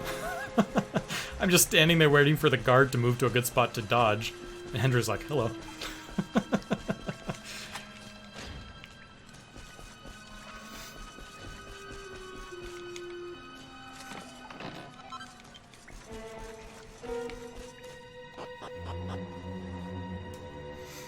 I almost had a metal slime on every fight in this dungeon. It's not bad luck.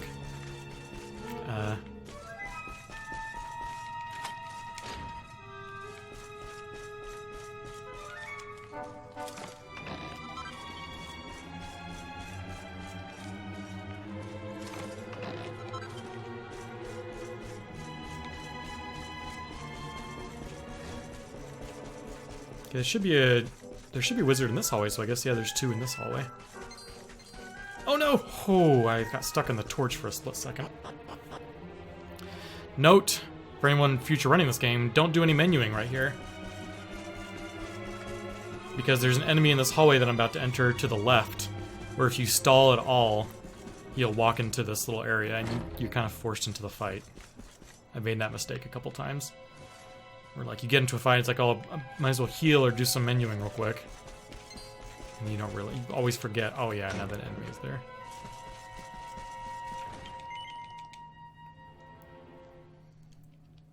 I'm finding myself referencing my notes very little now. This is very nice.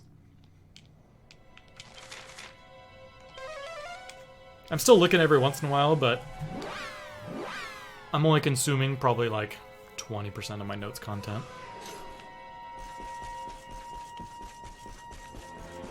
I need to create a slimmed down version, so I need to look around less for what I'm looking for.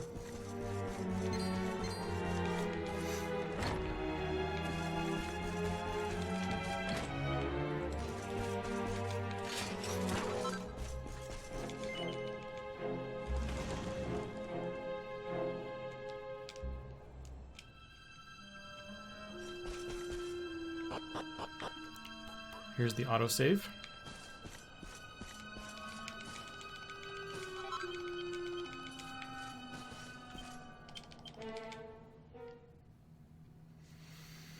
Do-do-do-do-do-do.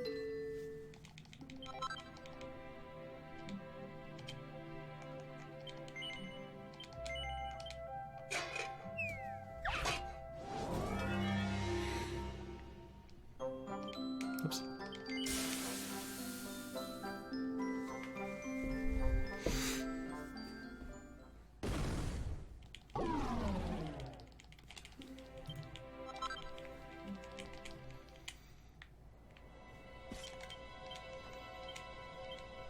Oh, I can't carry any more items. Oh, please.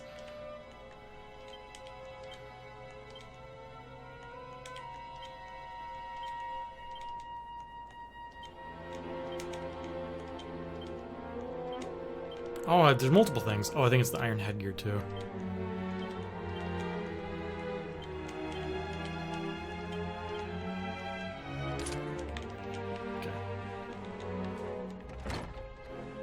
was the Iron Headgear and the King's Coat trying to come in. I didn't have space for both of them. Okay, here we go. Scariest fight of the game.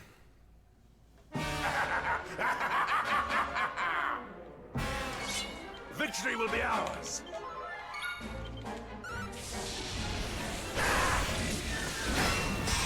We're hoping for a lot of forbearance from Hendrik. Woo! Jonte with that nice little raid. Thank you for that raid, Jonte. How you doing tonight? What's up, Brandon? Nice. I'll take that buff.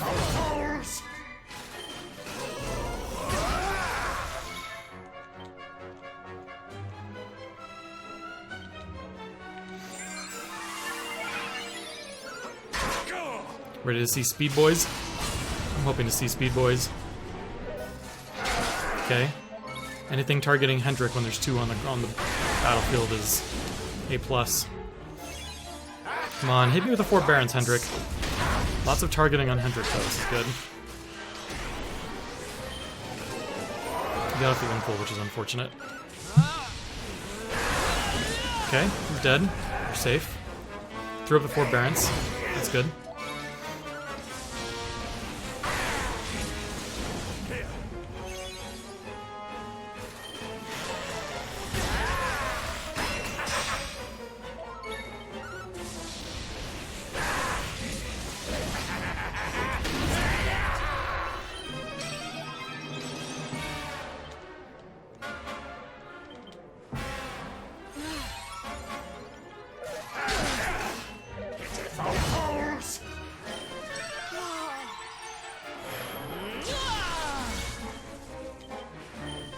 Okay, they're about to summon a shadow and they're gonna do a pep-up attack together, so I have to defend for it.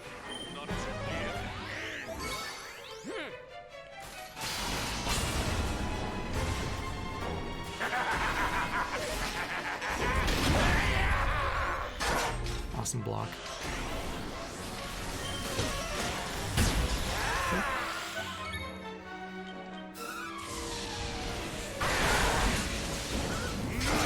Nice.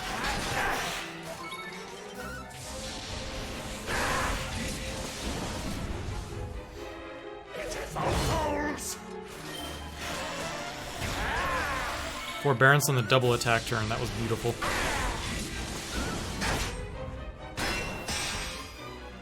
Might be able to kill him before he summons another one. Come on, heal my MP. I'll take it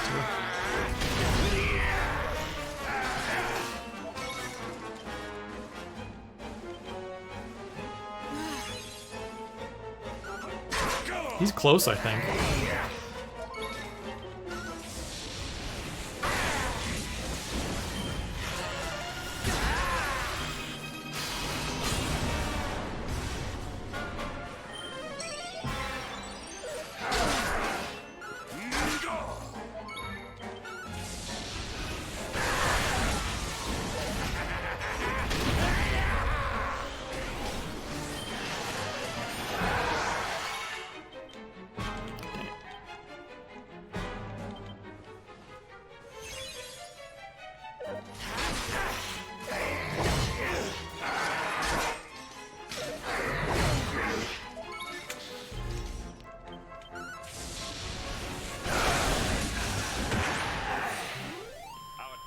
Whew!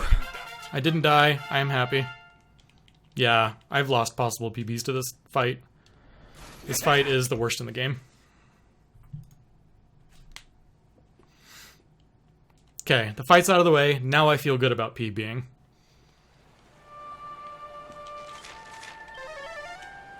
Even though we're in over 2 hours out, I feel good about it. That's how big that fight is. That was a very nice fight. He threw down a couple forbearances. I got kabuffed. A lot of times where the shadow was summoned and Hendrik targeted him to guarantee that 2 Giga Slashes would kill the shadow. If you get bad Giga Slash rolls, the shadow will take 3 to kill, and that's not a fun time.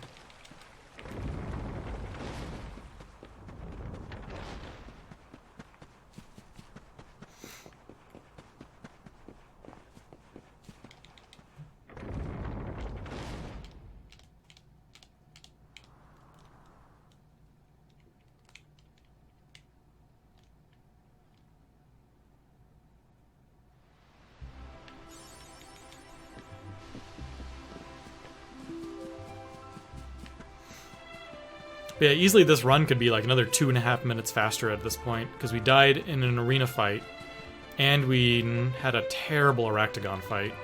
Lost like 1.5 minutes compared to my PB.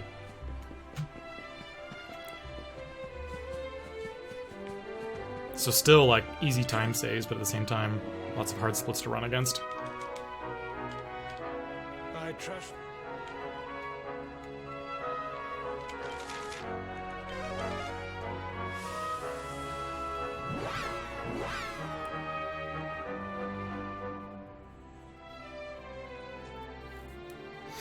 What were you streaming tonight, Jonte? Were you doing a randomizer?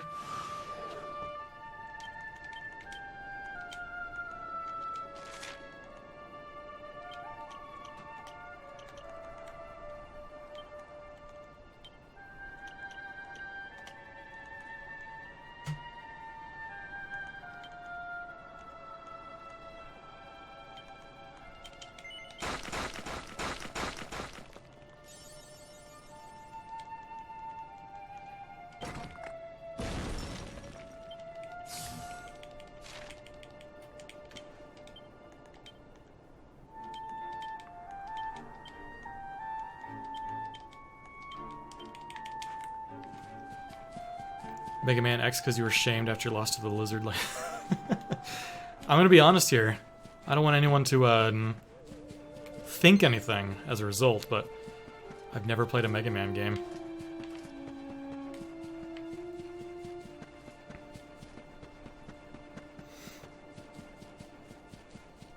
I've watched a lot of Mega Man.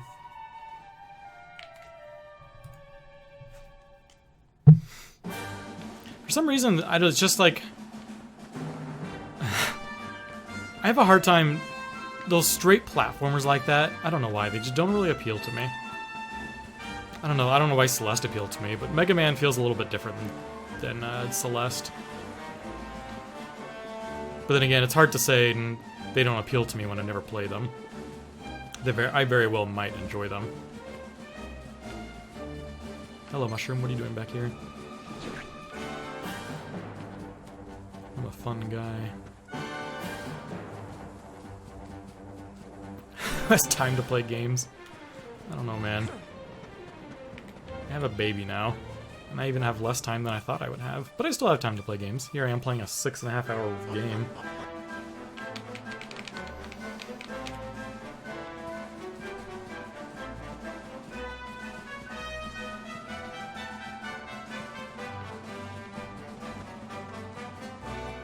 Not to say that having a baby is bad, it's just priorities change. And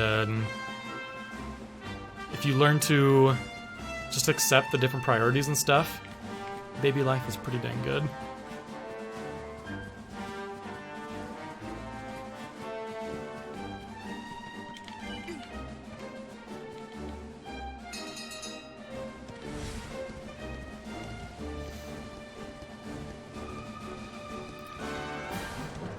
Just teach the baby and all will be well. He doesn't sleep and he has now started to claw our faces off when upset. Yeah. My son, his name is George. He's got the sharpest little fingernails. How old is yours? George is just 2 months old.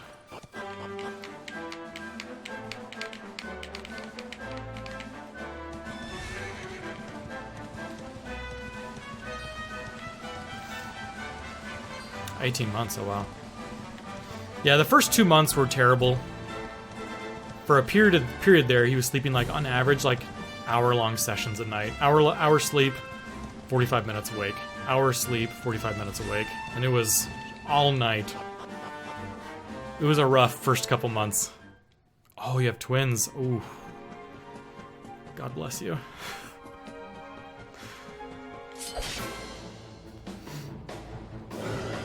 Accept your fate.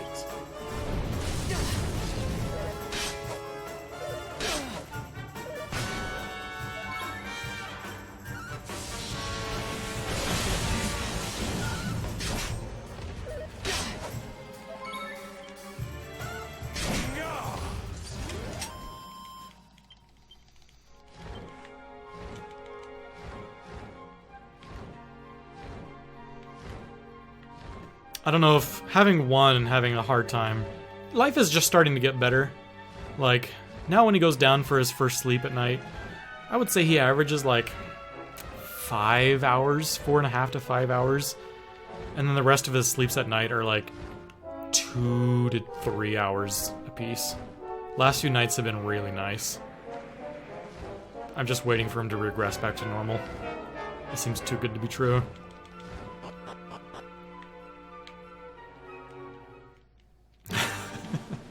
I don't doubt it.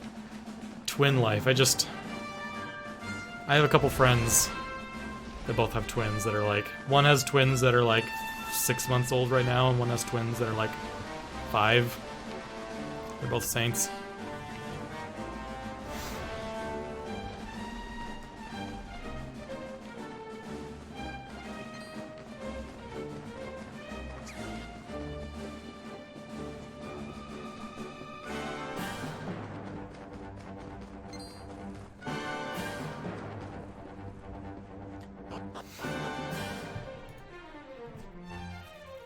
I never turned on my bot. Sorry if anyone was super concerned about getting their hours registered in the bot. I'm sorry. I even have the program up ready to start, and I never started it.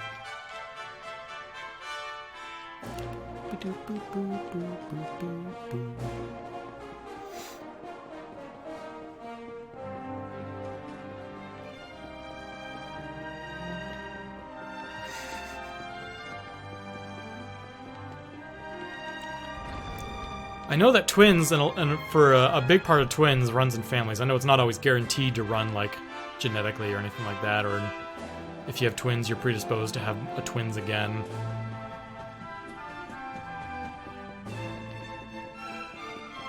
But nowhere on either side of my family are any twins that I know of. So I think we're safe, hopefully.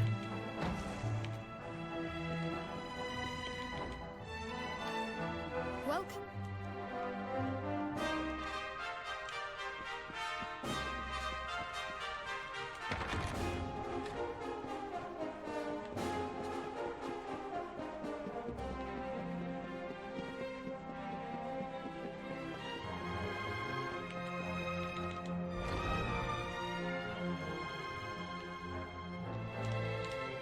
And the home.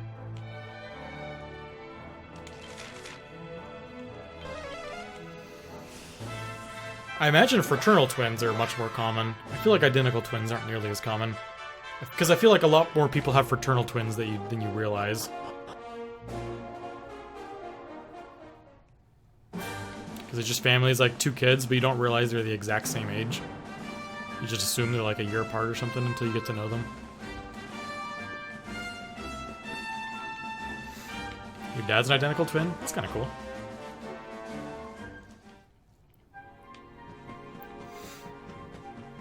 I haven't known many identical twins. Like, I know a bunch, but like actually being... Ooh, you sir have a tail.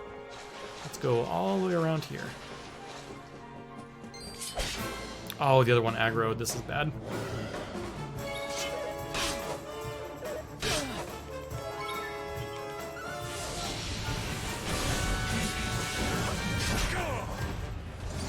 Okay, I think I'm gonna start this by running away. Okay, where are you going? Okay, let's lure you over here. And then... Oh, juked!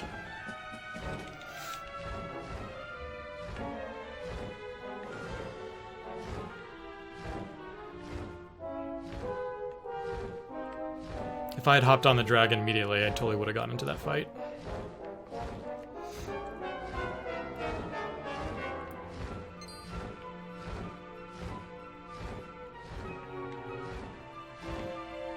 Yeah, there's a special bond between identical twins. Actually, now that I just realized my brother has twins. I don't know where I didn't think of this. My brother literally has twins. But they're not identical, they're fraternal.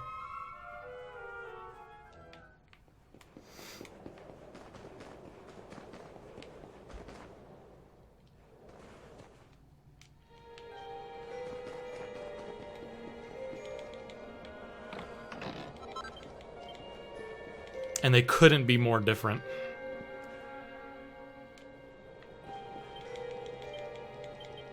Oops.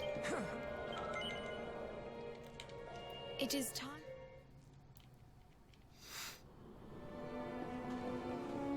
Oh, interesting. They make them have different teachers. That's actually kind of interesting idea.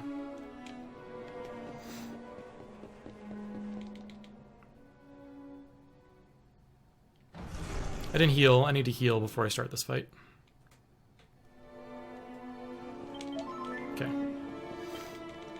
That doesn't look like it was significant, but that 30 health or so is very significant for this fight.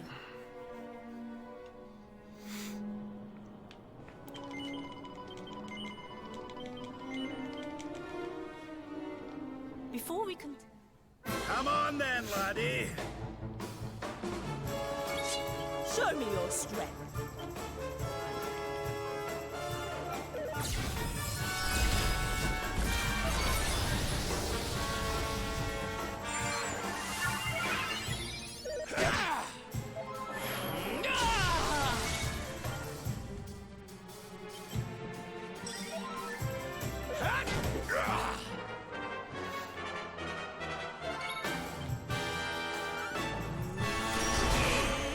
Can you tell which is which?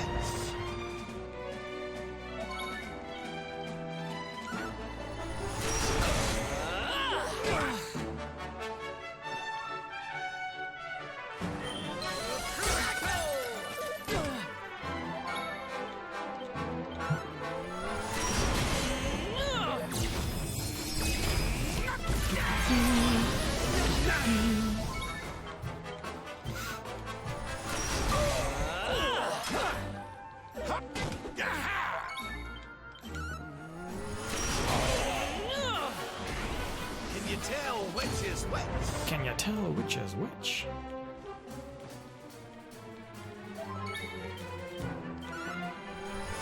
Ooh, that was kind of a slow split, wasn't it?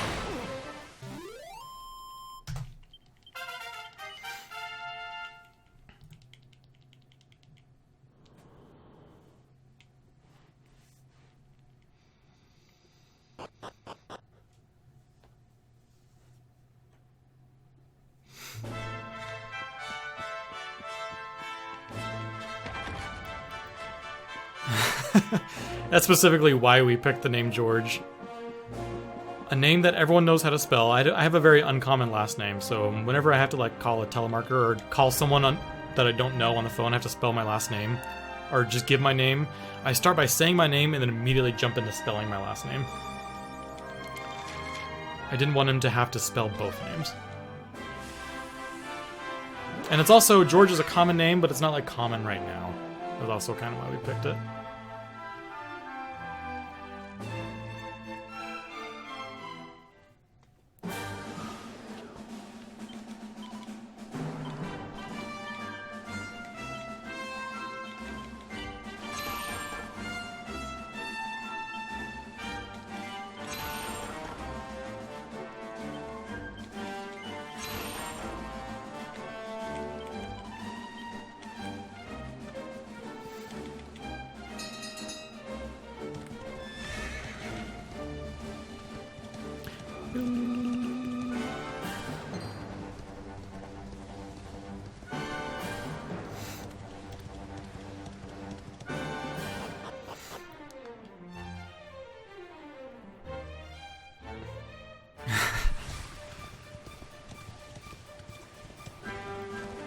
That's kind of how it has to be, like, especially at like my work.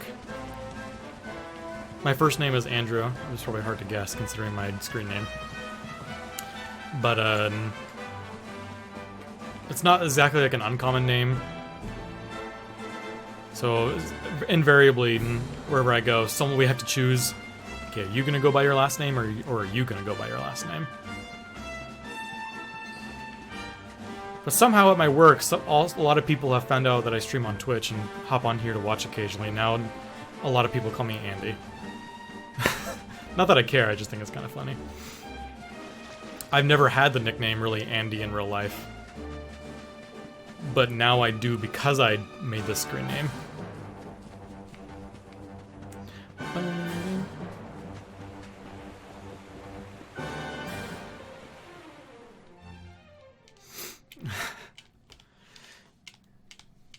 There's a funny backstory behind what my name is. what my screen name is.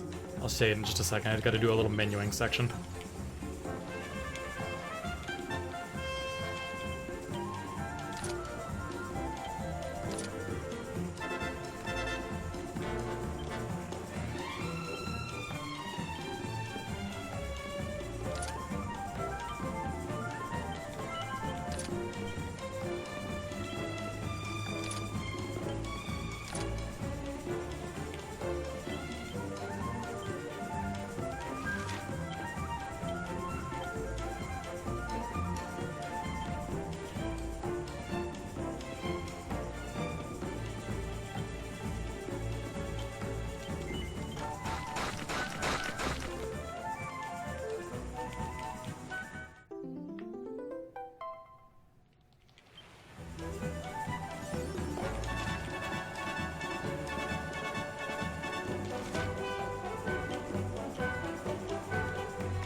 Okay.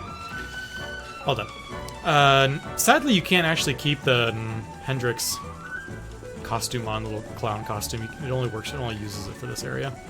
So my screen name, Andy Perfect, I've actually been using since, I think, 4th grade. And it's not because I'm self-absorbed or anything. So you remember back in the day with like AOL Instant Messenger, you would have a little like helper if I don't know what screen name to use. Like, put in 3 things that you like, and we'll just generate some names for you. You can pick one. That's what I did.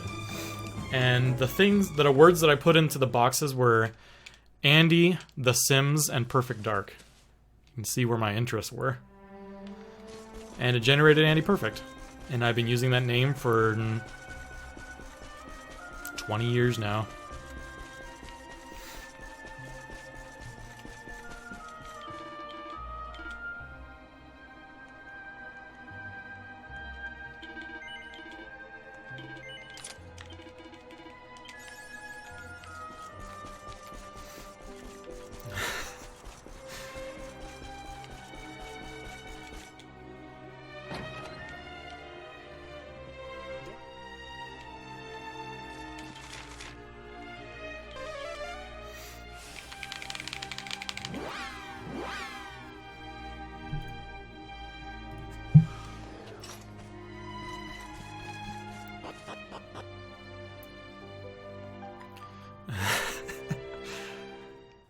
The big thing for me is my Steam ID. I guess it still has to be this way, because Steam IDs are apparently... I remember when I played Counter-Strike back in the day, people would value Steam IDs that were low digits. And mine was a 7-digit Steam ID, which is apparently like super like, oh, you have a 7-digit Steam ID. That was like a big thing back in like the 1.6 days. Apparently I was special because of it. I never used ICQ.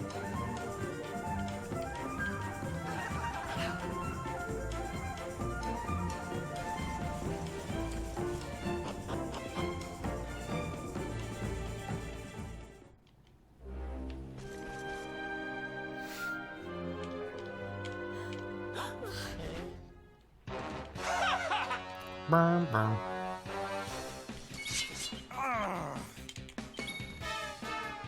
Pull your socks up.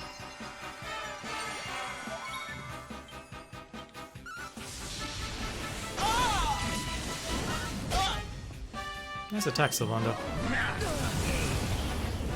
Fun time's over! We will win.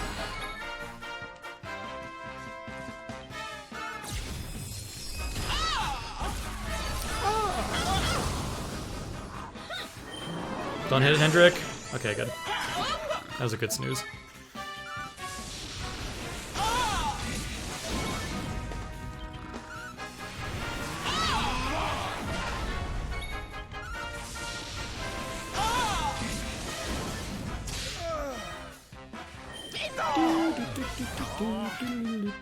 You're such a softie!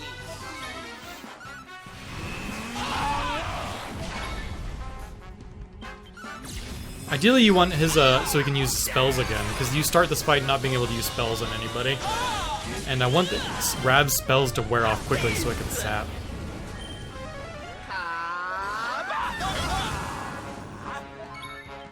but he's almost dead, actually. So I'm not going to do that. We're just going to keep fighting.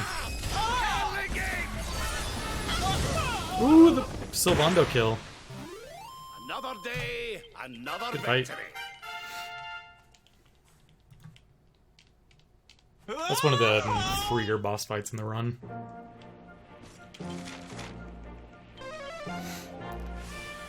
Like Castlevania and the silly names Konami gave monsters back in the 90s.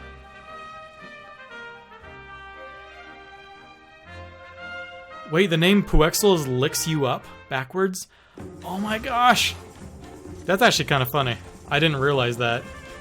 I knew your name came from a Castlevania game, but I had no idea it was licks you up backwards.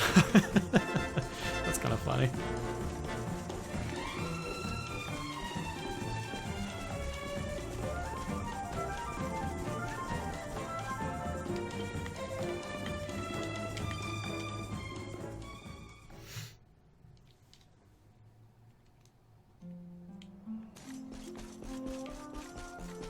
Oh wait, he's up here, right? Yeah.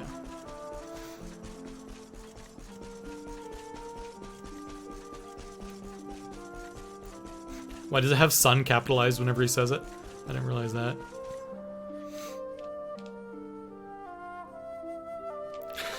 I didn't realize it was that cheesy. That's terrible.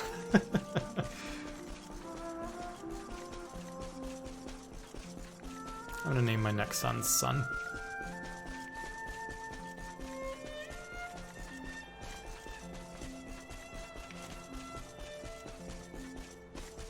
I know Sun is like not an uncommon name in like Asian culture. I know like it's not uncommon to have like a daughter named Sun or something like that. But S-O-N, it's a little different.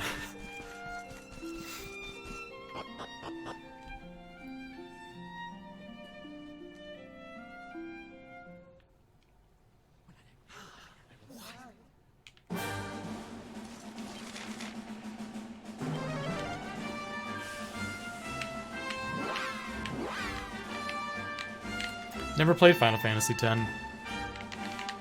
Final Fantasy IX is actually the newest Final Fantasy I played.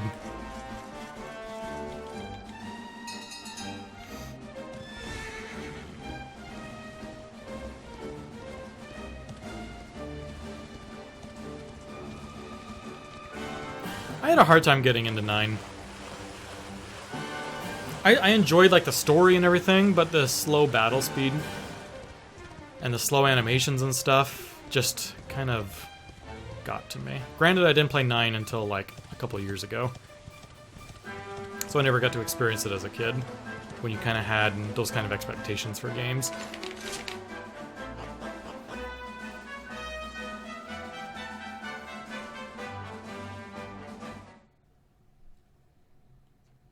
It's not Zeroin. I played it on Steam. Wait, you can? What? What? Oh wait, no, I played it on a PS1 emulator. I bought it on Steam, and then someone told me to play it on PS1 emulator. You can speed up the battles? I'm outraged.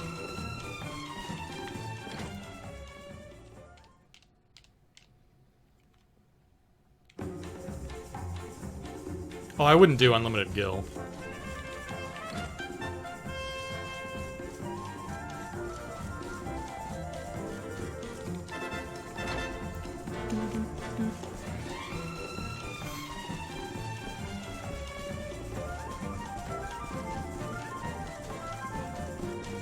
Where's Sylvando? Where's Sylvando? There he is.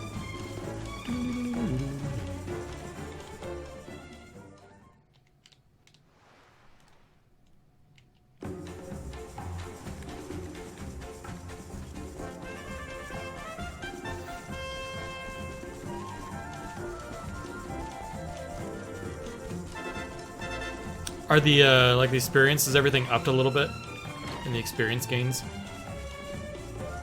to make up for the lower encounter rate, or is it still the same?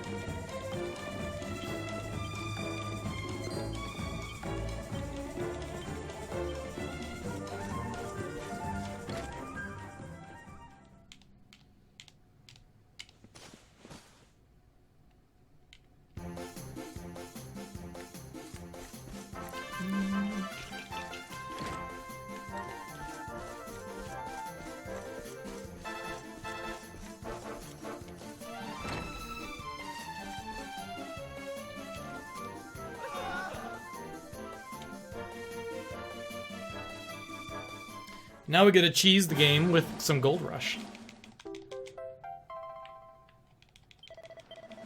I mean, cheese. It's just a really powerful move.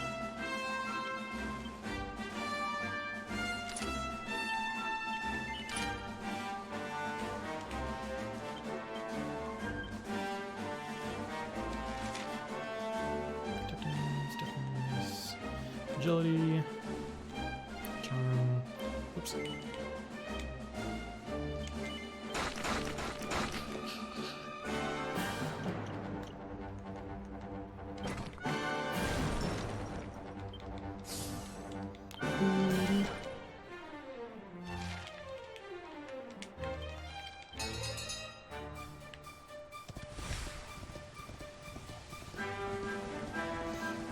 So now, instead of running from encounters, we're actually gonna fight all the random encounters we face. Because with like Gold Rush, Giga Slash, and Pearly Gates, we have enough AoE moves that we can kill pretty much anything we fight in one round.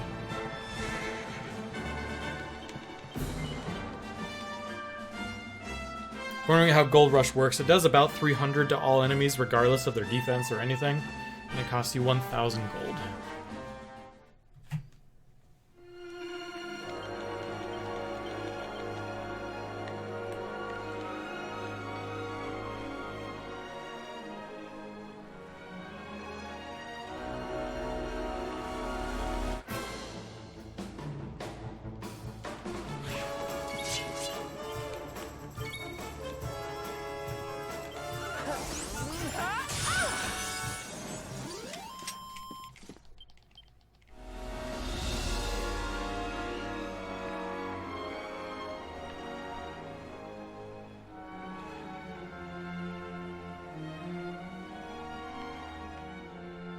So we're coming over here just to get Eric in our party, to get him a little bit extra experience, and have a meat shield for some of the other fights that we're going to be thrown into. Usually you don't get Eric until later, but we're just going to get him now. So that little cutscene was having Eric join our party. He's kind of weak to start, but his level is really high, so he can absorb several hits before he goes down.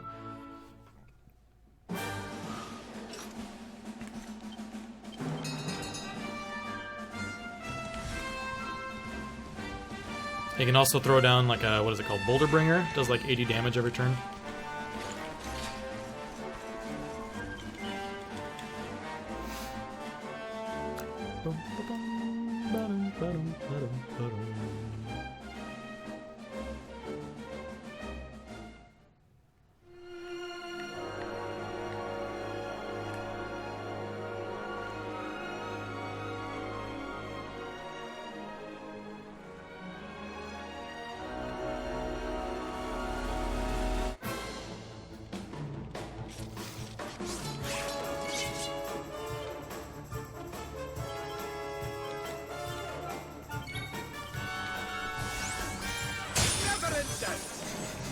So cheap. Not bad at all. Granted, it cost me, like, my net loss for that fight was 670 gold, so you can't do that forever, but you can do it for a while.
Oops.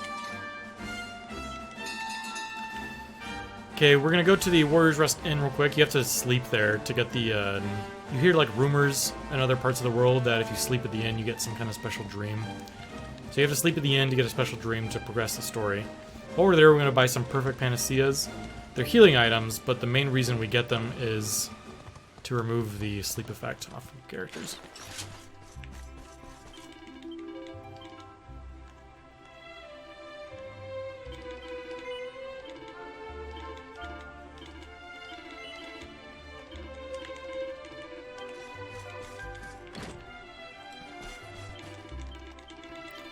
And especially for the Gloomnivore fight, that's kind of a threat.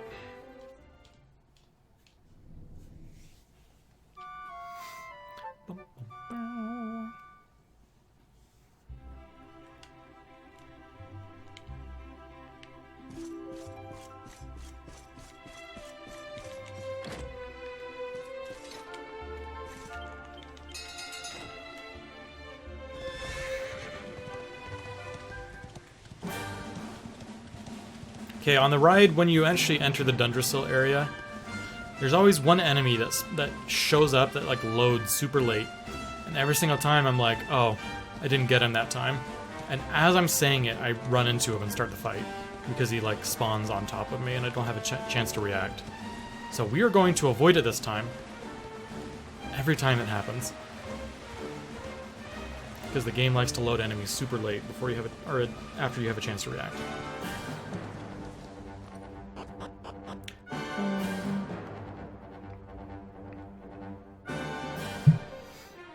It's on the right side of the road right here. It's one of those like little boar looking things. Right here. It's on the right side. That guy. He spawned really late though. Or early. I had a chance to react. Hey, no fight. A lot of other enemies in this region will spawn late though too. You have to be quick to react.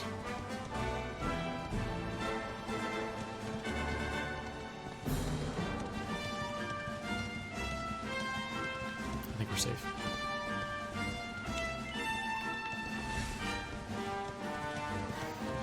We're just checking that campfire to get it as a zoom point since we're right here. We're gonna ride into Dundrasil.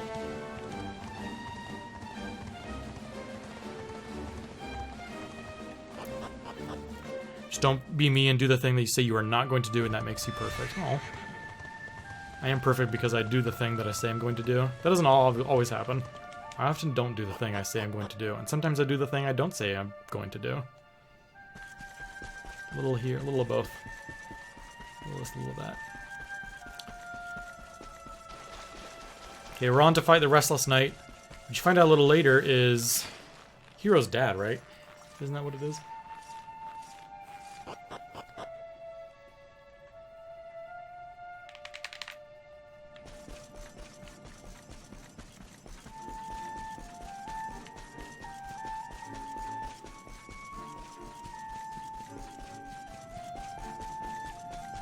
Aye, laddie. Thank you, Rab.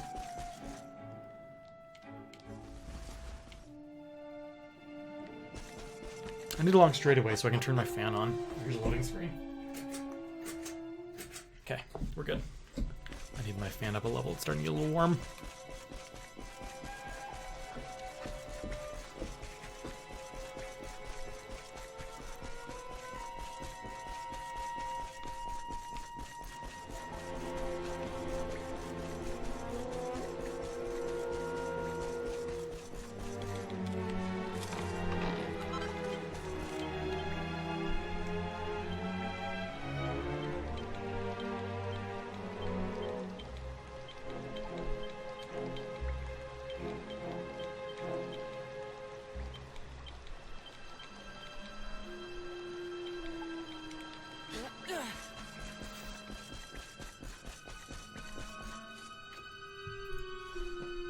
Such pain, such despair. Stay focused.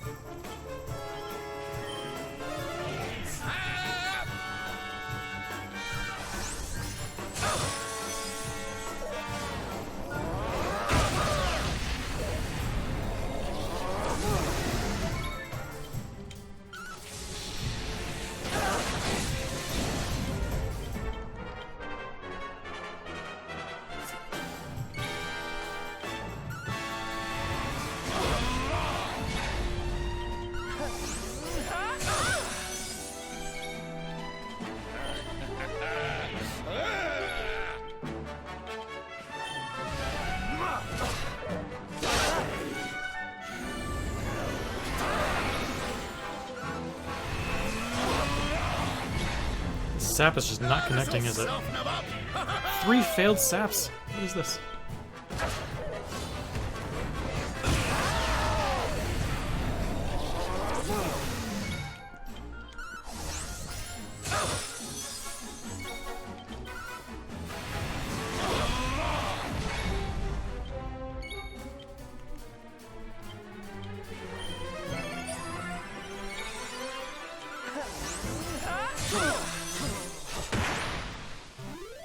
We did it. Nice. Quiet Eric is so sad.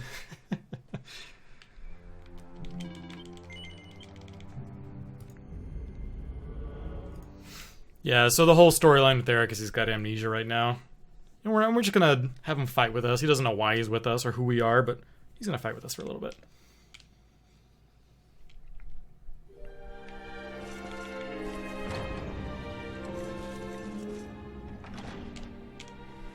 King Kong.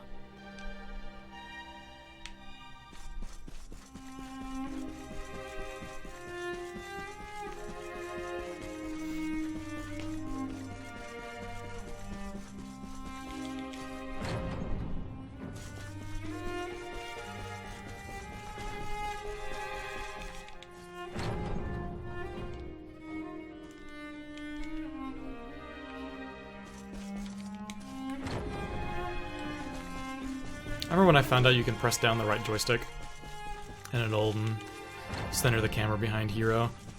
That was a revelation. A nice one.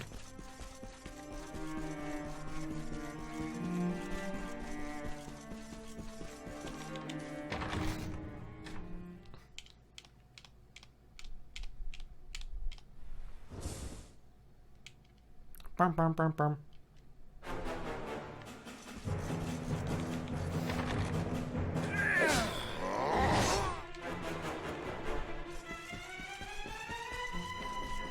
And every time I hear this music, I'm just reminded that I played trombone for many years, and I wish I got to play this song, because this song sounds like so much fun to play as a trombonist. Bum, bum, bum, bum. I just want to play that part over and over again. Just blasting it.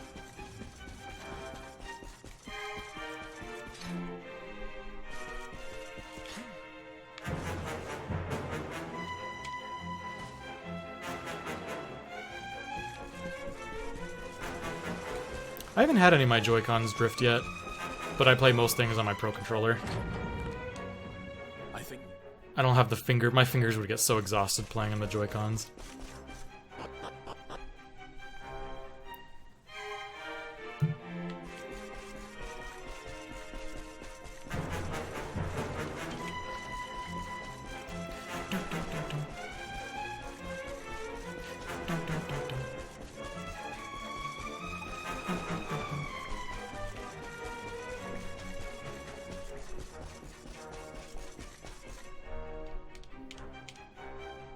They still repair it, don't they? I don't know.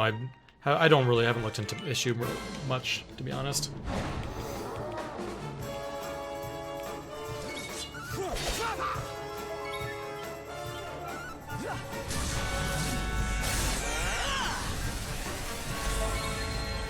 Ooh, I got 2 turns in a row. I gotta kill the side guys before they get a chance to act. I guess one of them.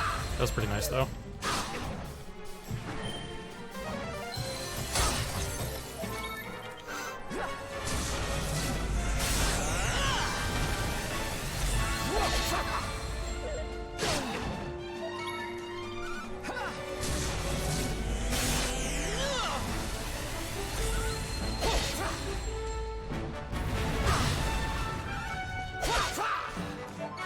I'm gonna heal just to be safe.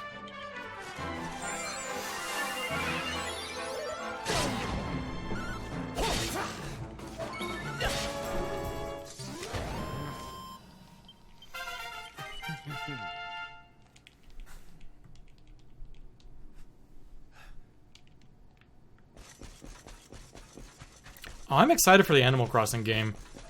I've never played an Animal Crossing game, but I think playing Stardew Valley made me realize I love those chill, no objective, just do whatever you want. Listen to some nice music in the background. So I'm getting excited for it. I love Stardew Valley.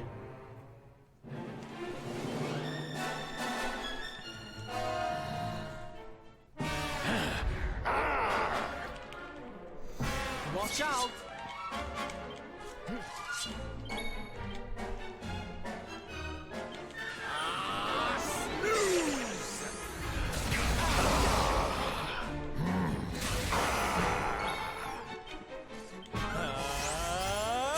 Jackpot!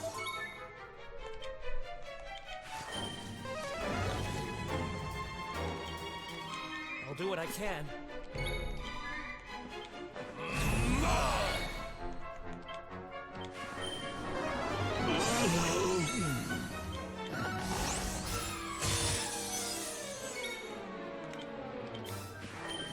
Boulder Bringer!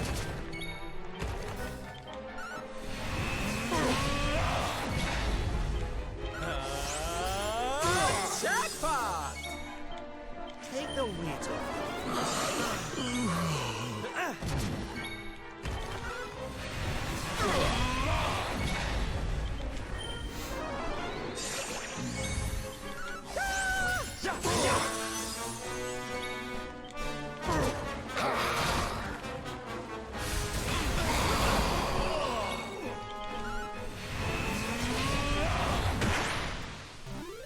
Victory is ours. Diligence is its own reward. Diligence is his own reward.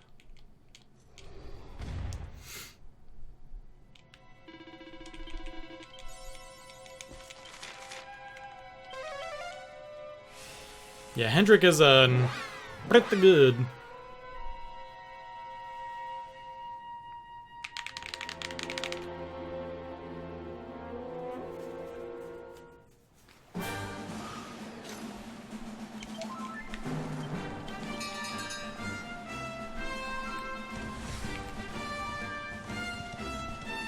Especially with the...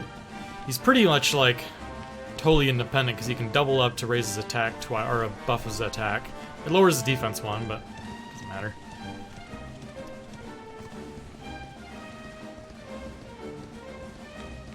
And the Gloomnivore was never even sapped during that fight, still throwing down 600 damage. Just use Kusnooze the entire time, unless he's already asleep when Rab is acting.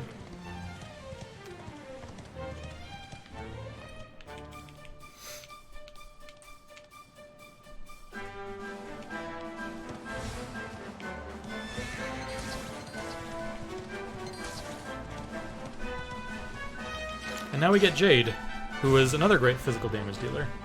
But not the best. The best damage dealer in the end game is Eric. When you can actually get the new abilities. After Goldiga. However you want to pronounce that name.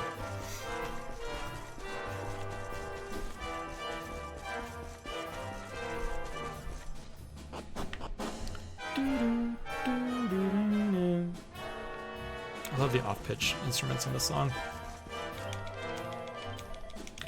Oh, crud. Gotta talk to the guy at the first counter, not the second.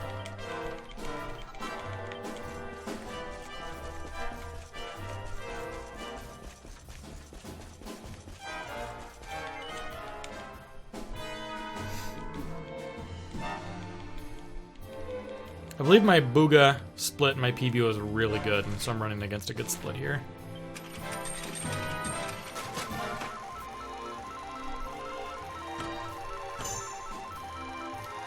Metal mode! I won't give you anything, but I'm just gonna waste your time.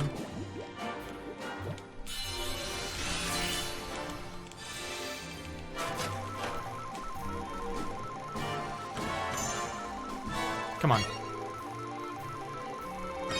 Nice, we're all done.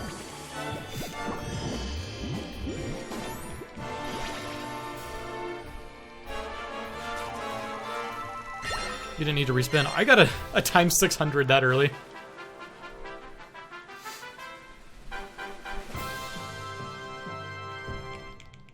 Second best spin.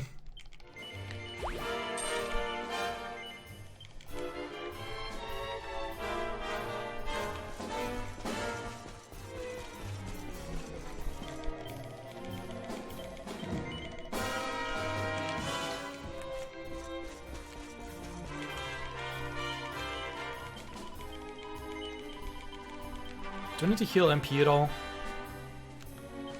No, we're fine.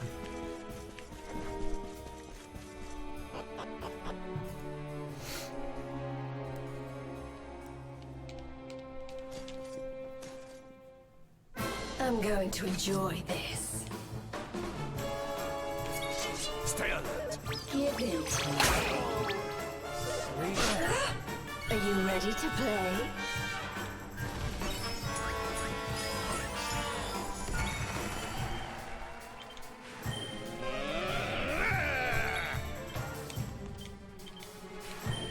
Boulder bringer.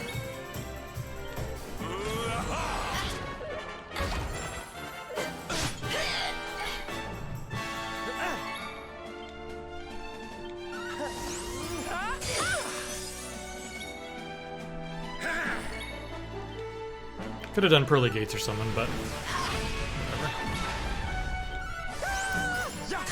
The next unbridled blade will probably kill her. Just need to get back to Hendrik again so I can finish it. Well,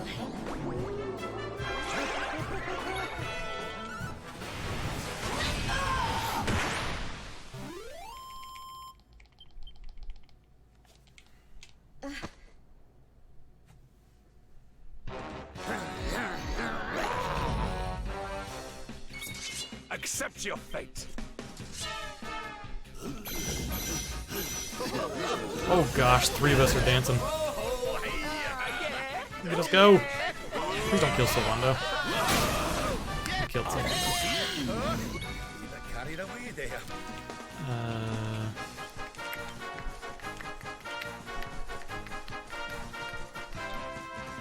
Oh gosh! Used on the wrong person. Oh, this is bad.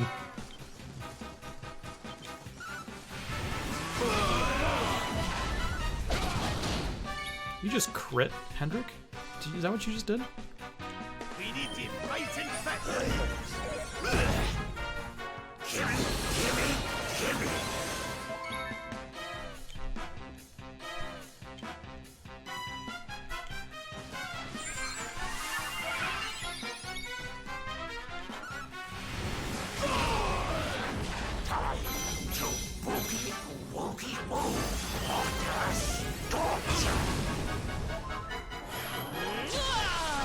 Hey, it's Matrick. How you doing? My friends, forward!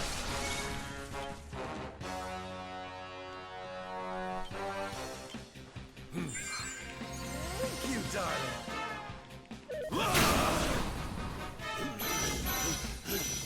Oh, Sylvando just came back.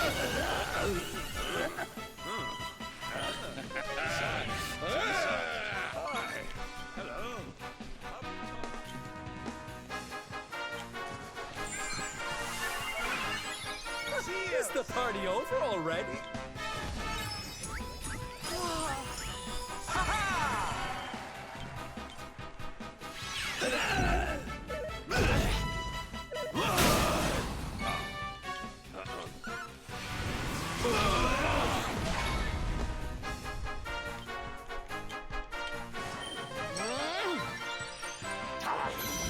Don't do it.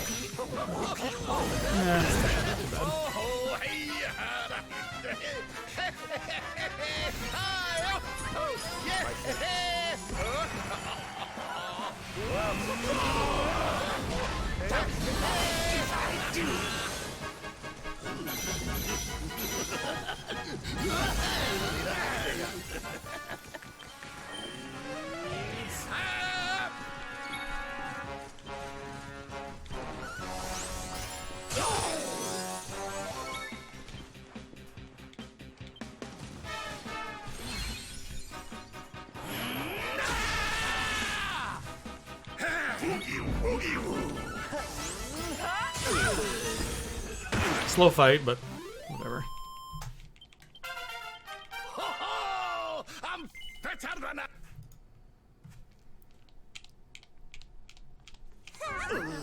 Having Sylvando die in turn 1 is what slowed it down.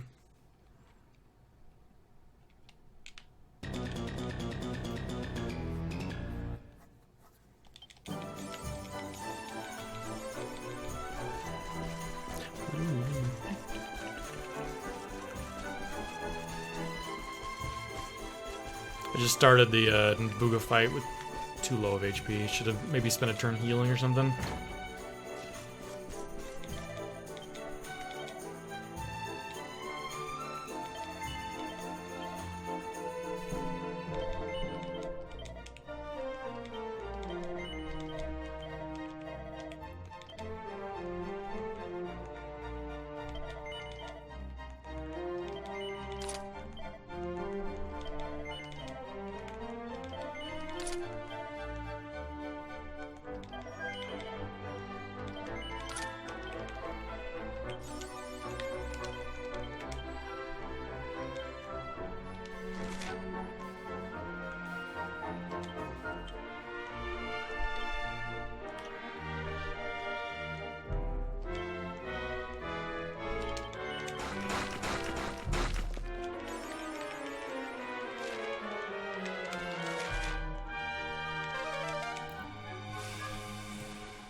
Got a little over an hour left. We're getting there. Still on really solid pace. Some time losses, some bigger time gains.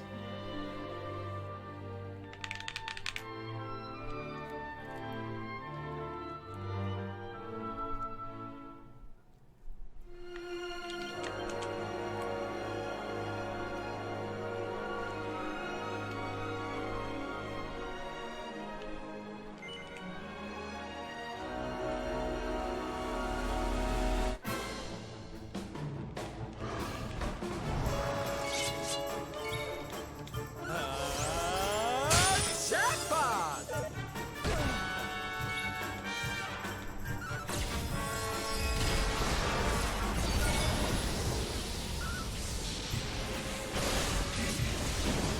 We have carried the day.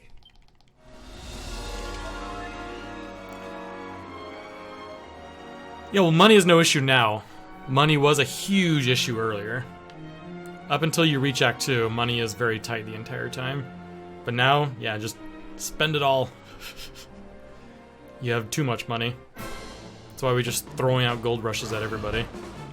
I think it'd just be faster to run from this since there's just one, even if we can kill it quickly.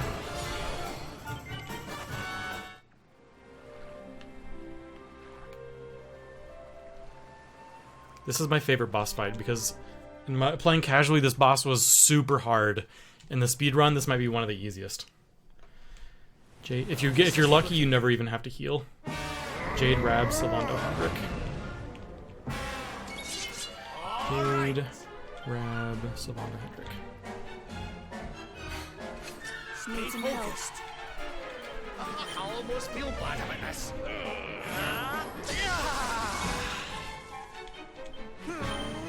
Unfold!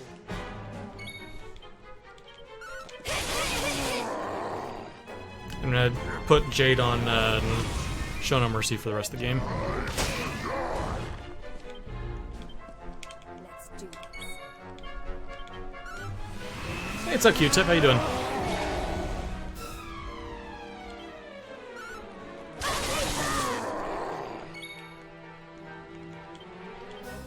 Need a little. Oops.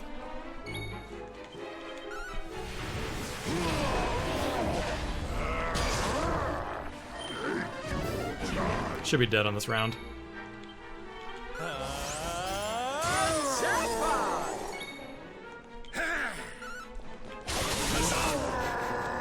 So simple. I love We it. have carried the day.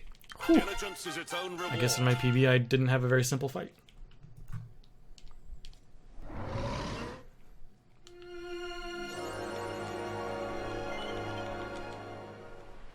I'm doing really well. I'm healthy. I'm happy. I'm not exhausted. I'm getting sleep. All the things I care most about. I'm on a great pace.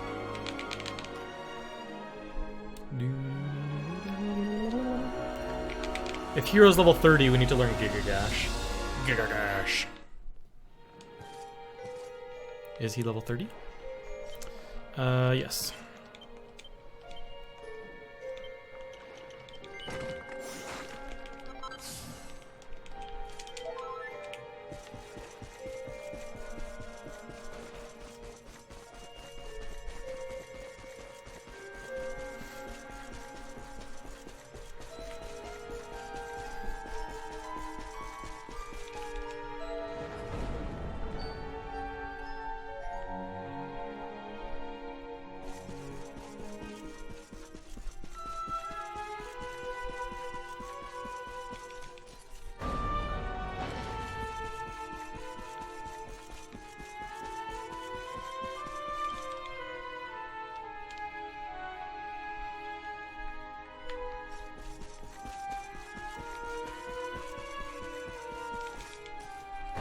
So right now, just running around, progressing the story a little bit.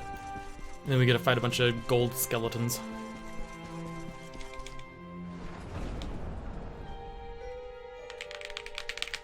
And go to a castle made of gold.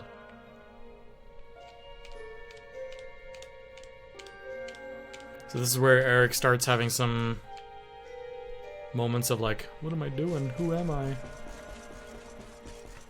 gotta go help him figure things out.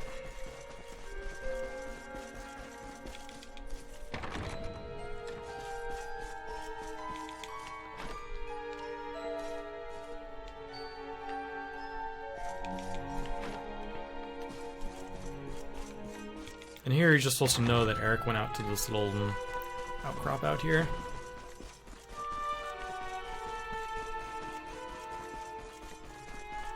Oh, good.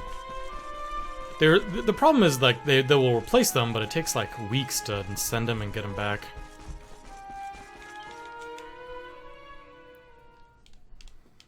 Didn't they finally admit fault? Isn't that what it was? I don't know if they ever, like, admitted that it was, like, a manufacturing defect.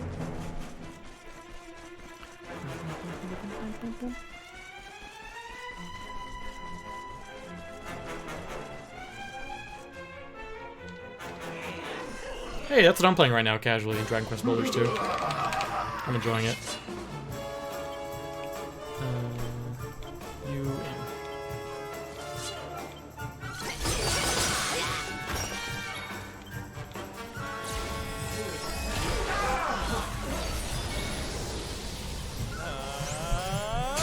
Jackpot!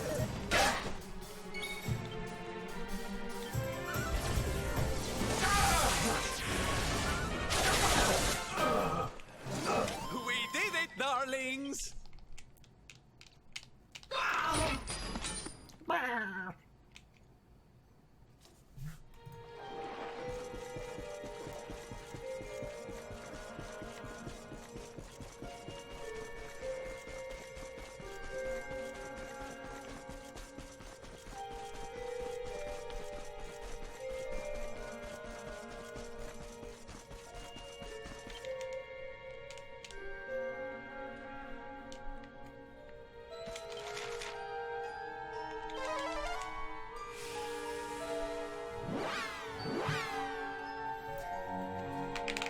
Feeling good about the split so far. The split's going very well. Not that, like, a super bunch is happening, but it still feels good.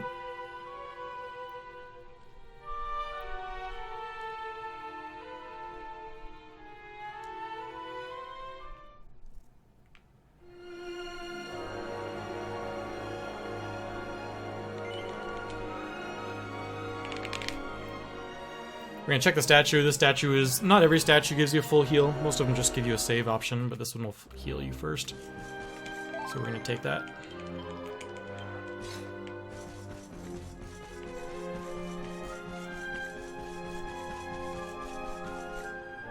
This fight is the exact same as the previous one, except there's 2 more skeletons.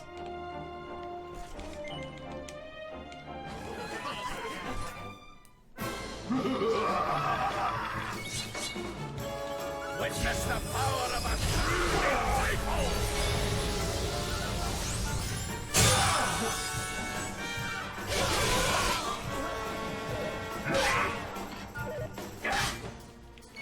This is one of the few fights that you actually take Hendrik out. Because you want everyone that can do AoE attacks in this one. Although right here, it might be nice to have Hendrik. But Jade will finish him off. Or Yolanda. We did it, darlings!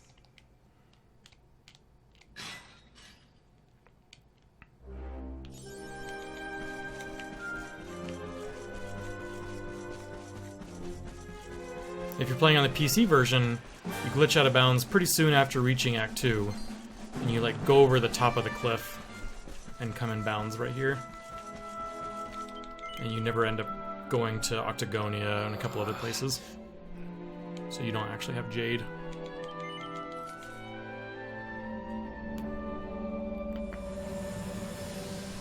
It's kind of sad. Jade is one of the best physical damage dealers and you never actually get her. It makes some of the bosses actually a little trickier. Gildiga is probably one of the harder bosses in the PC version because you don't have Jade. You're relying on a lot of damage coming solely from Hendrik.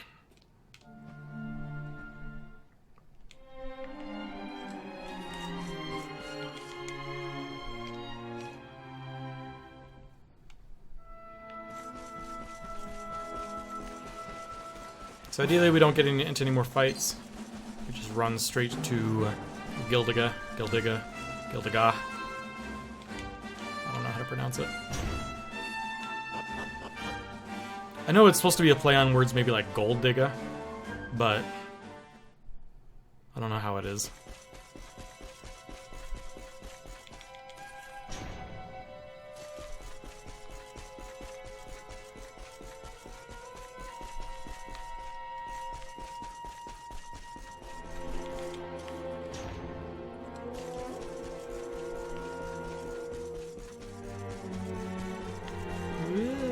I love rotating the camera through those stairwells.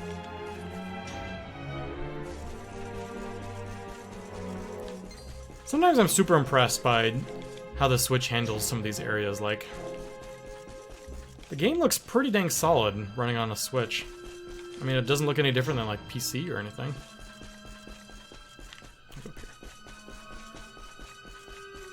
I know the resolution's a little lower, but it still looks really solid. I've been really impressed with how this game runs on Switch overall. It's one of the better ports.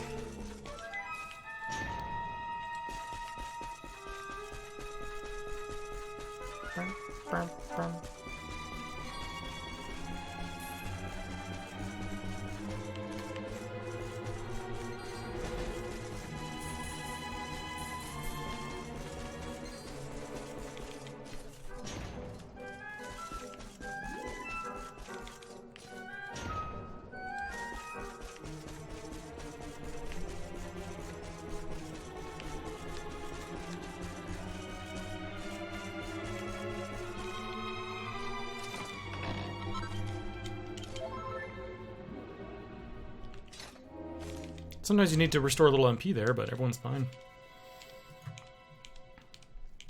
So this boss can kind of get a little out of hand sometimes, but normally it's fine.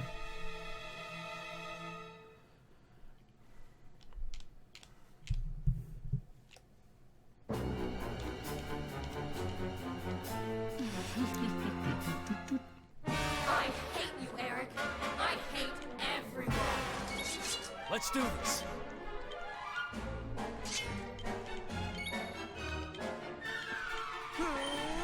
Unfold!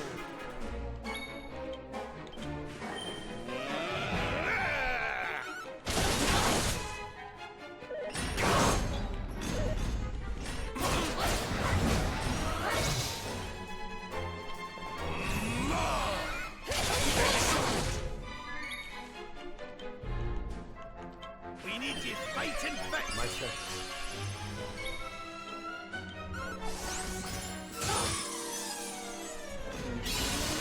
Who is it? Oh, my 2 damage dealers? I've never seen that combo. Time to pay the piper. Thank you. Watch out! Killed it all.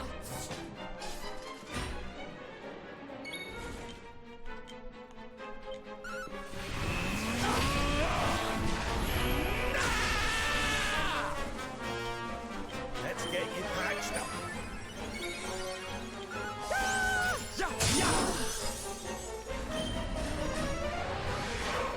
Stay focused. We have to do something. Oh, that's unfortunate.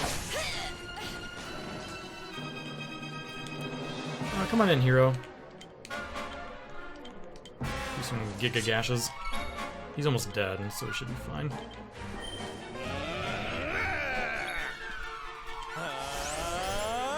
Jackpot!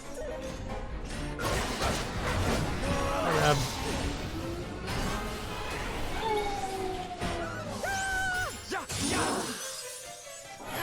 I'm pretty all in on Jade killing right here.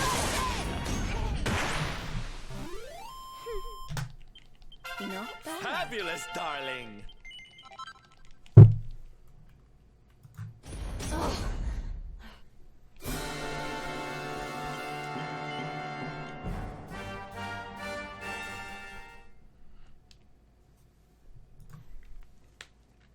Now we get Eric to actually be useful. Doing a little bit more than just Boulder Bringer every time.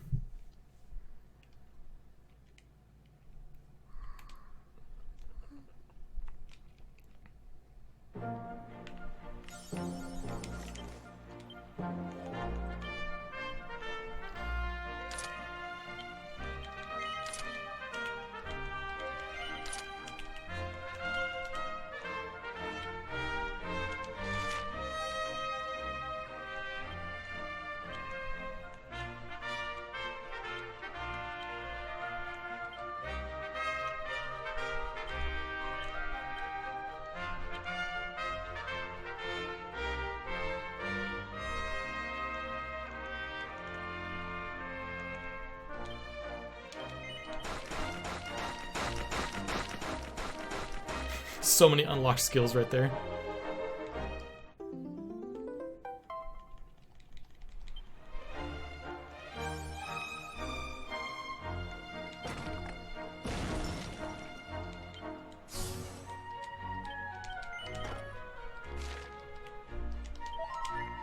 How am I doing on MP? Hendrik needs some.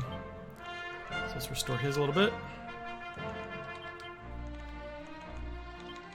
Everyone else is fine. Rab is fine. I don't need any more.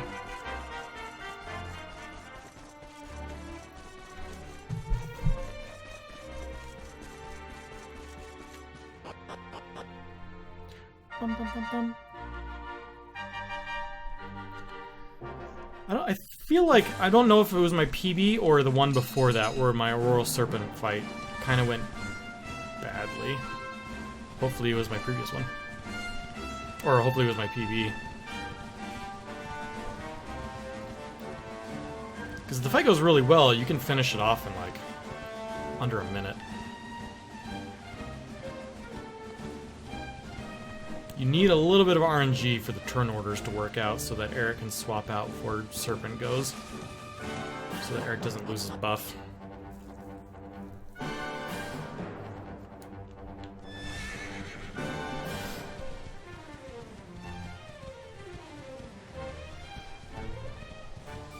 This is another area where things can spawn late. Here they come.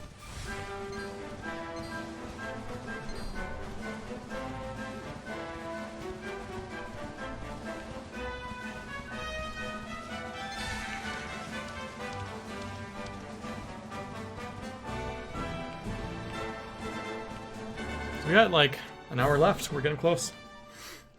If everything goes well, we should be done in under an hour. Sylvando, Rab, Hendrik, Eric. Careful now.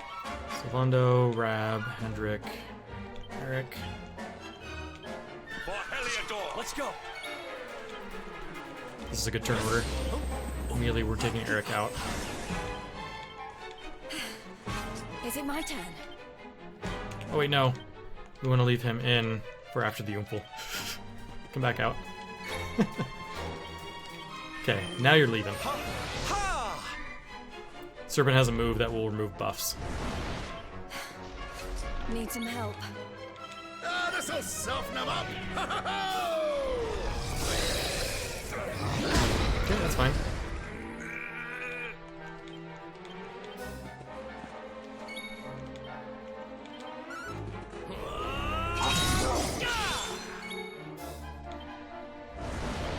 Help is at hand. Cheers.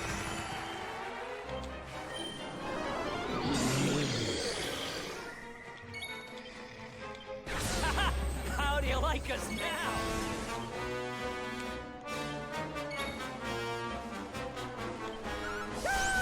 Yeah, yeah.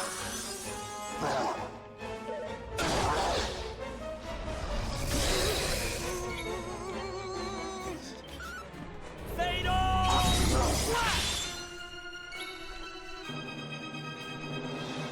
All right, man. Thanks.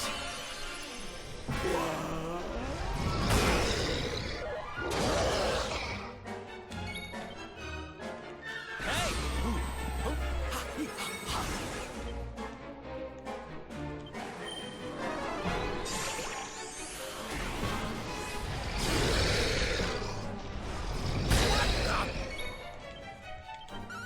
I guess it was my PB where it went well. Oh, he's not dead?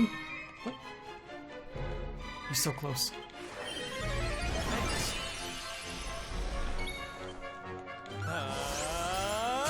Jackpot! Ha! Easy. How's life for the old dog yet?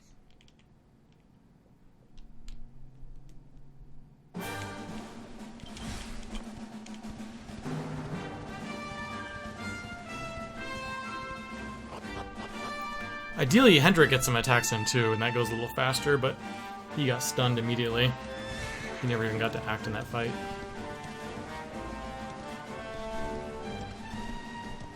Ooh, he almost turned his tail right into me.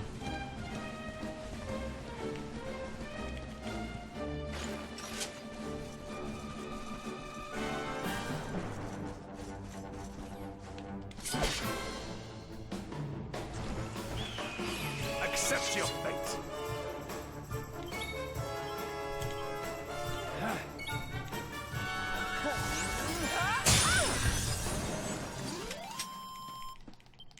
I like that fight. I feel like we were just here.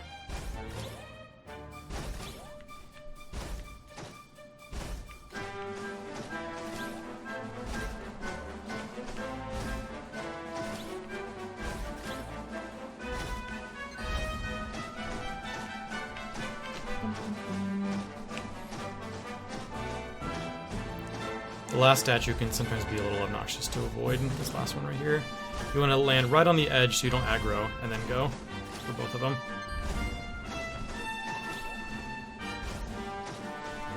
If you jump too far in, you're pretty much guaranteed to fight him.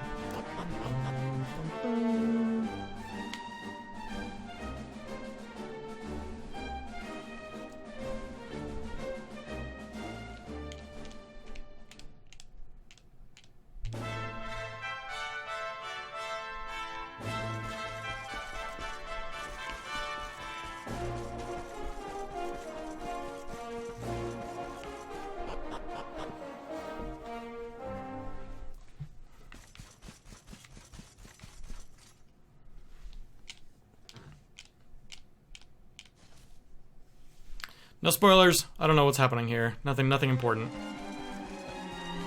No storyline is occurring.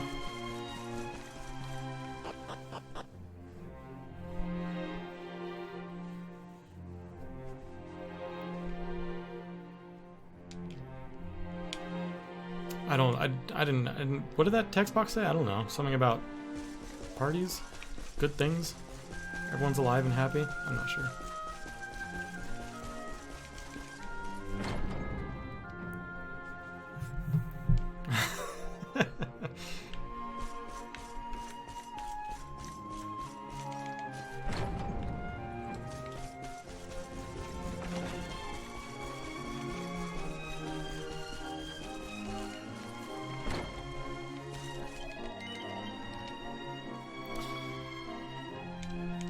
So yeah, we only have Tatsunaga 1 and 2 is essentially the same boss.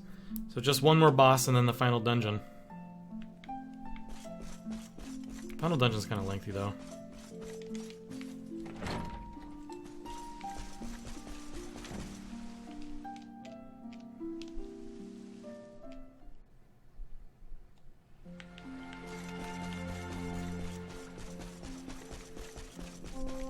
Somehow I did not have the whole Veronica situation spoiled for me, so I was surprised by it.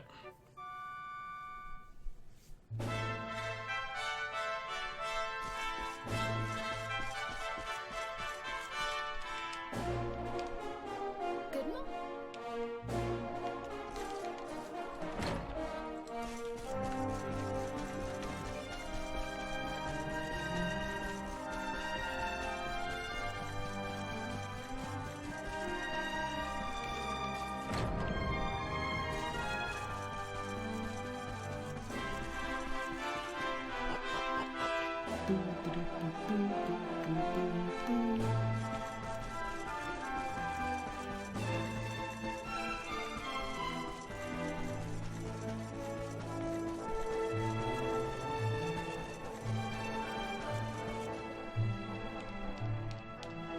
Ah,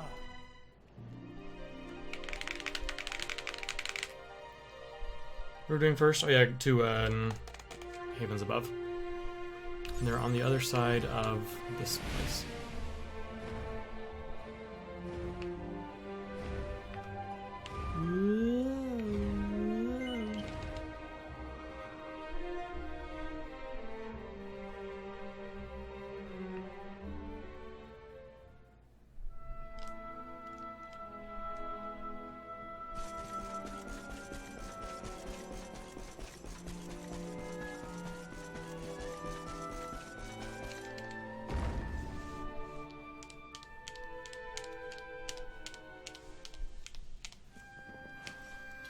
Okay, and this is normally like If you're playing, this is one big section where the Switch saves a ton of time. The next about 20 minutes of the run is just full of skipped cutscenes. So many. This next 20-minute segment would probably be an hour on the PC or PS4, if I'm not mistaken.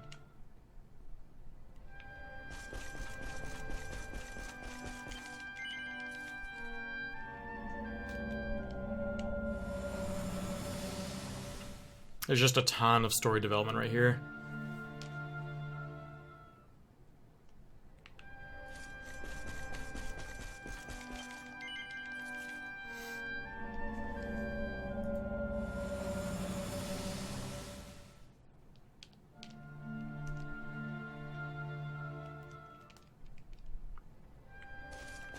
And again, my final boss rush was bad. I think in my previous PB, my boss rush was bad, and then in my current PB, I lost more time against it. So I have a lot of time, I believe, to save there, if I'm not mistaken. We'll see.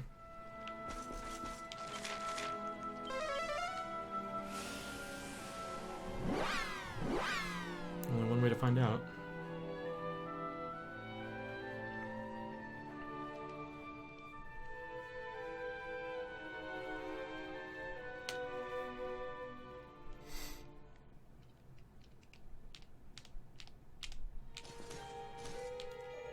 That right there is one of my favorite cutscenes where you see those little tacos walking over Rab. It's kind of cute.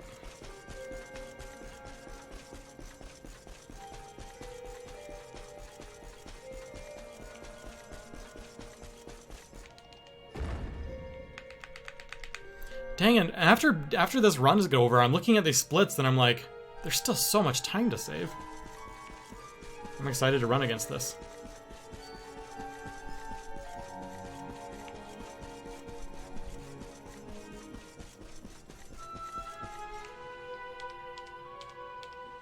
My boy.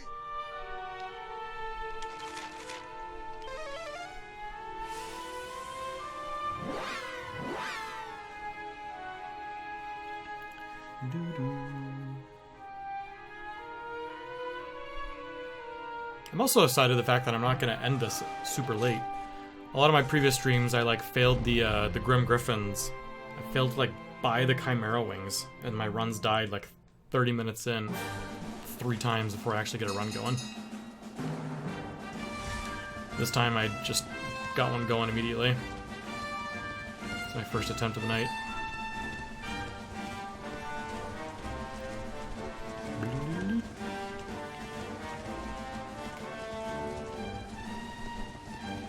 And it's getting to the point where, like, even if things went absolutely terribly, I think I could throw down like a sub 630, sub 625 even, at any given point. No. I think like a 630 for me would be like literally every single thing going insanely wrong.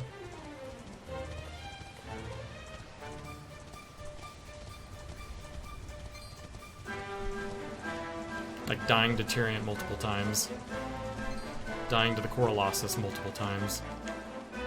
And even with those, I'm probably still at like 620, 625.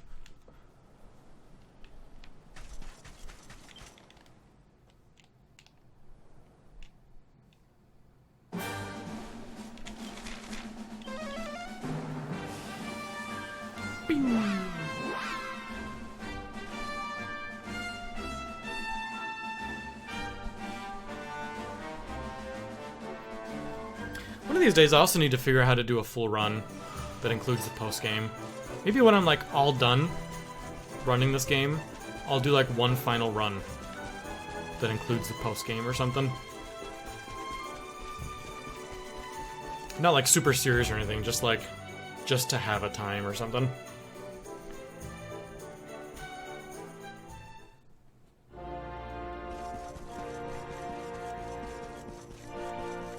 A farewell, if you will.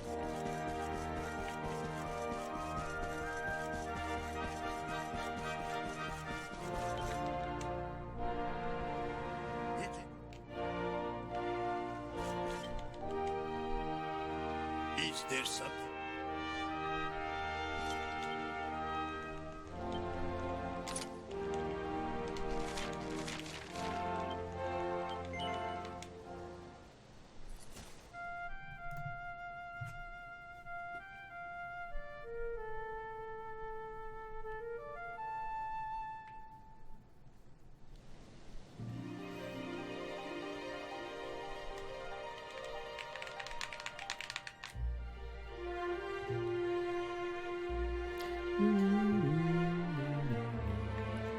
I recently played Link to the Past.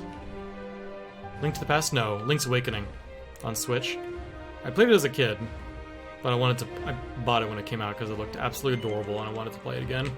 And it was super fun playing again in the remake. But as soon as I saw the Windfish, I was like, this is Dragon Quest XI. Like that, even like the models of the fish look exactly the same.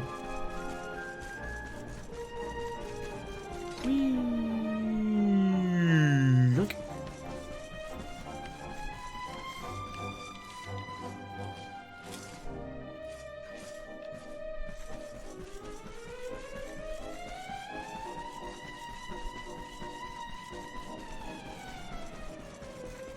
Wish we could do some bungee jumping puff puff, but alas. Oh wait, no. That's later. I was thinking that was the bungee jump spot. It's down here.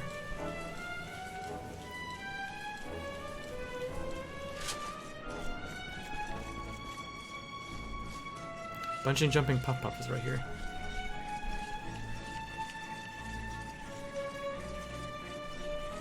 It's not a long drop if you fall, don't worry.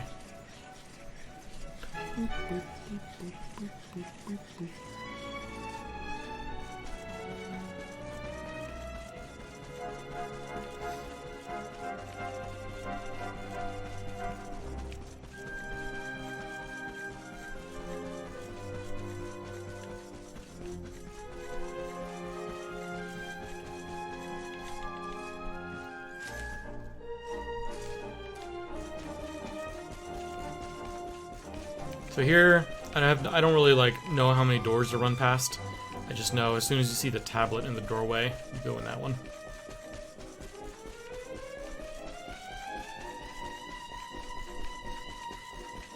I see a tablet.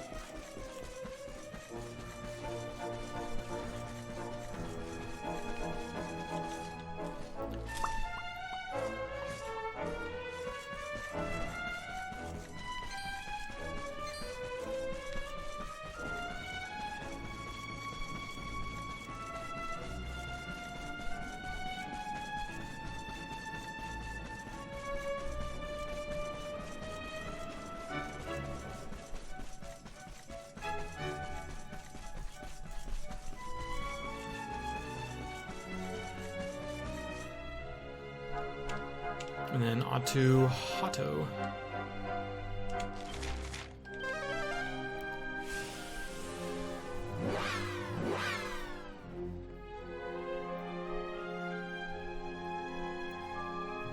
Tatsunaga 1 is also one of those bosses that's like, really? Why does this boss exist? Tatsunaga 2 is literally like 3 or 4 times harder. You want to lull you into a false sense of security.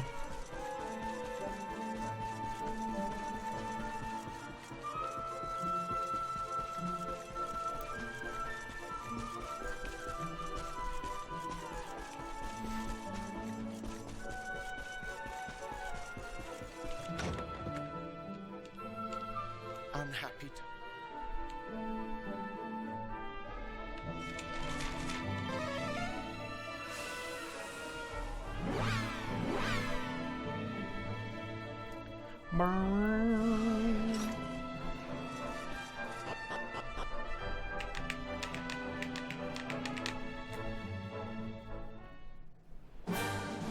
I've said the speedrun has no need to ever go to the mini metal place.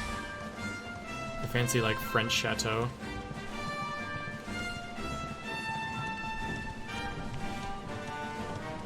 Never even visit it.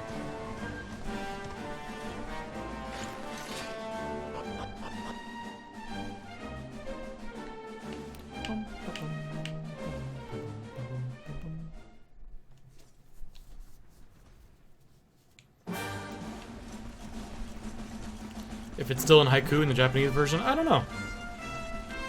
I would imagine so. But I have no evidence for that.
Okay, we're about to fight Tatsunaga 1 right after we come up here.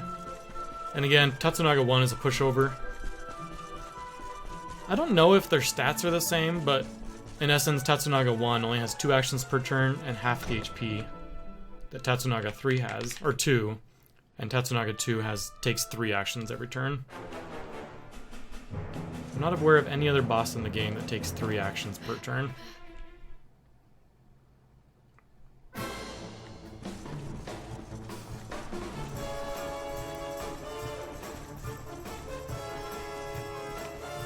His character is also huge. When you come down here, like, oh my gosh, that's big.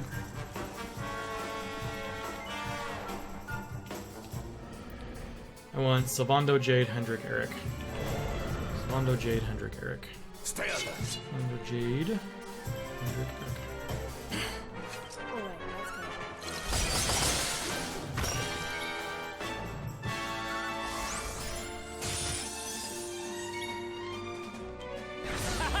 How do you like us now?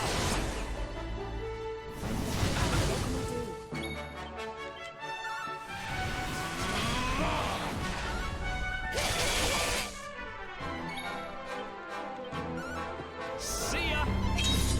Ooh, 2 misses. Yeah, yeah. The race Things are looking Diligence up. is its own greater. reward.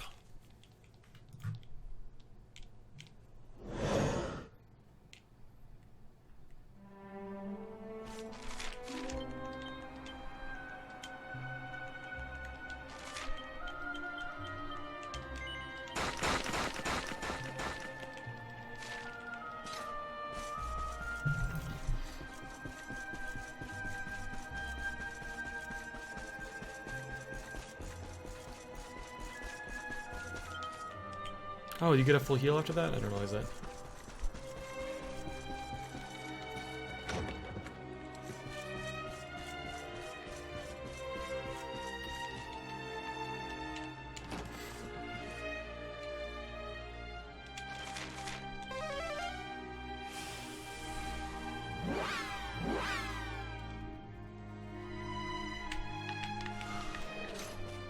Okay, back to the volcano again.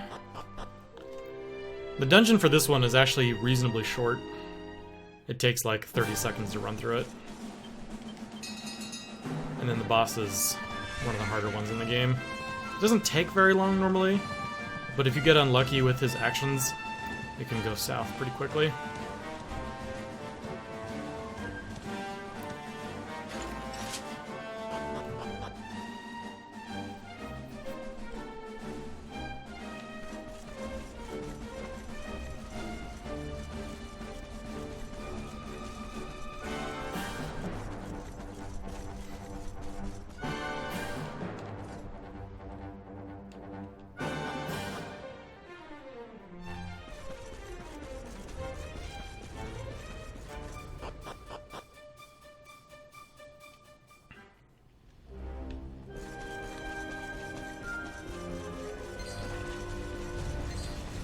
In this dungeon, for me, I just tell myself, always go right. If you always go right, you'll get there. Right, right. Right. Except for here, don't go right, go straight. Straight's faster.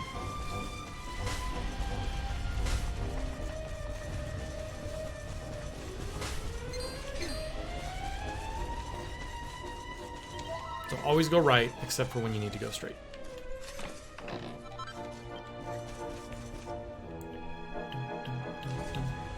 So lineup is Serena, Sylvando, Jade, Eric. Serena, Sylvando, Jade, Eric. I'll do my very Careful best. now. Hey.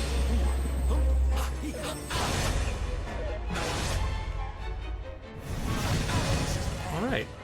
Looks like Sylvando's dead.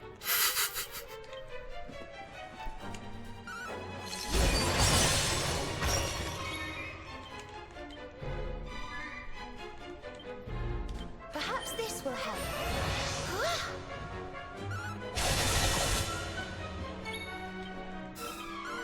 See ya.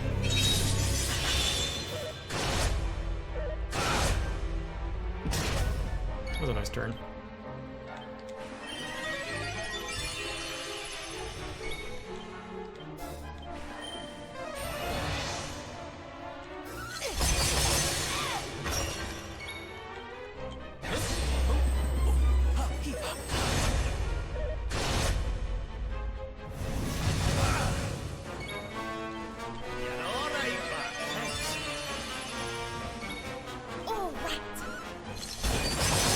I think he's dead from this Fatal Flash. That's why I just defended with Serena.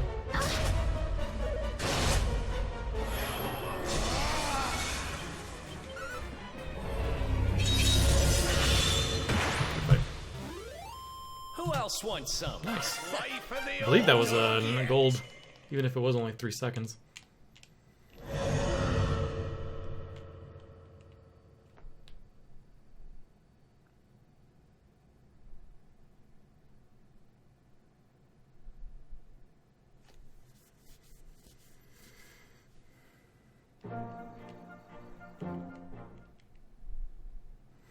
Alright, all the time saves gotta come from the final dungeon. I need to save like 2.5 more minutes off. And it's gotta come from the final boss rush, which can happen.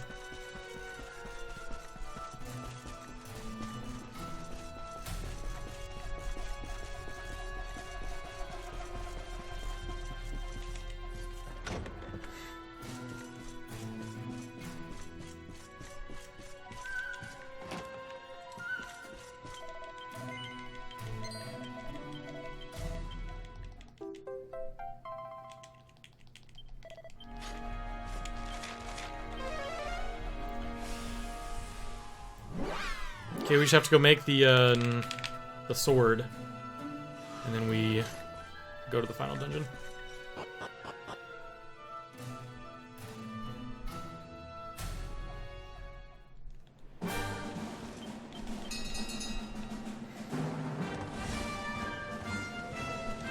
I'm a big fan of the fact that you can call the horse from anywhere. It doesn't seem like a big deal for the speedrun, but it's just lots of little time saves spread out throughout the run where you can just instantly call the horse from an area where you normally couldn't have it. I bet it saves a few minutes over the course of the run being able to call the horse from anywhere. Maybe a few minutes might be excessive, but at least a couple.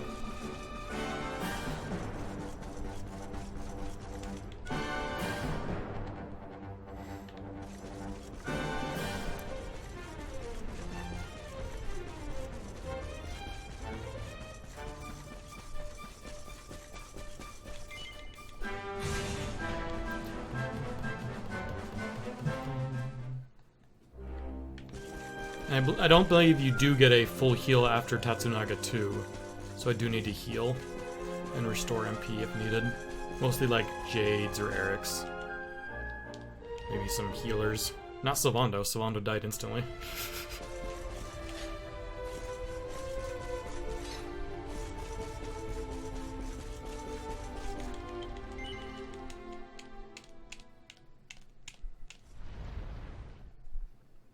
So let's check. Jade definitely needs some. And that's it.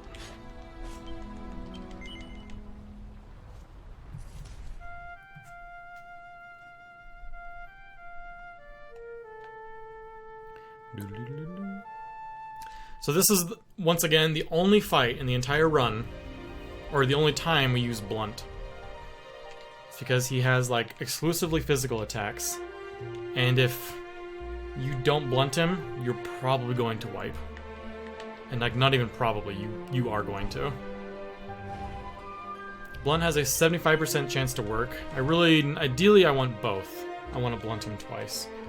Just one and I'll be okay. If 0 work, then I'm in for a nice treat.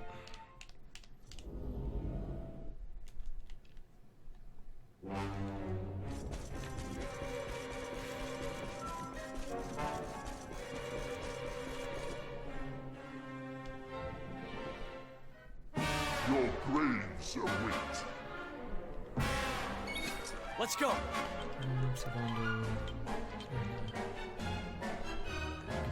You rang, honey?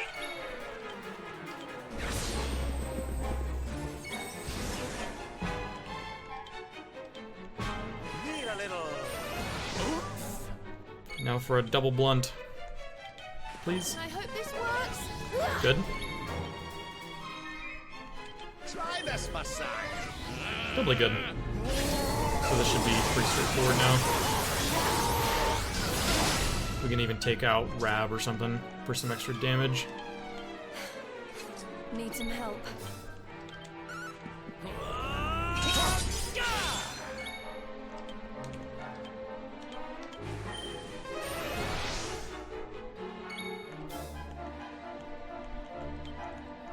Are you alright?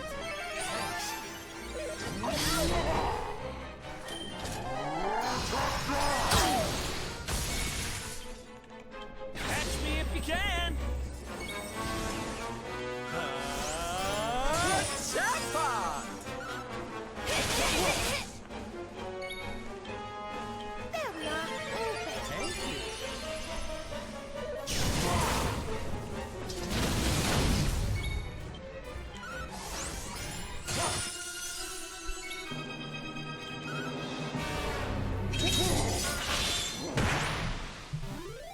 Wonderful. Nice.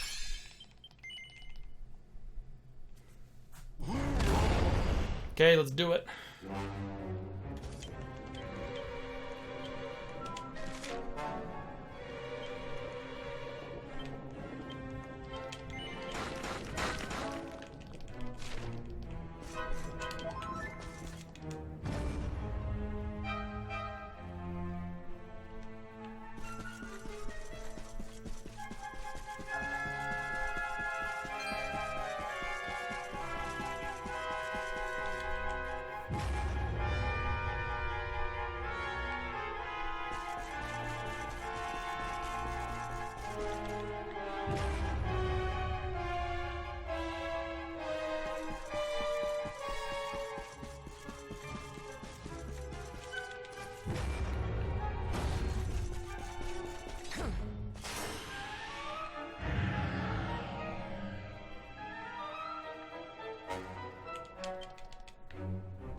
Keep wanting to skip cutscenes as I load into a new area, and there is no cutscene.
I'm not sure what just aggroed on me. I heard the little aggro sound, but I didn't see a single enemy anywhere. Maybe there's something that falls from the ceiling.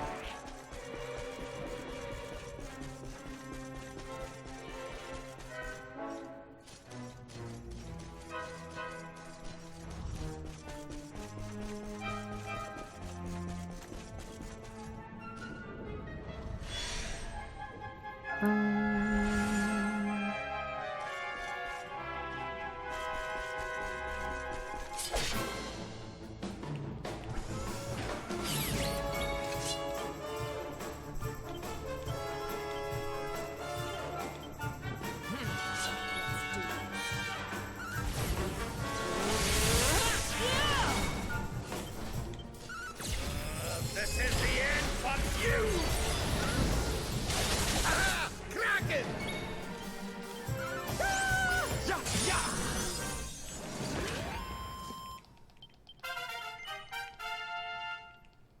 Did I even get hit in that fight? I don't think I did.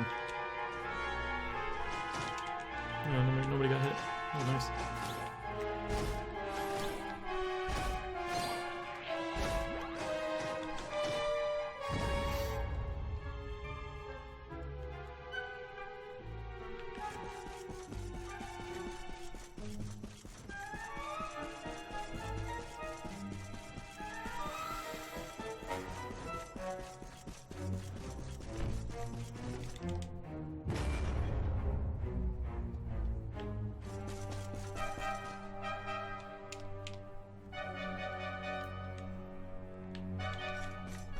Gotta make sure, a lot of times when I'm mashing A to get through that dialogue, I'll mash A too many times and he'll target the enemy and shoot his little crossbow and they'll aggro on me. And that's no fun.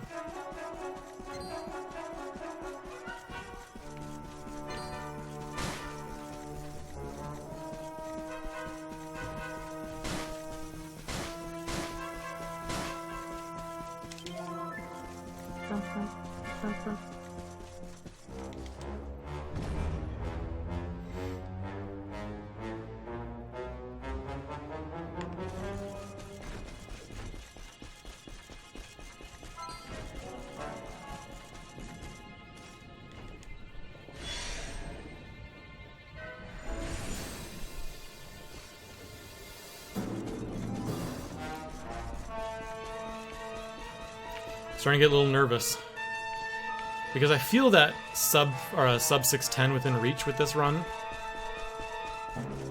Could have, a lot of parts could have gone better to make it like trivial at this point, but things didn't go that way. That's okay, but I feel like it's still doable if we have a really solid boss rush. Especially the last fight against Mordragon. I think that's the key part. Mordragon, in both my last two PBs, has dragged. Jasper and Lord of Shadows has gone okay.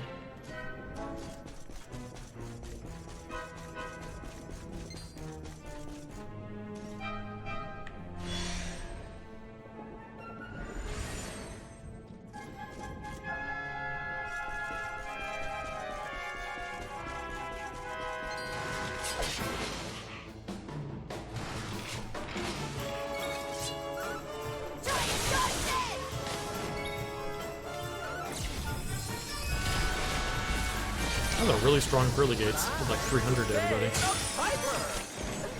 Another day, another victory. Fabulous, darling.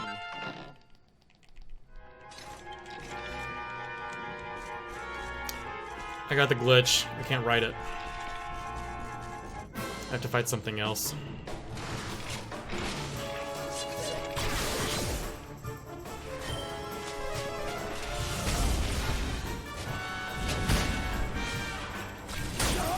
And this fight is not going well.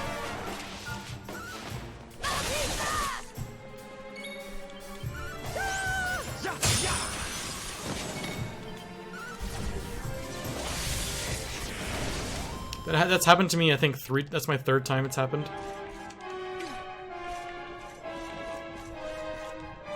Okay, now we'll let me write it. Where if I fight the shiny guy and this mount is sitting there, it won't let me use it. And you can't use it until, like, you enter some other scene or something.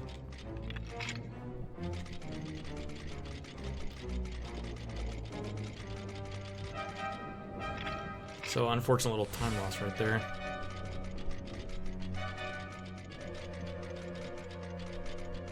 Maybe I'll be able to dodge the dragon fight. Make up some time.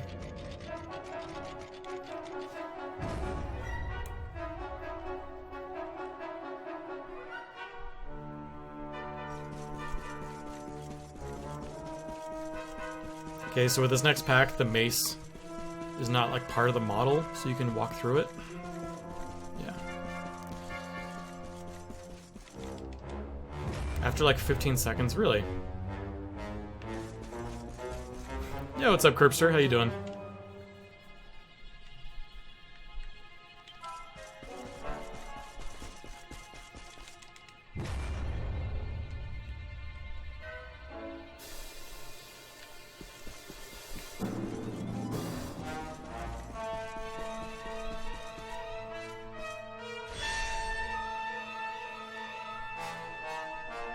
Build a PC? Ooh, I'm jealous.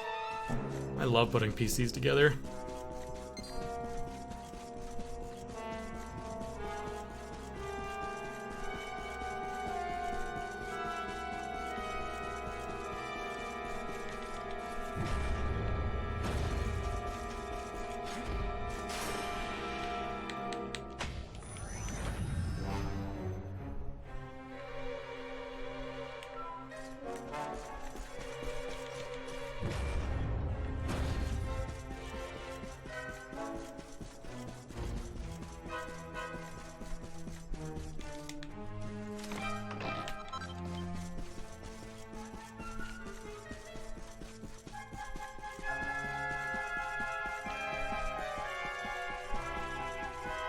You don't have a functioning PC right now?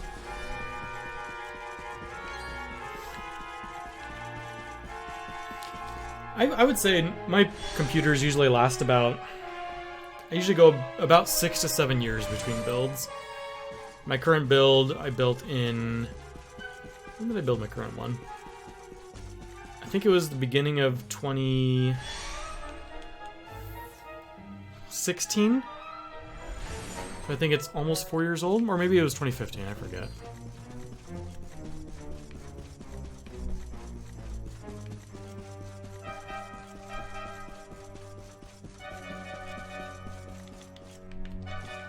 Okay, let's see if we can dodge the dragon. Oh wait, no, it's the next one. I was like, wait, where is it?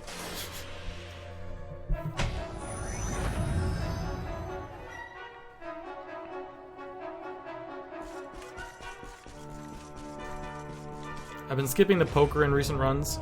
It's Jade's better weapon. And my boss fights have gone a little slower, so I'm gonna get it. Ooh, 2011, yeah. I could definitely see an upgrade being needed. So, and then I want defensive on Serena, defensive on Eric, and Jade.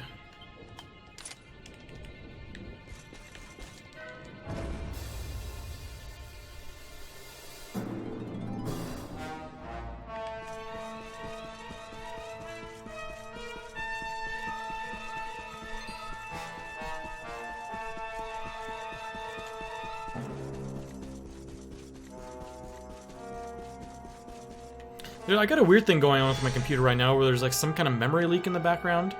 And like over a period of about 6 or 7 days, my computer will max out at 100% RAM. And I have searched all over and I cannot find the root cause.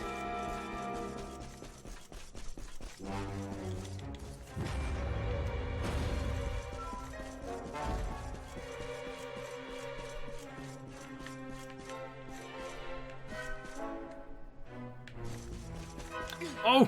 Oh, I dodged the first time! Oh, sick! No, I have not added new RAM recently.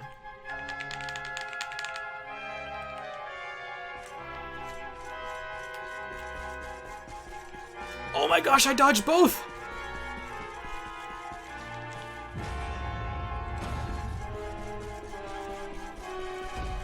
I've never dodged them both times. I've dodged that dragon like twice ever. And then I just did it both times.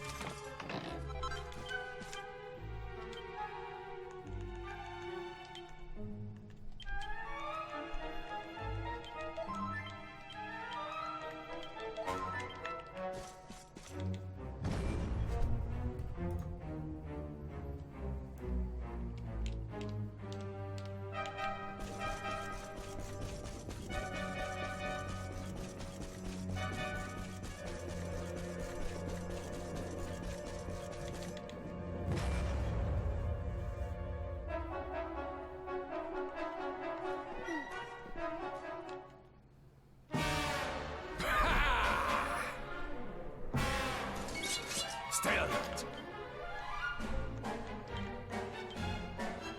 Creative.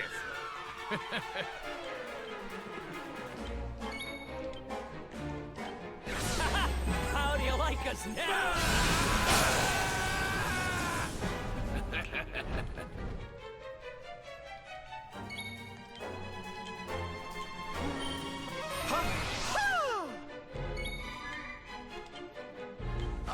almost feel bad about this.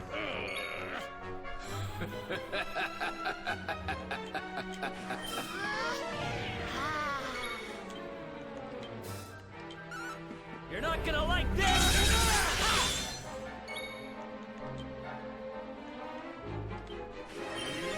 Multi-heal!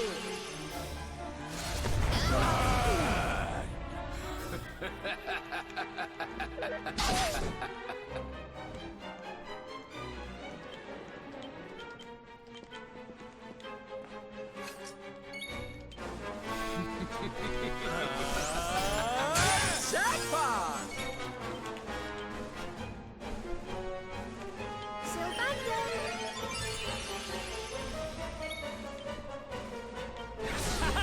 How do you like us now?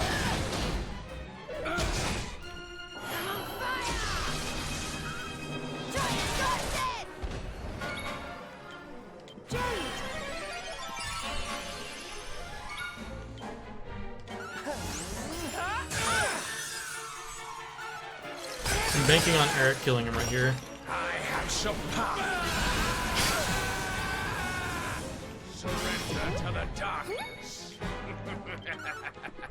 Which would be surprising. Wonderful. I feel better The great than Sylvan ever. now grows even greater.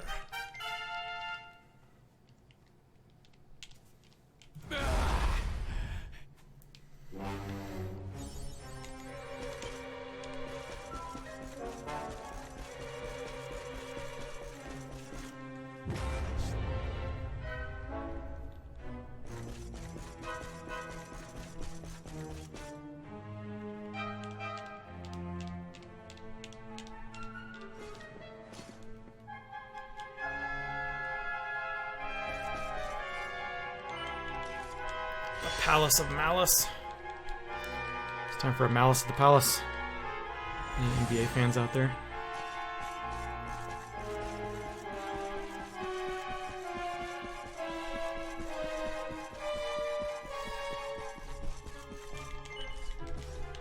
Hello. Jade, get out of my way.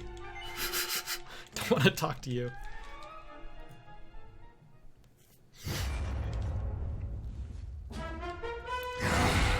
Grab Sylvando, Serena, Eric. Grab Sylvando, Serena, Eric. Oh dear.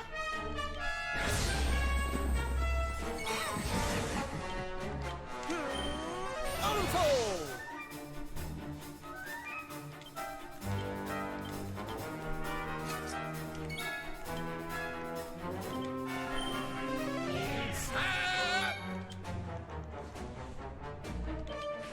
See how you like this. Weird sap connected, that's unfortunate. Bye, Rab. You have my sword. Oh, I forgot to bring Eric in. I'm a fool. I've got your back. That's really unfortunate.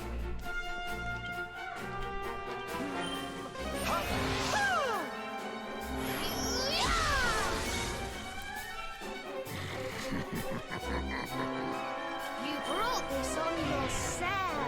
I call upon the power of the Orb.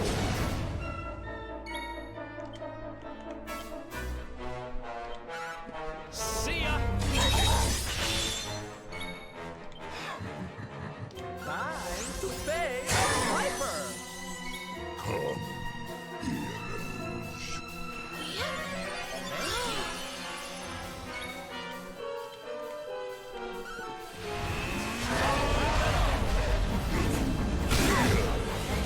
I call upon the power of the Orb.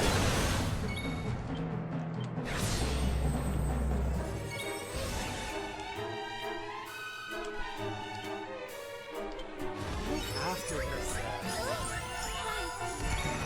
Still want sap to connect.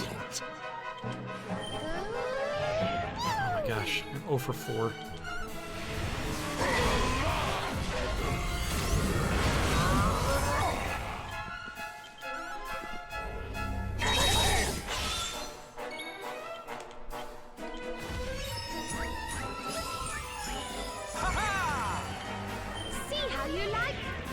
Over 5.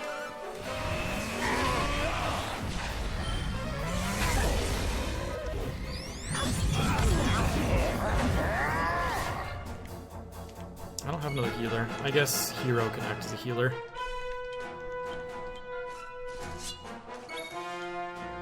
Oh, Eric. Thanks.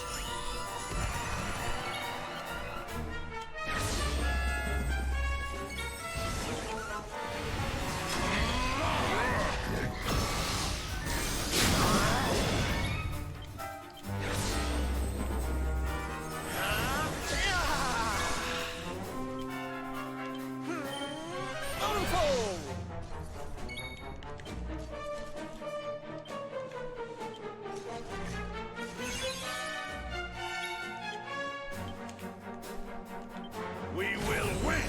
Cease your sweating.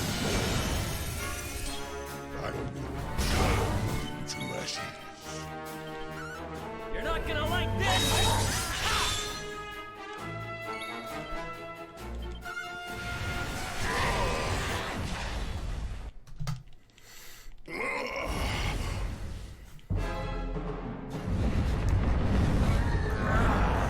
I'm ready for anything.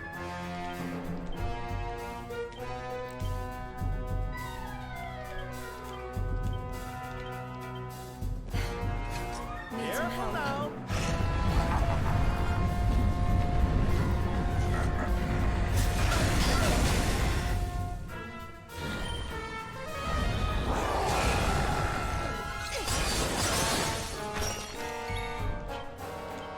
Help is at hand. Cheers! See how you like this!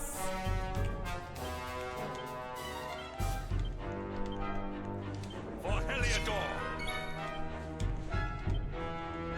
Don't worry. You'll be right as rain.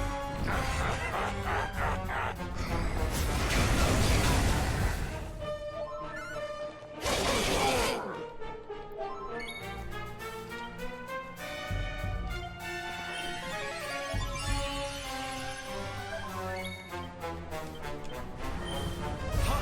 Ha!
Here goes nothing.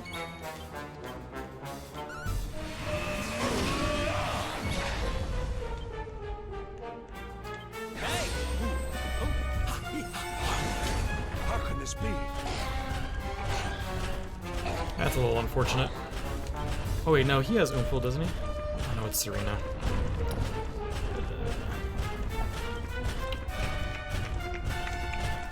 I don't know what to do with him. Leave it to me! Right there.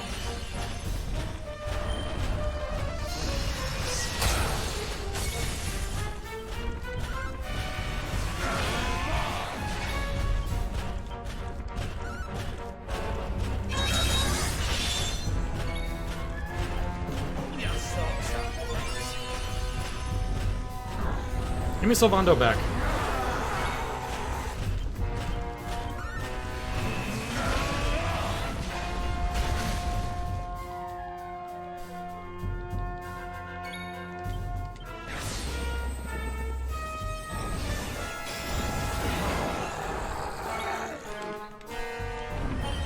There was no heal needed. That was unnecessary. Oops. I'm hoping to dodge. It's okay. It's going okay.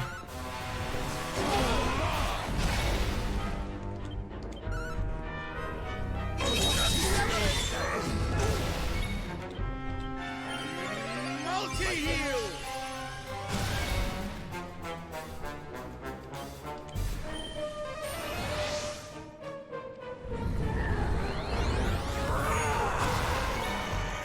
Do not give.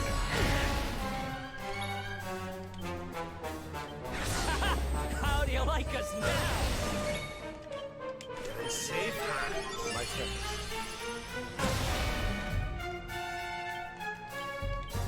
Is there anything I can do to help? Here's a little something.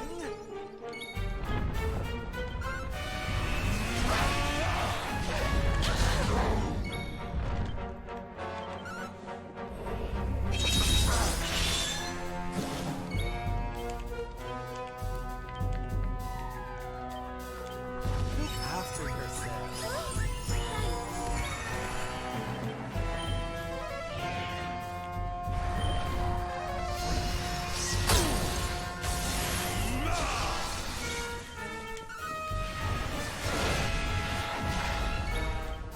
Catch me if you can. Serena, honey.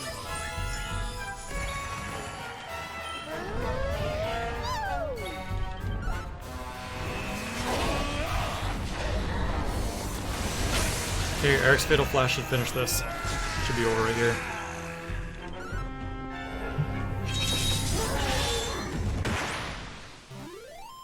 Victory! Whoo, dog. What a boss rush. That was the boss rush I was hoping for. That was great. Mortigan, master of all things. My reign is not over. It cannot be. Whew, that feels good. Classic luminary.